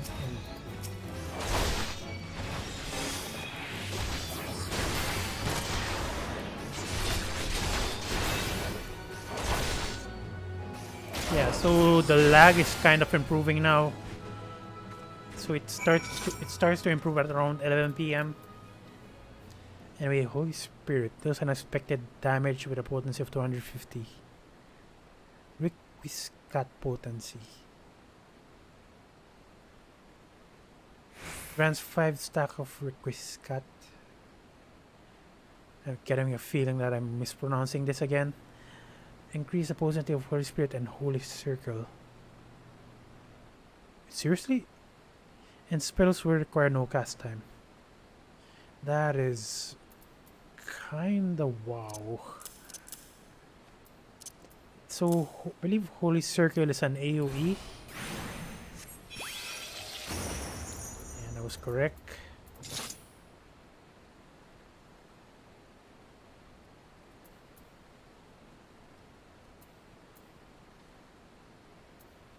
I think this no, actually not. Yeah, I'm just gonna go with that arrangement.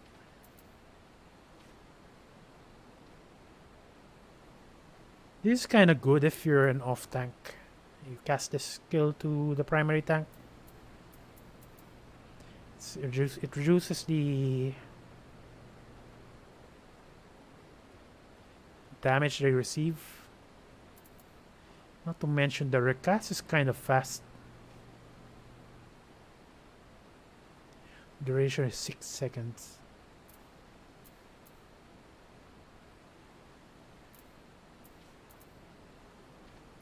Hallowed Ground is pretty much the safest invulnerability skill for tanks.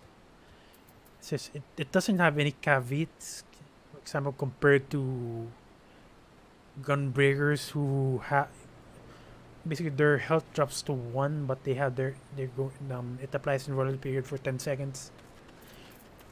Which pretty much is the same as Hallowed Ground.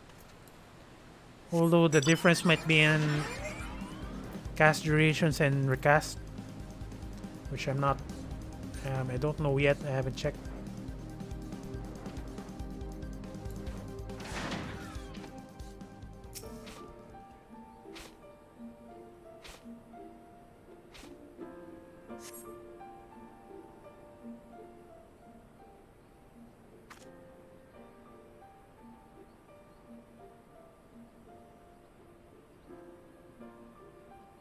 I don't understand what's this all about.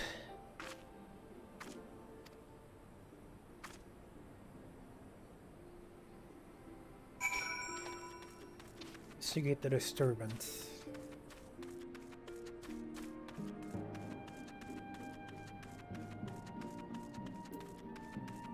It's already dead.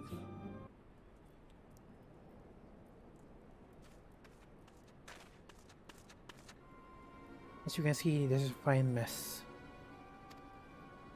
When I tried to restrain, he drew a hidden blade and lashed out. But before I could disarm, one of my subordinates panicked, and this is the result. How foolish for me to underestimate the bastard and to bring an unexperienced recruit. Golden opportunity wasted. As for the client, though we know not how, they slipped past our perimeter. At present, the first currently tracking a party of Duskwall sellswords. Duskwhite sellswords.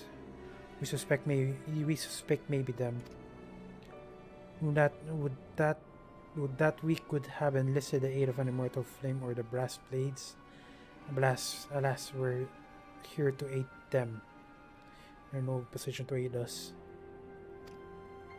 Well, at the very least, we have secured the weapons, yet even that, the accomplishment is lacking. For the information we received indicated a massive shipment, and this is anything but.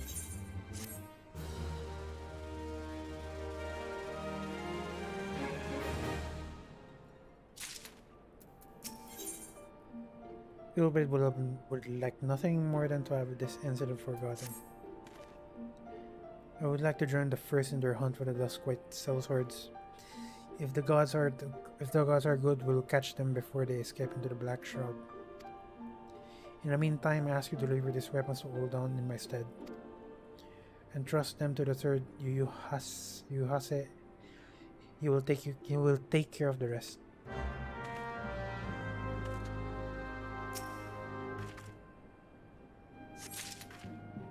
How do I even carry that?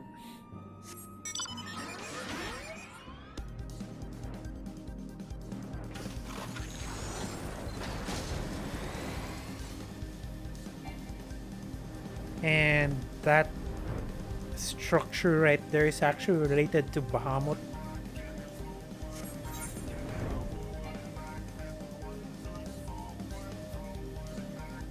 And that's actually the primary cause of those orange things. Corrupted stones. I believe that's what it's called.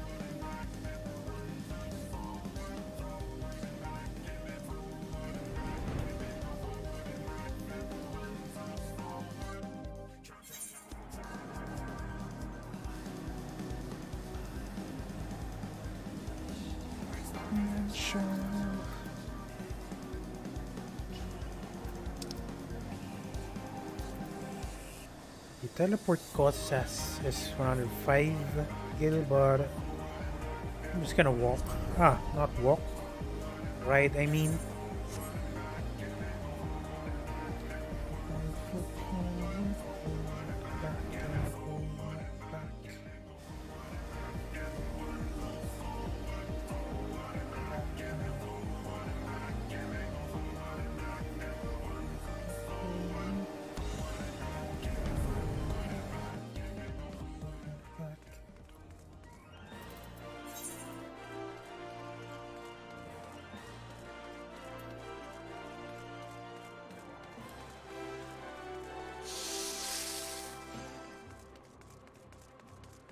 Wait, that's actually inside, so I could have just used an aetherite, I think.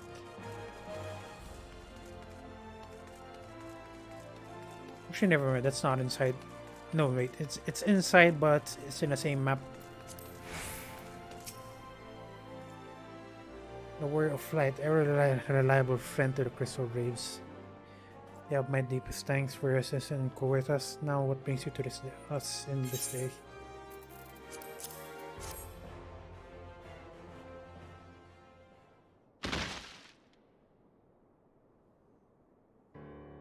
A gift of weapons from a certain black marketer, courtesy of Captain Ilbert, you say. Understood. Once we carry our contents, I'll have them delivered to the Hall of Flames. This cannot be everything, can it? We all stated with confidence that there would be a far greater quantity of weapons. Blood and falsehood, clearly. Rio is unfamiliar with the ways of Holden merchant. Whoever's tried to present themselves greater than they are. We should be thankful that this information was not completely erroneous and that we managed to achieve anything of worth at all. I keep on pressing something on the keyboard. This is something we're celebrating, isn't it, Lieutenant? Besides, we've got more important things to worry about, like fighting those guardians up north. There'll be no fighting if I haven't anything to say about it. Our orders are to stand and watch, not to seek glory in battle. If you have no further need of us, then I shall take my unit to the cereal processing plant. Time for the 14th to earn their keep. Fighting well aligned. Alyan for the freedom of all.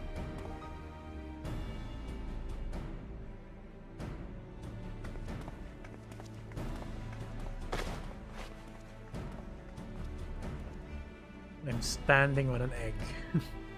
Excellent work as always, my friend. Rest assured the immortal flames will hear of your contribution until we meet again.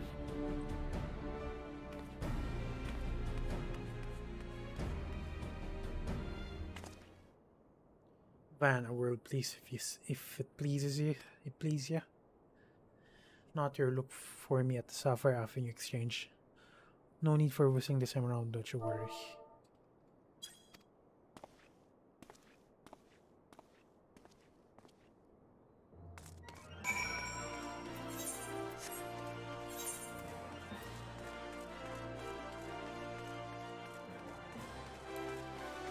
Sapphire Exchange is just outside.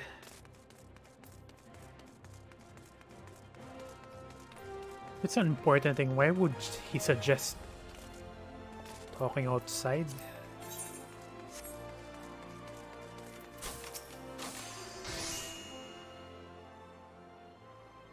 Thanks for indulging my request. Few places better than a market for privacy. I find all the hustle and bustle of commerce means most conversations go unnoticed.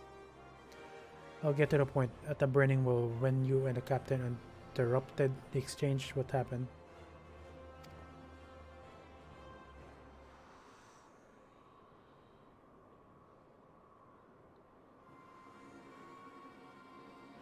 It's not quite the first hold it.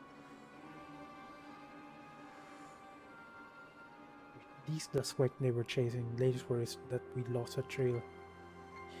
But you never saw him yourself. Not before fighting starting out and not after. Something ain't right and I don't know what it is.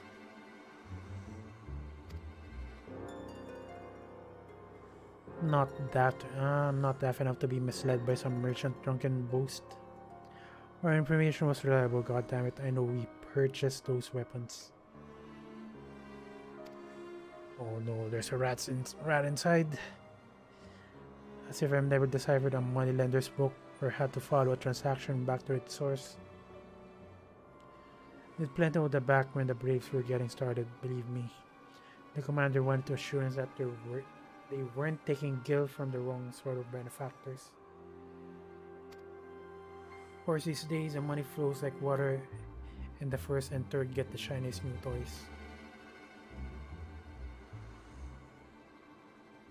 Forgive me, friend, I've blood in my mind these days. I appreciate you lending an ear. Best get back to it.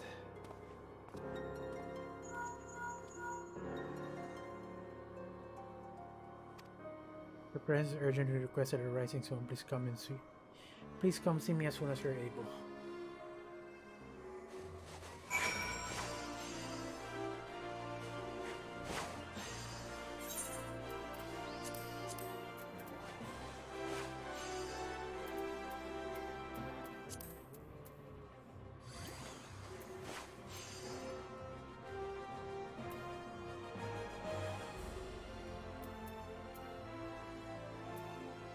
Still haven't done my leaves.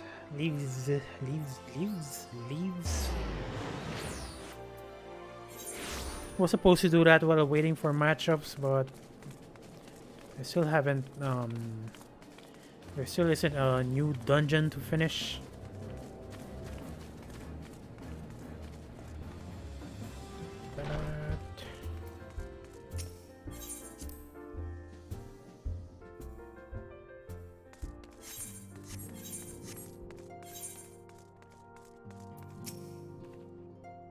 Thank you for coming so quickly, Van. We're a guest from Eshgard who wishes to speak with you.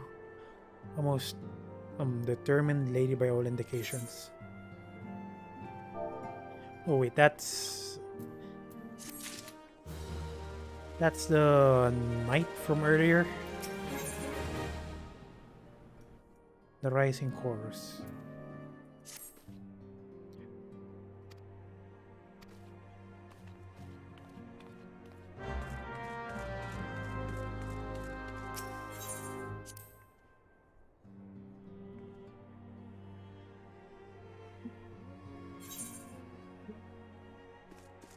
Yeah, it's definitely Lucia.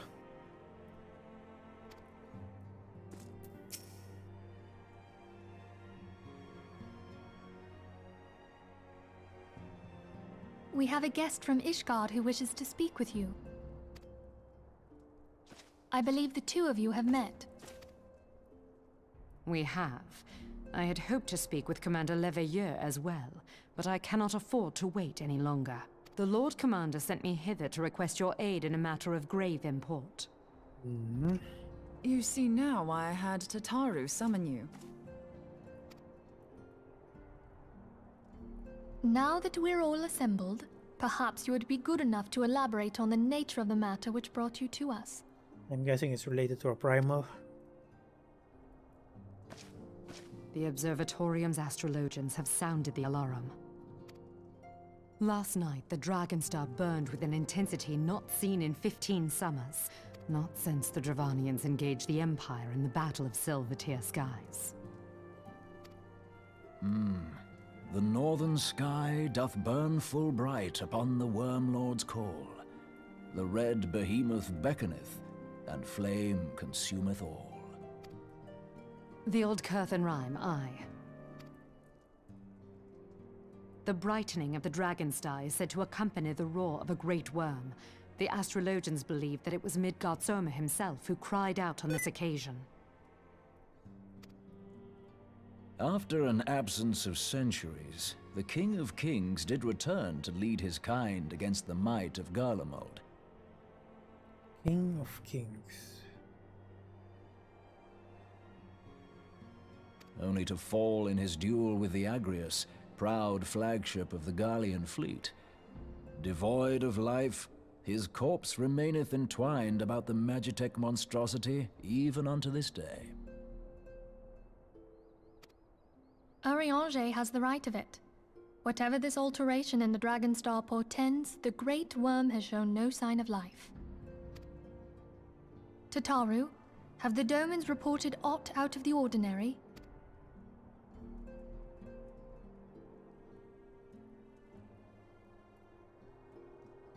Correct me if I'm wrong, but if Midgardsormr had roared, wouldn't we have heard it here in Revenant's Toll? Yeah, what I was wondering.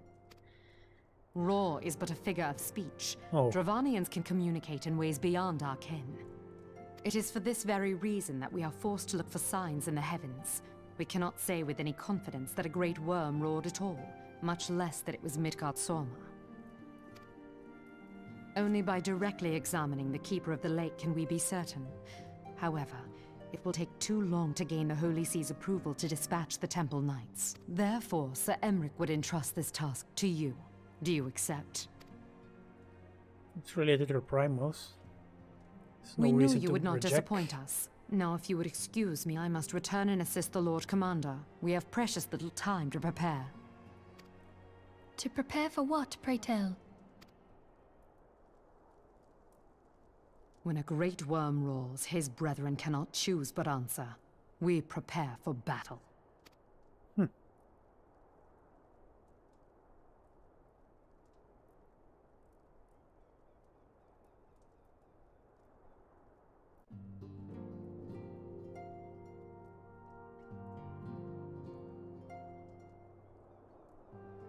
Forgive me if I state aught which you already know, but I will ensure that you understand the nature of your destination. As your stated, what you now call the Keep of the Lake is the wreckage of the Agrius, former flagship of the Imperial fleet, and the corpse of the worm responsible for its destruction. 15 years ago, as a next step in this campaign to subjugate Eorzea, Gaius von Bilsar attempted to seize control of Mordona. So massive was his force that all thoughts of his victory are foregone conclusion.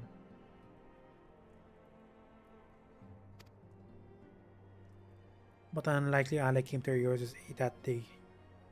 Midgardsormr, legendary guardian of the Silver Tear Falls, burst forth from beneath the waters of the lake and led a host of dragons against the Guardian airships overhead. In what would later become known as a Battle of Silver Tear Skies, the Great Worm felled countless airships before engaging the Agrius. In this ensuing struggle, the flagship's Ceruleum engine failed and it tumbled into the lake below. Yet this victory came at a great cost, for the explosion which followed claimed the life of the Great Worm as well. That same explosion transformed Silver Tear Falls into the desolate wasteland as it is today, draining the lake of its waters and crystallizing aether-formed mounds around.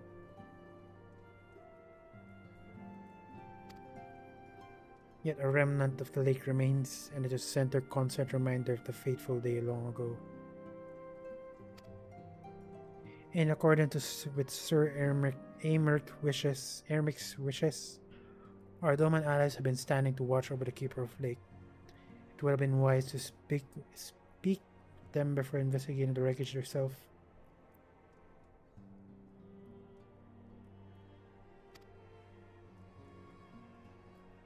Be careful, my friend. We know not what dangers await you within. Now then, let us not neglect our own task. There's much to be done, and precious little time to do it.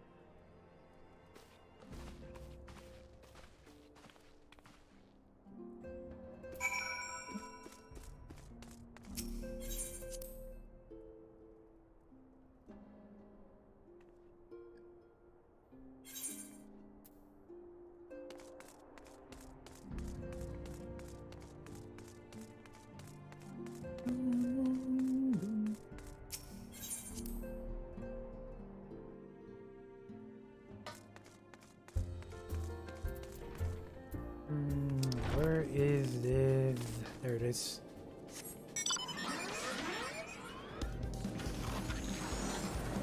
Believe that's a new dungeon. Or maybe a raid, who knows.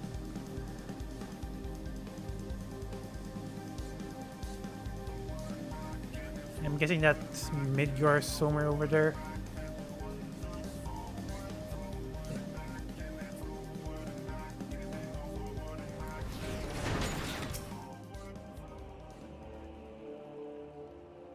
You're in luck, miss. I was about to send word to Revenant's Soul about the garlands.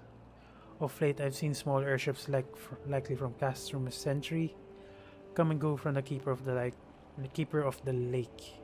Though I cannot say for certain at this distance. I believe they may be salvaging something from within the wreckage. The Castrum supply line had been cut from some time, and I'd wager they were desperately in need of spare parts and other equipment.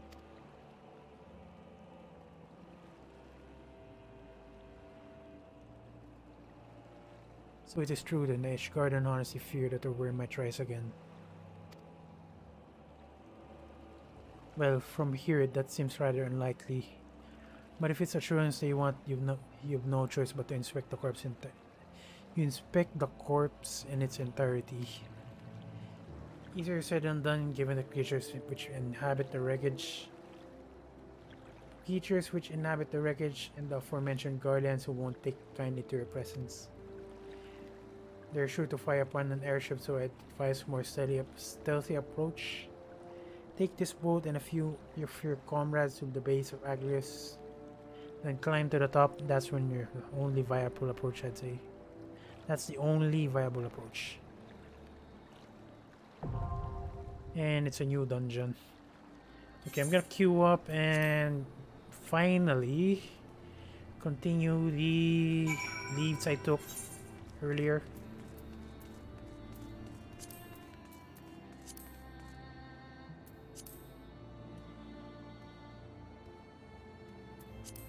Where is that?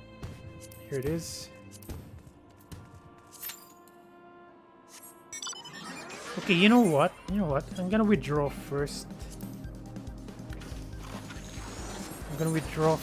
And honestly, I'm at my Elegant Tombs is at 2,000 already, so I think I'm gonna spend some first. Spend some of those tomes I have. Because it's kind of a waste. Even though if I don't need anything right now. But I guess I'll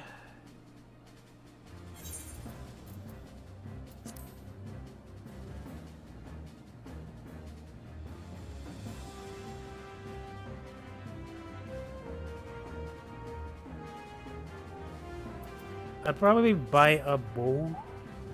Ironworks bow.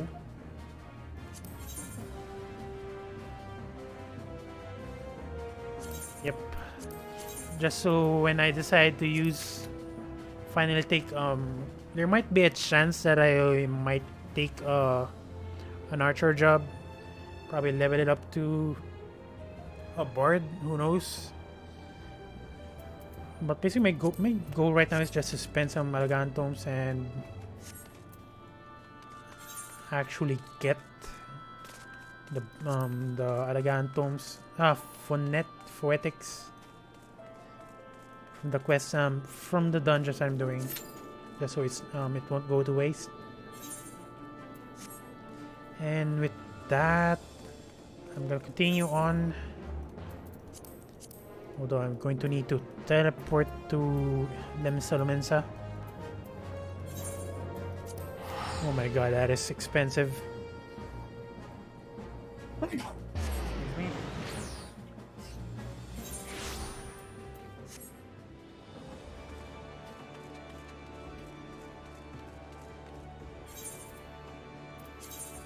And I believe that I need a jerky for the next deliverable. Black pepper. Just gonna check if it's available here.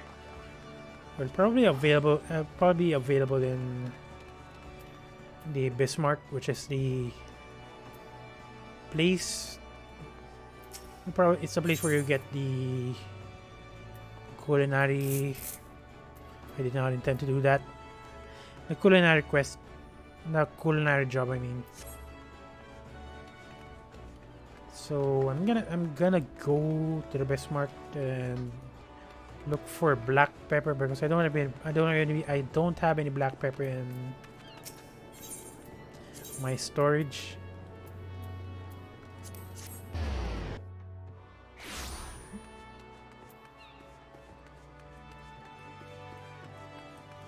How did you like the Shiva fight?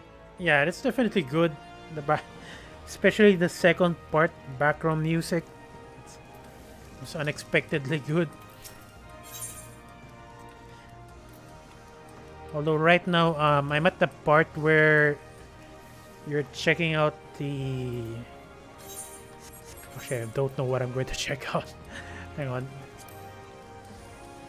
So yeah, basically I'm at the part where we're checking out Agrius and Midgar Sommer.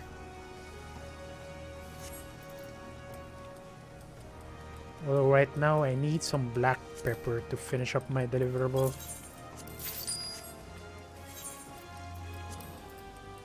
I'm guessing I'm very close to entering Ishgard.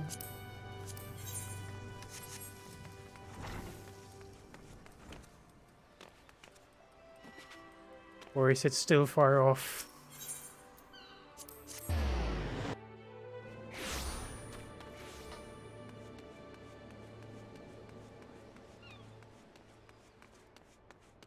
And next one is...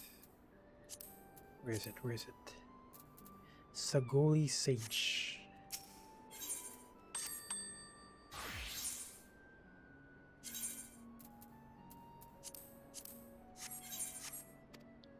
Although most of when I did the Shiva fight, I was lagging so bad, so I just decided to be an off tank and support the main tank.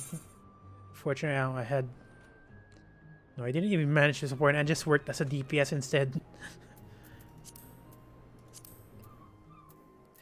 Okay, next one is Nutmeg, which unfortunately I have those.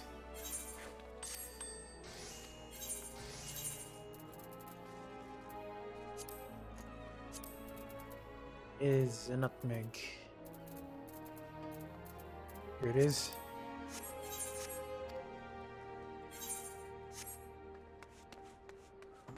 And right now I'm just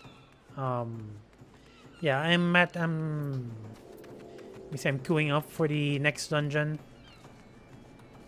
for the next MSQ, and then while waiting I'm just crafting some items for the leaves that I took earlier.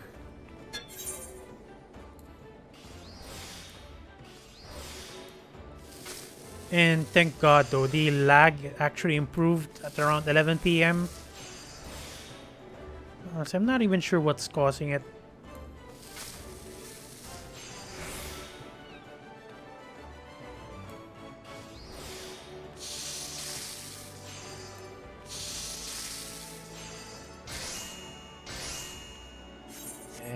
Give the jerk beef to this guy.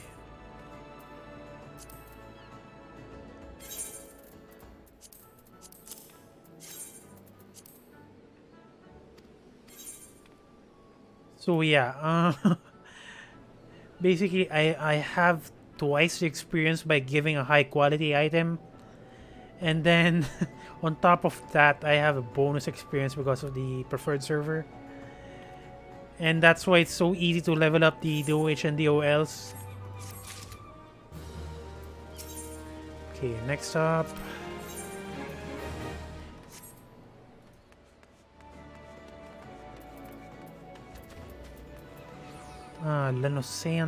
Lanosian toast. How do you even create that? Lanosian toast. It says the average time is 5 minutes, but so far not too lucky with the matchups. Not bread. Oh my god, this involves a lot of work. Well, I mean a lot of item, I mean. So first up is walnut bread. Sunset wheat flour. I believe I have that. Never mind, I don't have it, but I'm pretty sure I crafted it previously. And one of my retainers has the item.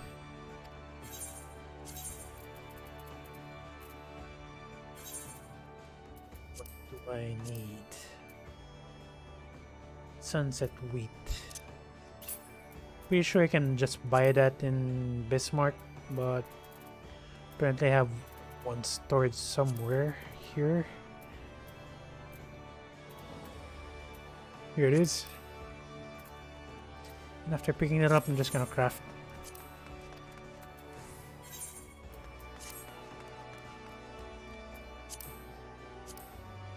Or maybe not. Apparently I'm short by one.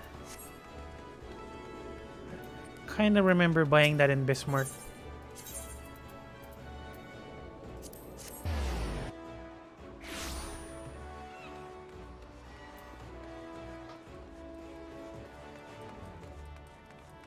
If I'm gonna switch to a healer, and I'm assuming, actually I might be wrong, but I'm just gonna try anyway. I'm gonna switch to a healer class and join in again. Might get paired up faster, who knows.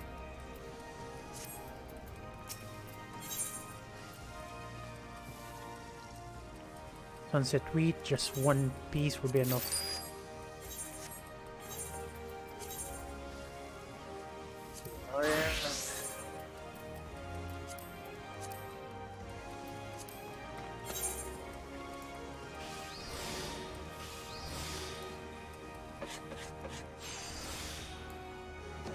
Okay, apparently I don't need to apply my buff since the recipe is a low level recipe anyways.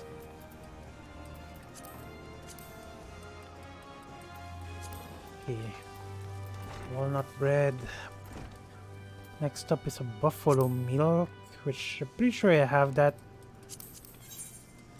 And I do apparently. Smooth butter.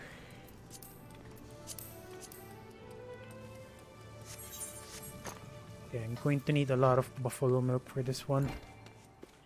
For the butter and then the actual recipe itself.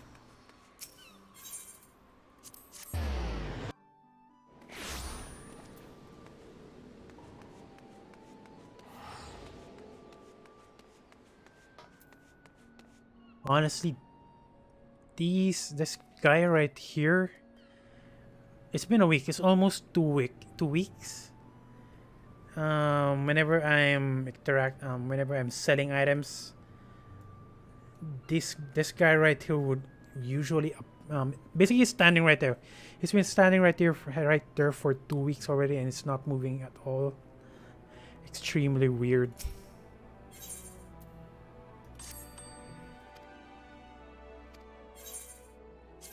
And where's the milk? It's kind of weird. I'm just gonna move this to my different retainer because it's not supposed to be there in the first place.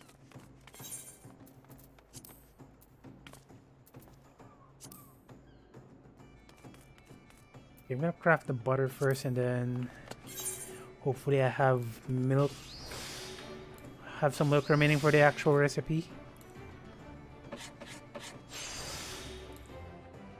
Again, I don't need any buff for this one.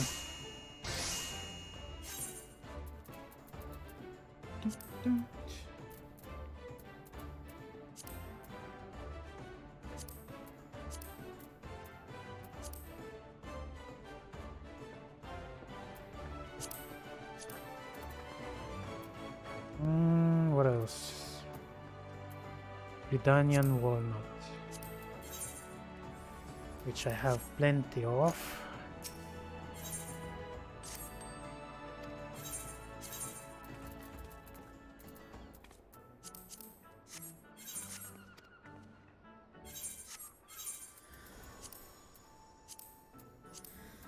Thank God that's the last ingredient.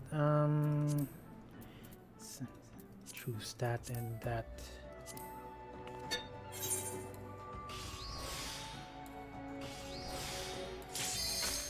And it just had to pair me up while I'm synthesizing.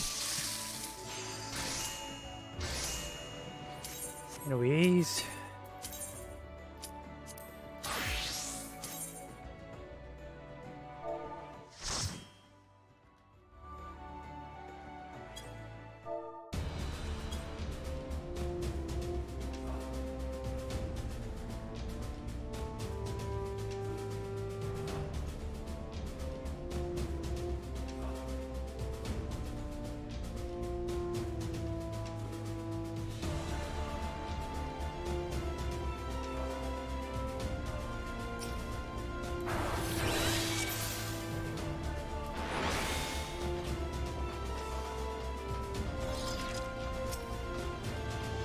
I just had to mention it to my party first, just in case.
I'm gonna do an AoE heal since most of the party is getting damaged for some reason.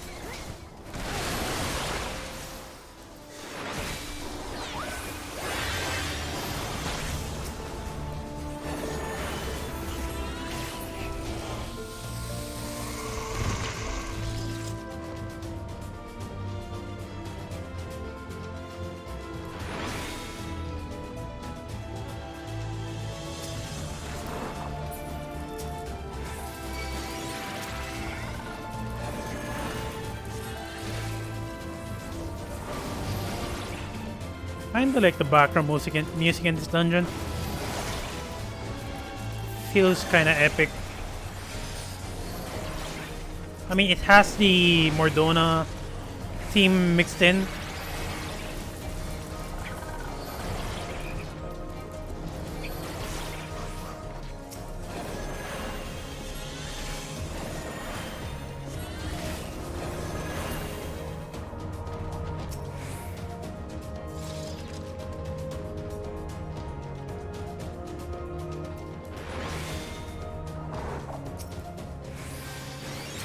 Oh my god, why did I do that? I did not intend to do that.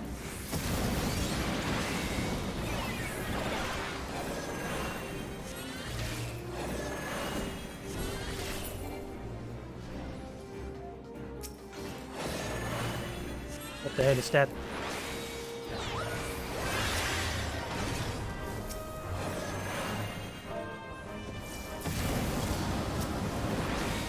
I just had to ask.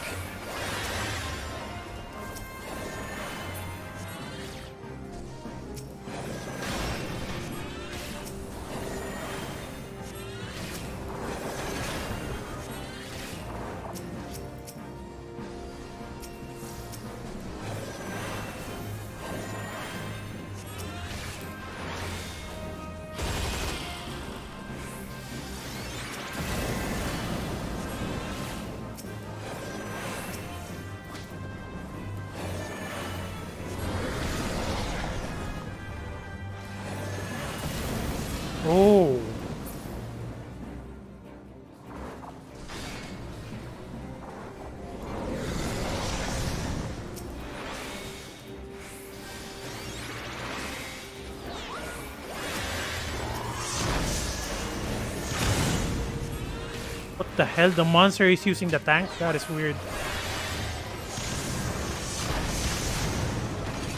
Okay, I'm getting overwhelmed, so I'm just gonna go full ham on the heal.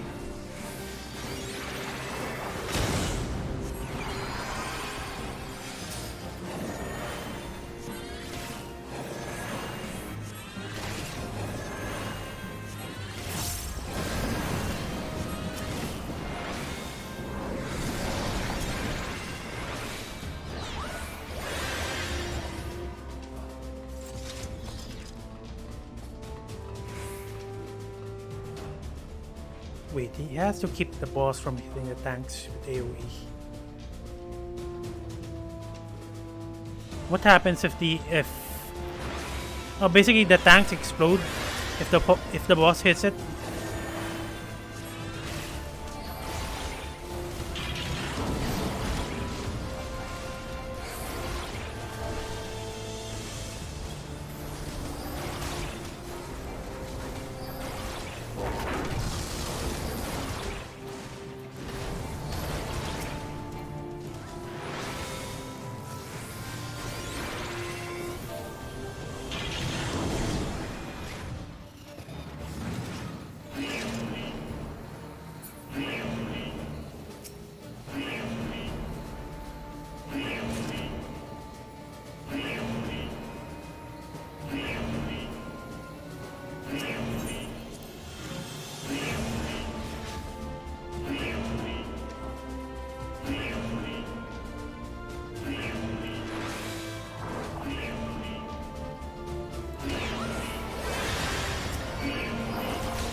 To apply shield to the tank.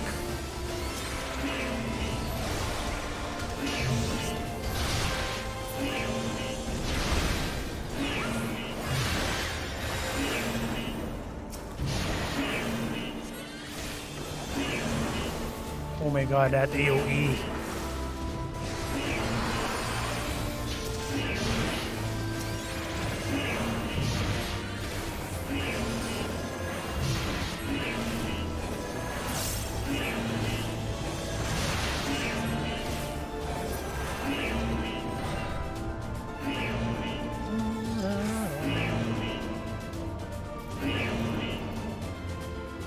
I'm just gonna pass for the loot, since honestly it doesn't benefit me anymore, even if I desynthesize them.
I should have cast that buff before the fight.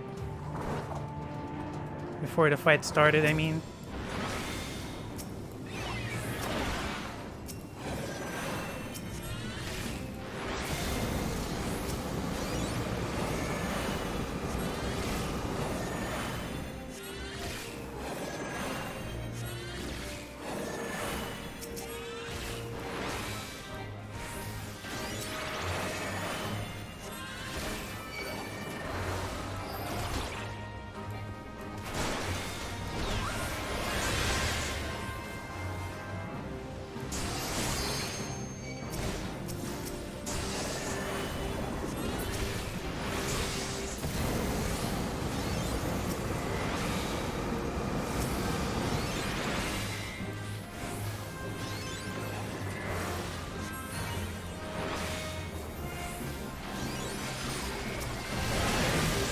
Oops.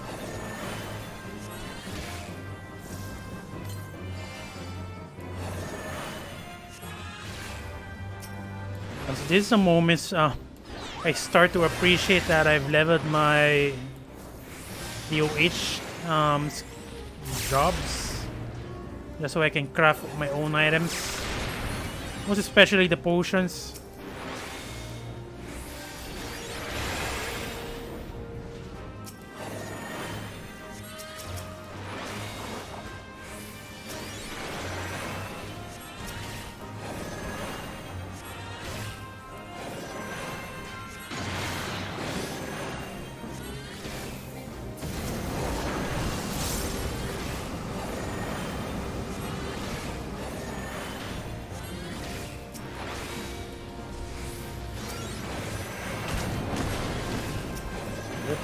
That is one hell of a damage.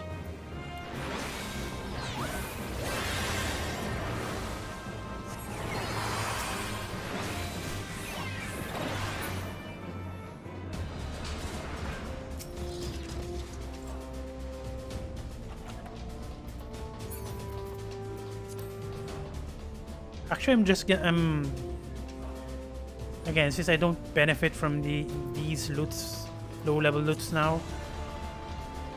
Whenever I roll, it's because it looks good, and that's basically it. Even if I'm not really a fan of, I'm not a fan of glamour.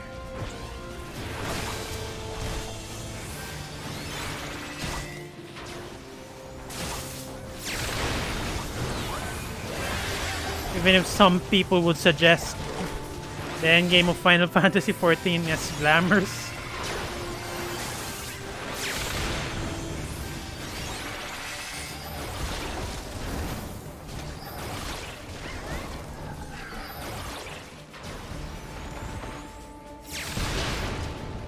Oh wait, actually, you're right.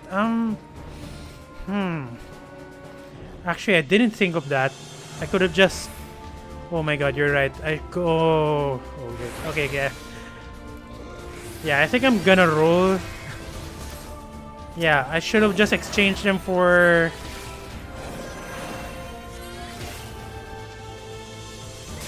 Grand Company seals instead. Actually, yeah, you're right. You're right.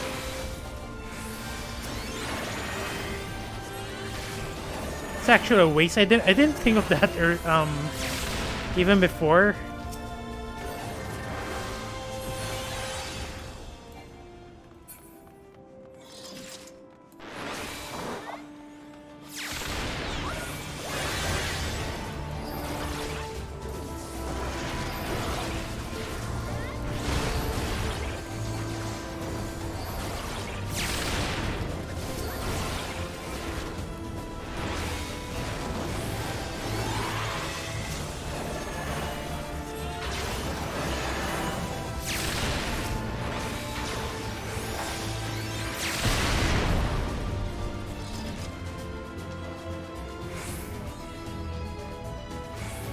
I'm guessing this is the last area since I got an achievement.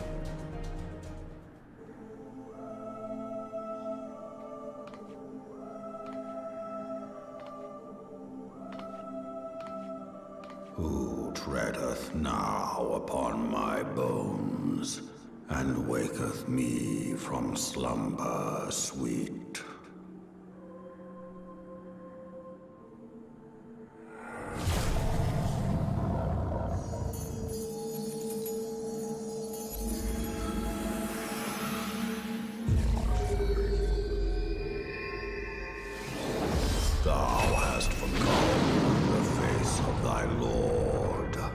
Remember, mortal, and fear me. Fear me.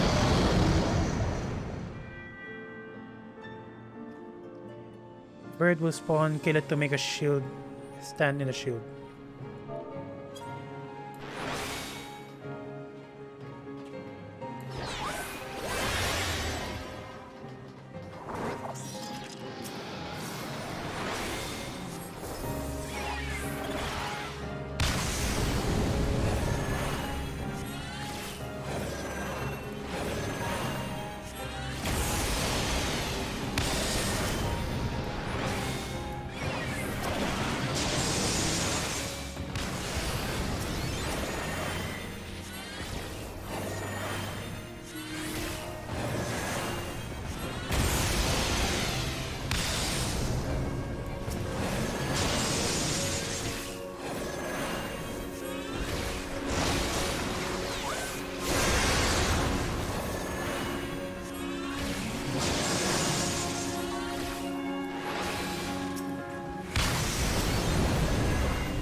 I'm guessing this is the bird they mentioned.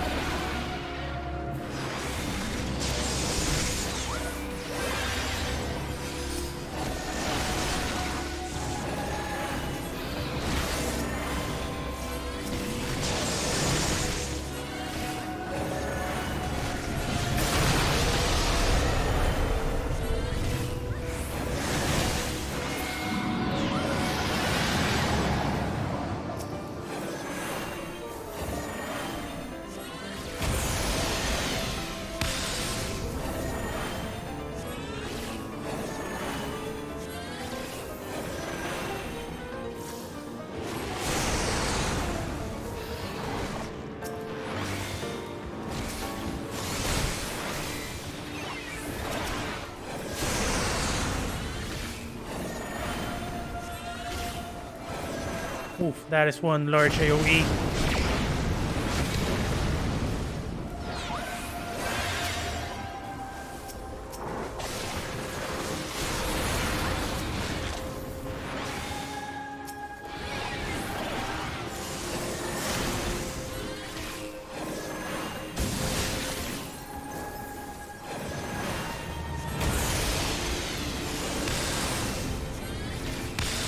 Oof, I got hit. That sucks.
And that's finished.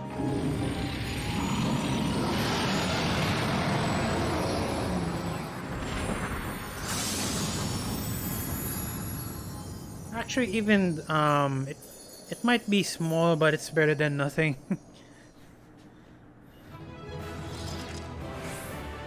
Dragon down.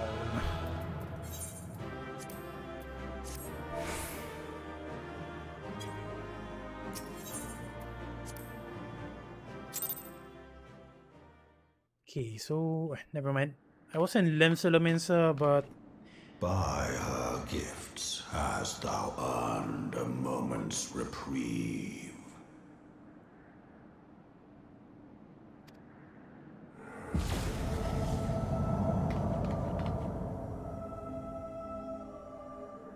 Speak, mortal, and I shall listen. Guided by a star. My people have heard the song. Ishgard shall burn. Wait, your people. Sons must answer for their father's misdeeds. We do not forget. We do not forgive. Seven children did I sire. One now singeth of retribution. Wait, so it's a different dragon? I rise to join in the chorus. Thou art powerless to silence us, mortal. Yet thou shalt not live to labor in vain. Thy reprieve is at an end.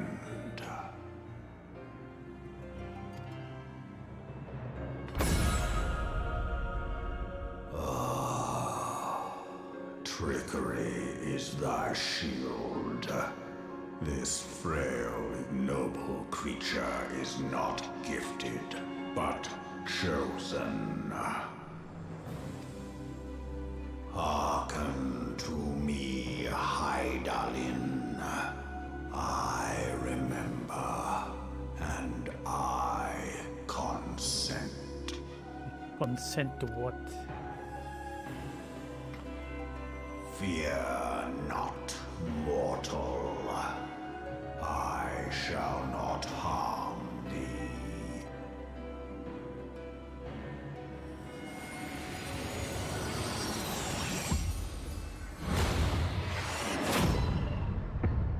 Hell?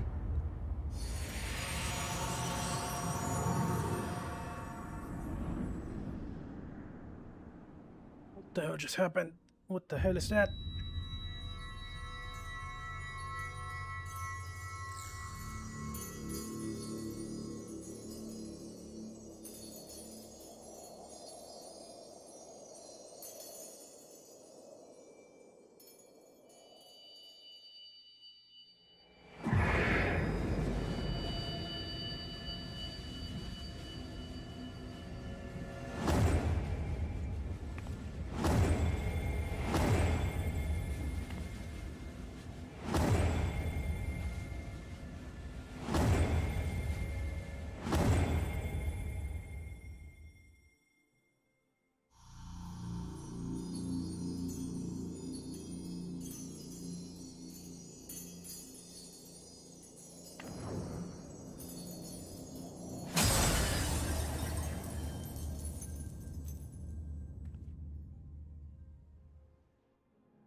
Wait, so what just happened? I'm not sure. Mayhap thou thinkest me an oath breaker. Thou art mistaken. If thou comest to harm, it shall be by another's hand, not mine. I did but strip thee of thy mistress's feeble blessing. Thou didst profit much by her grace, but no more.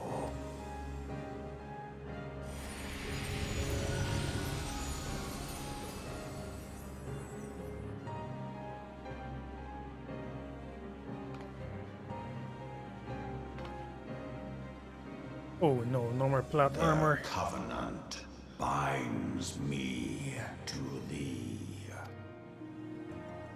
I shall watch, listen, and wait.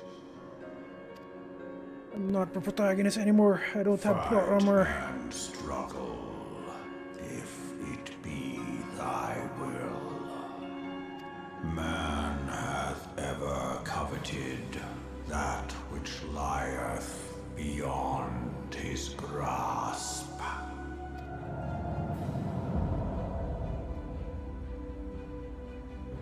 I drink of her body, and thence doth mine own find new life.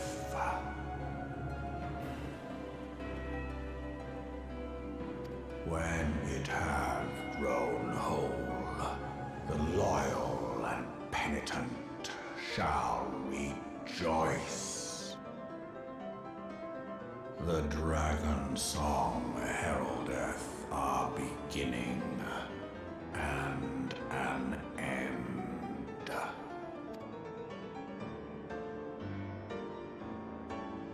Okay, so basically it's giving me a minion. Or maybe not.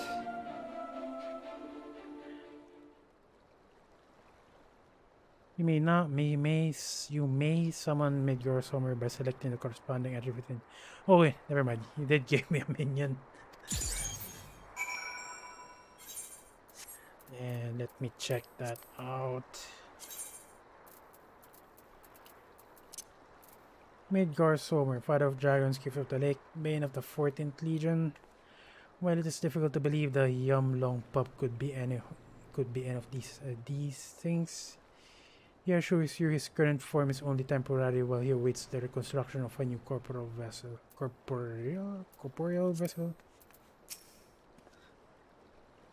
I was beginning to fear the worst were those explosions I saw.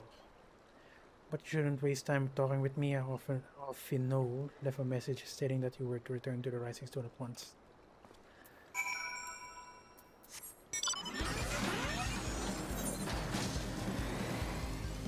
Actually, I guess I'll summon him. Test it out how it looks.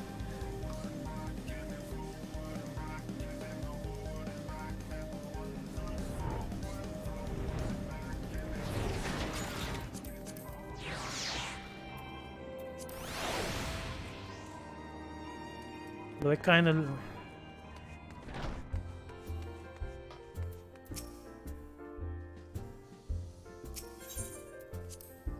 Does it have any other animations, for example, riding on your shoulders or something? Oh, she's still here. You've spoken with Commander Leviuri yet? He's been pacing again. He does. I'll be looking forward to that.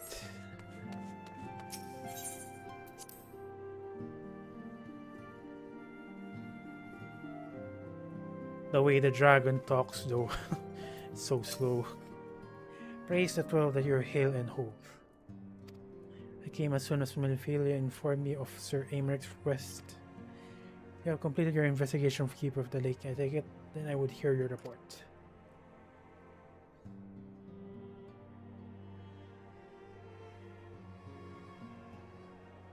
We conversed with Midgar Sommer, I swear, and I was asked to make such a claim. I would regard it with considerable skepticism.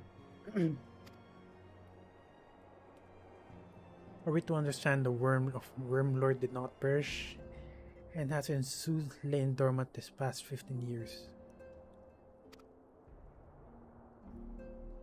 Less a resurrection and a more rejuvenation for he dwelt in eternity, years passing as moments. Though his words were ambiguous at times, one statement left a little room for interpretation. My people have heard the song, Ishgard shall burn. Wait, does it mean the Drovinians? Clearly an attack is imminent. We must share this information with Sir Americ immediately. However, we dare not divulge your conversation with Midgar Sommer in its entirety. To even acknowledge that you heard the voice of a Drovinian. Wait, you heard the voice of a Drovinian is a grave but necessary risk. Lest we forget, men have been executed as heretics for the... Oh my god, that is right. For your own protection and for the sake of tenuous relation with Ishgard, the truth cannot leave this room. Even if I have a dragon-based minion on my back. As for we shall present our revelation to Sir Americ's emissary, you may leave that to me. Remain here for now.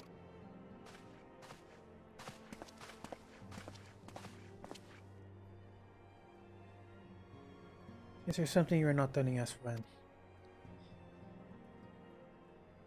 Oh yeah, it did just remove my plot armor.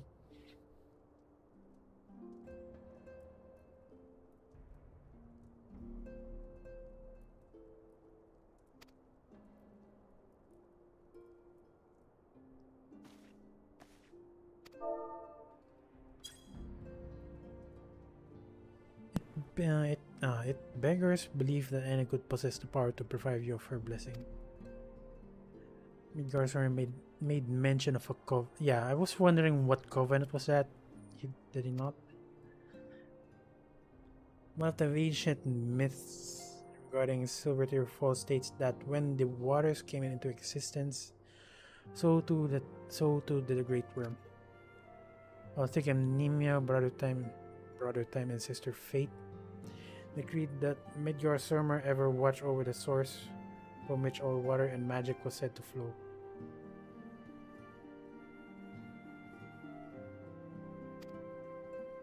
I wonder what if this was the covenant of which he spoke, and it was not the covenant with not the gods with whom he treated, but Hydaelyn herself. With Hydaelyn? Well, if he's watching over you, he's watching over you as he claimed. Mayhap he will not have an opportunity to ask. Let us keep this matter to ourselves. I do not wish to burden our friends needlessly.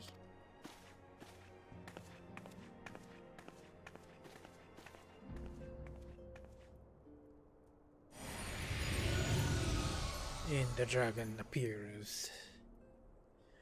Art thou upon or master of thy fate? What hast thou wrought by thy own hands, mortal?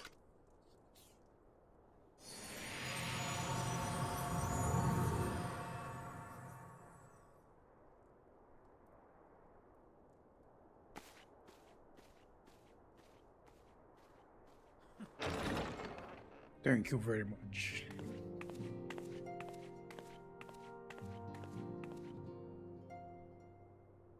My friend, I can scarce believe it. You confronted the Wormlord and lived to tell the tale.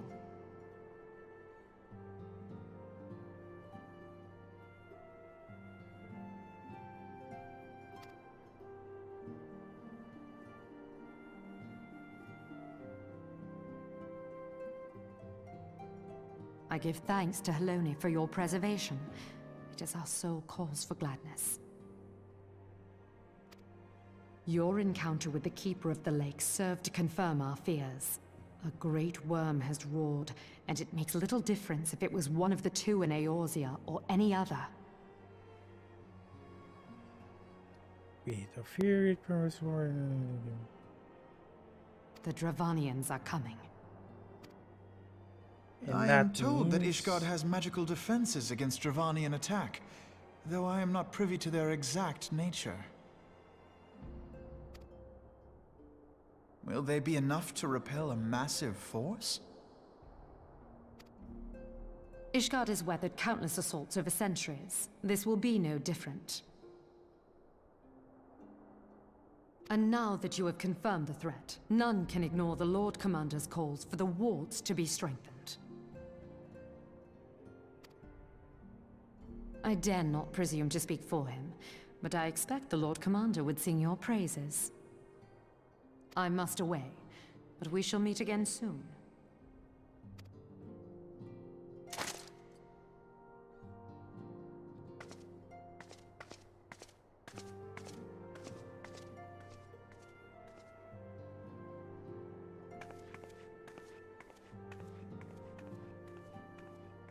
Countless assaults weathered, and this will be no different? Why am I not convinced? Because I don't have any plot anymore.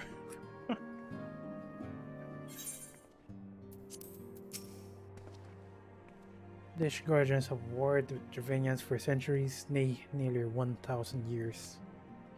And in all that time, not once have their enemies breached their defenses and entered the city proper. But regardless of how strong these magical wars may be, I nevertheless fear the Guardians are underestimating the gravity of the situation. Though it was not Midgar Surmer who roared, a call to arms by one of the first brood cannot be ignored. Until such time as they chose to request our aid, however, we cannot do but observe. We can do naught but observe the situation at a distance and pray that our fears are unfounded. Next one. Often there's a message from Monbrida for the Science. I forgot. I believe Monbrida has requested a gathering of the science. I assume there's been some progress concerning our efforts to combat assassins. Pre-informed that our business with the Ish Guardians is concluded for the moment. I shall be along once I've completed my commission. My communications with the Crystal Blades.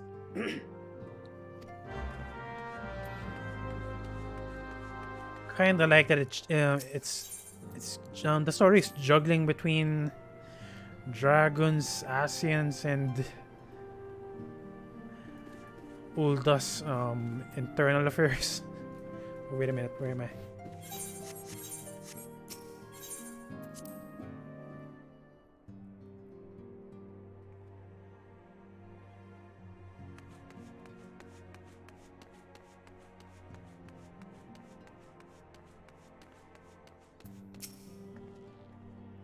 Hold on with your talk of dragons. Wonderful, because Asians are next on the menu. Let's head into the solar, shall we? I hate politics. It's the most depressing kind of subject to talk about.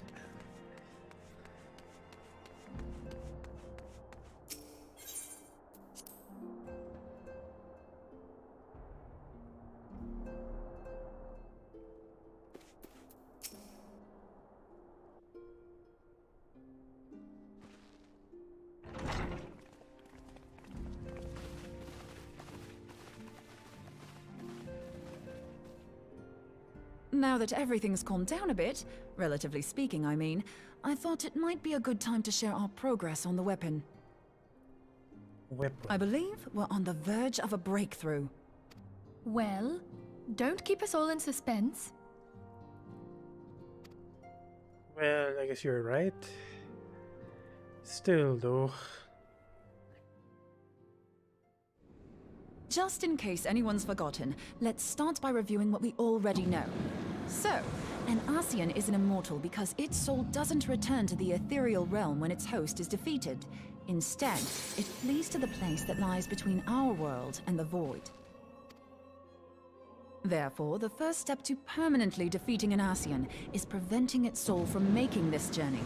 And if you recall, when we last gathered here, I had verified that white auracite has adequate capacity to entrap the beings, albeit only briefly.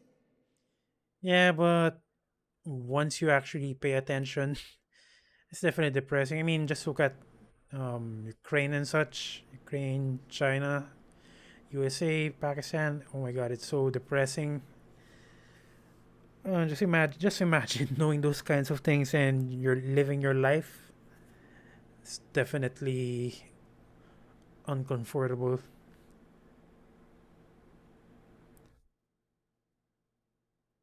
Okay, and if you recall, when last gathered here, I had verified the white auracite has had a good capacity to entrap beings, albeit only briefly. Which left the small matter of their extermination. Aye. To unmake an Asian soul, one must needs smite it with a concentrated burst, or blade, of purest ether. However, we wanted for both the data and the means to forge such a weapon. Short of experimenting on an actual Asian, you see, there's no way to gauge how much ether its soul is made of.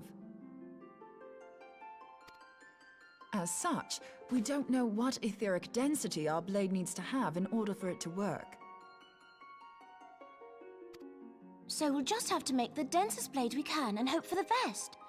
Though that would require a lot of ether. Hang on a minute! Why didn't we think of this before? White auracite can hold an absolute heap of ether, can't it? Please tell me you're joking.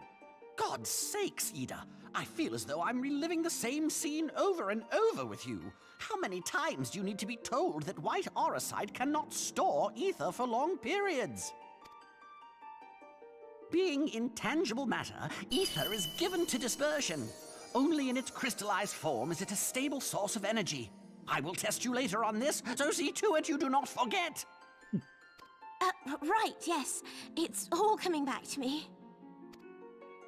So our hopes rest on good old crystals again, do they? While they are certainly reliable, they leave something to be desired in the area of portability. Indeed.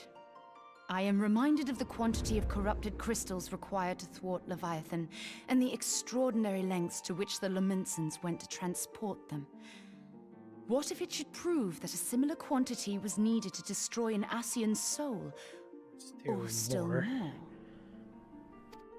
I do not envy the poor sod who has to lug all of that around, on the off chance that an Ascian appears.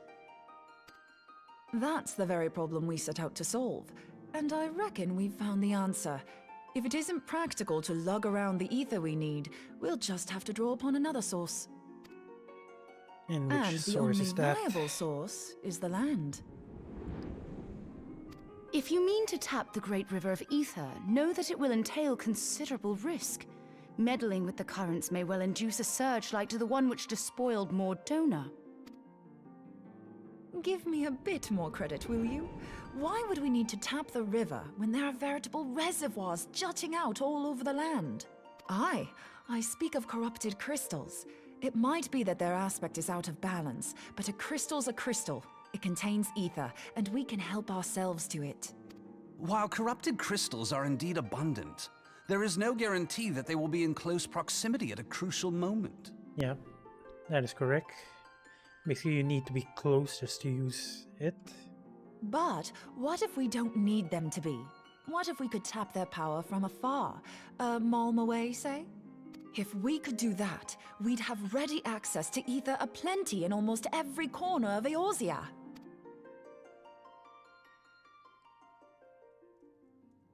I've yet to put my theories to the proof, but I've got a good feeling about this. If no one has any objections, I'd like to see where this avenue leads. If you think it worth your while, you have my blessing. But tell us, what are your theories? I, for one, am most eager to understand the process, however vaguely. I thought you might say that, but no one wants to listen to boring old theories all day, do they? I know I don't. So with your permission, I'd like to try something a bit more hands-on. I've already built an etheric siphon especially for this purpose, and I've been meaning to try it out.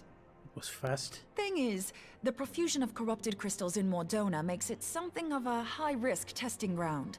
If anything goes awry with the siphon, it would be better if it didn't happen within spitting distance of quite so much ether. Wait, the pure... that was fast. She's talking way too fast. Hang on. Profusion of corrupted crystals in Mordona makes it something of a high-risk testing ground. If anything goes awry in the siphon, it would be better if it didn't happen within spitting distance of quite so much ether. Ideally, I need an isolated specimen. Does anyone know where I can find one? May I suggest northern Thanalan? There you will find corrupted crystals of middling size, standing a reasonable distance apart. Ideal for your needs, I should have thought. Oh, and if you do elect to visit the place, I should be much obliged if you would assist me in another matter while you are in the area. Has something happened? Movement has been observed at Castrum Meridianum. During Operation Archon, the Alliance dealt the stronghold a heavy blow. Its facilities were extensively damaged, and its garrison reduced to a fraction of its former strength. Not long after our forces withdrew, however, their ranks were replenished by reinforcements from Castrum's sentry. They now seek to rebuild, and to this end they have their sights set upon the ceruleum processing plant. Having lost the Empire's support, the 14th Legion lacks the resources to sustain itself. To them, this is a bid for survival, and they will doubtless fight like desperate men.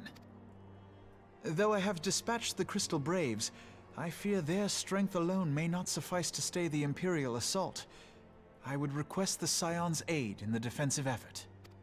If I didn't know better, I'd say you were trying to inveigle us into fighting your battle with the promise of shiny crystals. Well then, consider me inveigled. I won't lie, the crystals you speak of sound perfect, so the Garleans have to go. Besides, we can't afford to beat about the bush. There's no telling when the Ascians will next appear. Thine eagerness to hurl thyself into the jaws of danger cometh as little surprise. Exercise due caution, I prithee. Though you have become a crystal brave, you are yet a scion, Alphino. We could hardly refuse you. Pray, join the Crystal Braves and lend them your support. Thancred and Papalimo shall accompany you.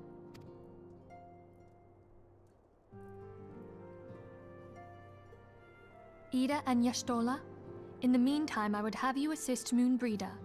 Scout out the crystal clusters, that the testing may commence as soon as the Garlean threat has been eliminated.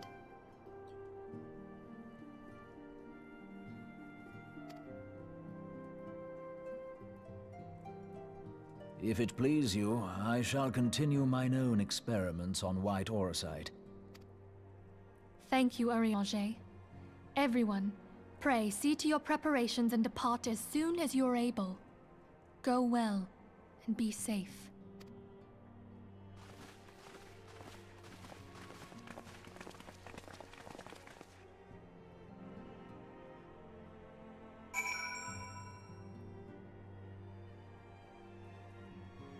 So I'm kind of hoping for no, wait. I'm kind of assuming that there'll be another Castro Meridianum based dungeon. I mean, just because of that recent story, you know, I mean, what Alfred had brought up. To see the events of one might conspire to rob us of the rest and recuperation. Now I wish to, though I would wish it otherwise would. Having a hard time to talk. I'm getting kind of tired. It's actually in the middle of midnight from where I live. Okay, I must ask you that you head straight to the processing plant. The fort have rebuilt to already deployed to the area and await the arrival of the science. Wilred will brief you of the developing situations. Meanwhile, I must rendezvous with Captain Ilbert at our headquarters in Ulda, and I shall take command of our forces there with a lighter heart, knowing that you got your support on front lines.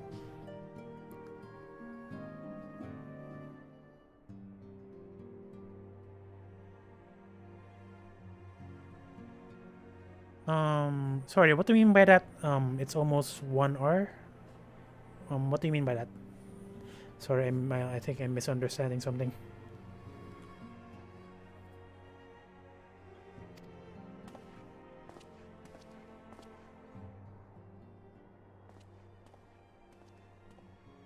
It's about. Hang on. Your duties take you to a northern tunnel, do they not? We too must say our farewells to the rising sun for a time. Flamin travels to Ulda and we shall serve as her escort. At my daughter's behest, I got to contact certain old acquaintances in the Gilded City. We are best beset on all sides by civilian unrest and imperial machinations. Threatened by primals and troubled by dragons, we need all the allies we can muster. Many of my friends hold positions of power, you see, and it's my hope that they can be convinced to aid the science cause. If past events have taught us anything, then we know that Eosa must present a united front or we shall fall. Yeah, it's about hang on, let me just double check. Yeah, it's definitely about to hit 1 a.m. here from where I live. So 1 a.m. in the midnight. I'm getting kind of tired, so I guess we'll see. How extraordinary that my little asset is involved in such far-reaching affairs. I am proud that I might now stand at her side. Not only is she was her stand at her side not only as a mother but also as a colleague. A colleague with influential connections, but I fear Ulda has become a place of danger, even for one as so familiar with her streets. Woe betill the blackguard that so much as glares as your direction, milady.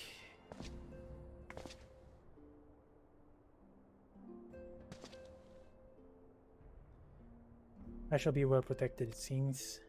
Why am I getting this feeling that's a red flag? Anyway, shall we be on our way then?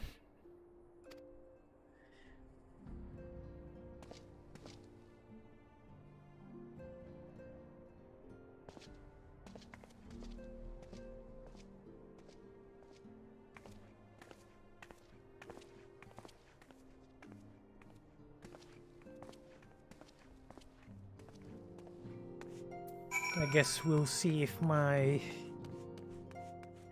wrong, but it's almost like she's raising a red flag just by going to Ulda.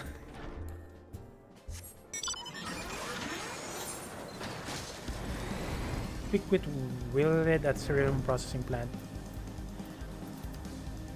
Okay, I'm just gonna, since I'm getting kind of tired, so I'm just gonna teleport towards the area.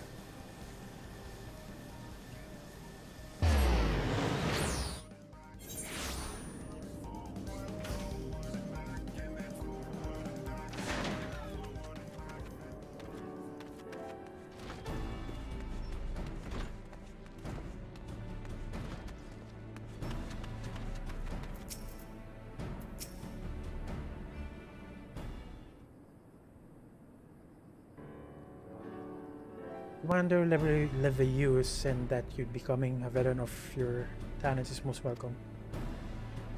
Not that I don't think we can handle the situation, mind you, I've learned a trick or two since the disaster with the Mulja. But returning to the task at hand.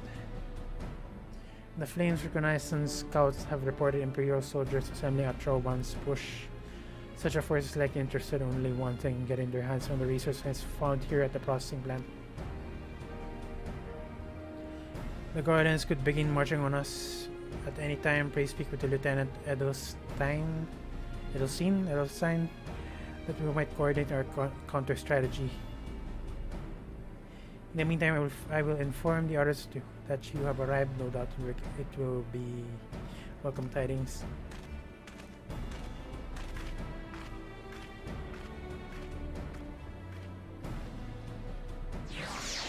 Before I do that though, I'm gonna switch jobs just in case. Gunbreaker is good enough. Lieutenant Darkholm, my soldier, yet tales of your deeds during Operation Archon. Would that we could sit a while and reminisce about old times, but I fear more pressing matters require attention. The civilian draughtsmen you see have come across several high suspicious crates within the boundaries of the processing plant. I had my sappers take a closer look and our worst fears were confirmed. These boxes contain powerful explosive devices of Imperial design, no less. By my orders, a flame station here are conducting a thorough sweep of the compound as we speak. It troubles me that we were unable to apprehend the Imperial spy behind this. I have faith that our men will be able to neutralize the threat for now. In the meantime, our scouts bring troubling news on the latest movements of the Imperial Army. I will once again ask for your aid. Let's go. Okay, since that MSQ just ended. Okay, unfortunately, I'm really tired right now since it's already midnight. So I believe I'm just gonna continue this on my next stream. Will be I'm about to say tomorrow, but I'm just going to say later, since technically it's tomorrow. So yeah, thank you for watching, and again, Ban Evaporate, thank you for following the stream, and definitely thank you for the conversation during the stream. I'm gonna continue this tomorrow, or I keep on saying tomorrow again. I'm gonna continue this later. I just need to rest because oh my god, I am so tired. Again, thank you for watching the stream, and to everyone watching this as a VOD, thank you for watching the video, and see you on the next stream. Bye bye.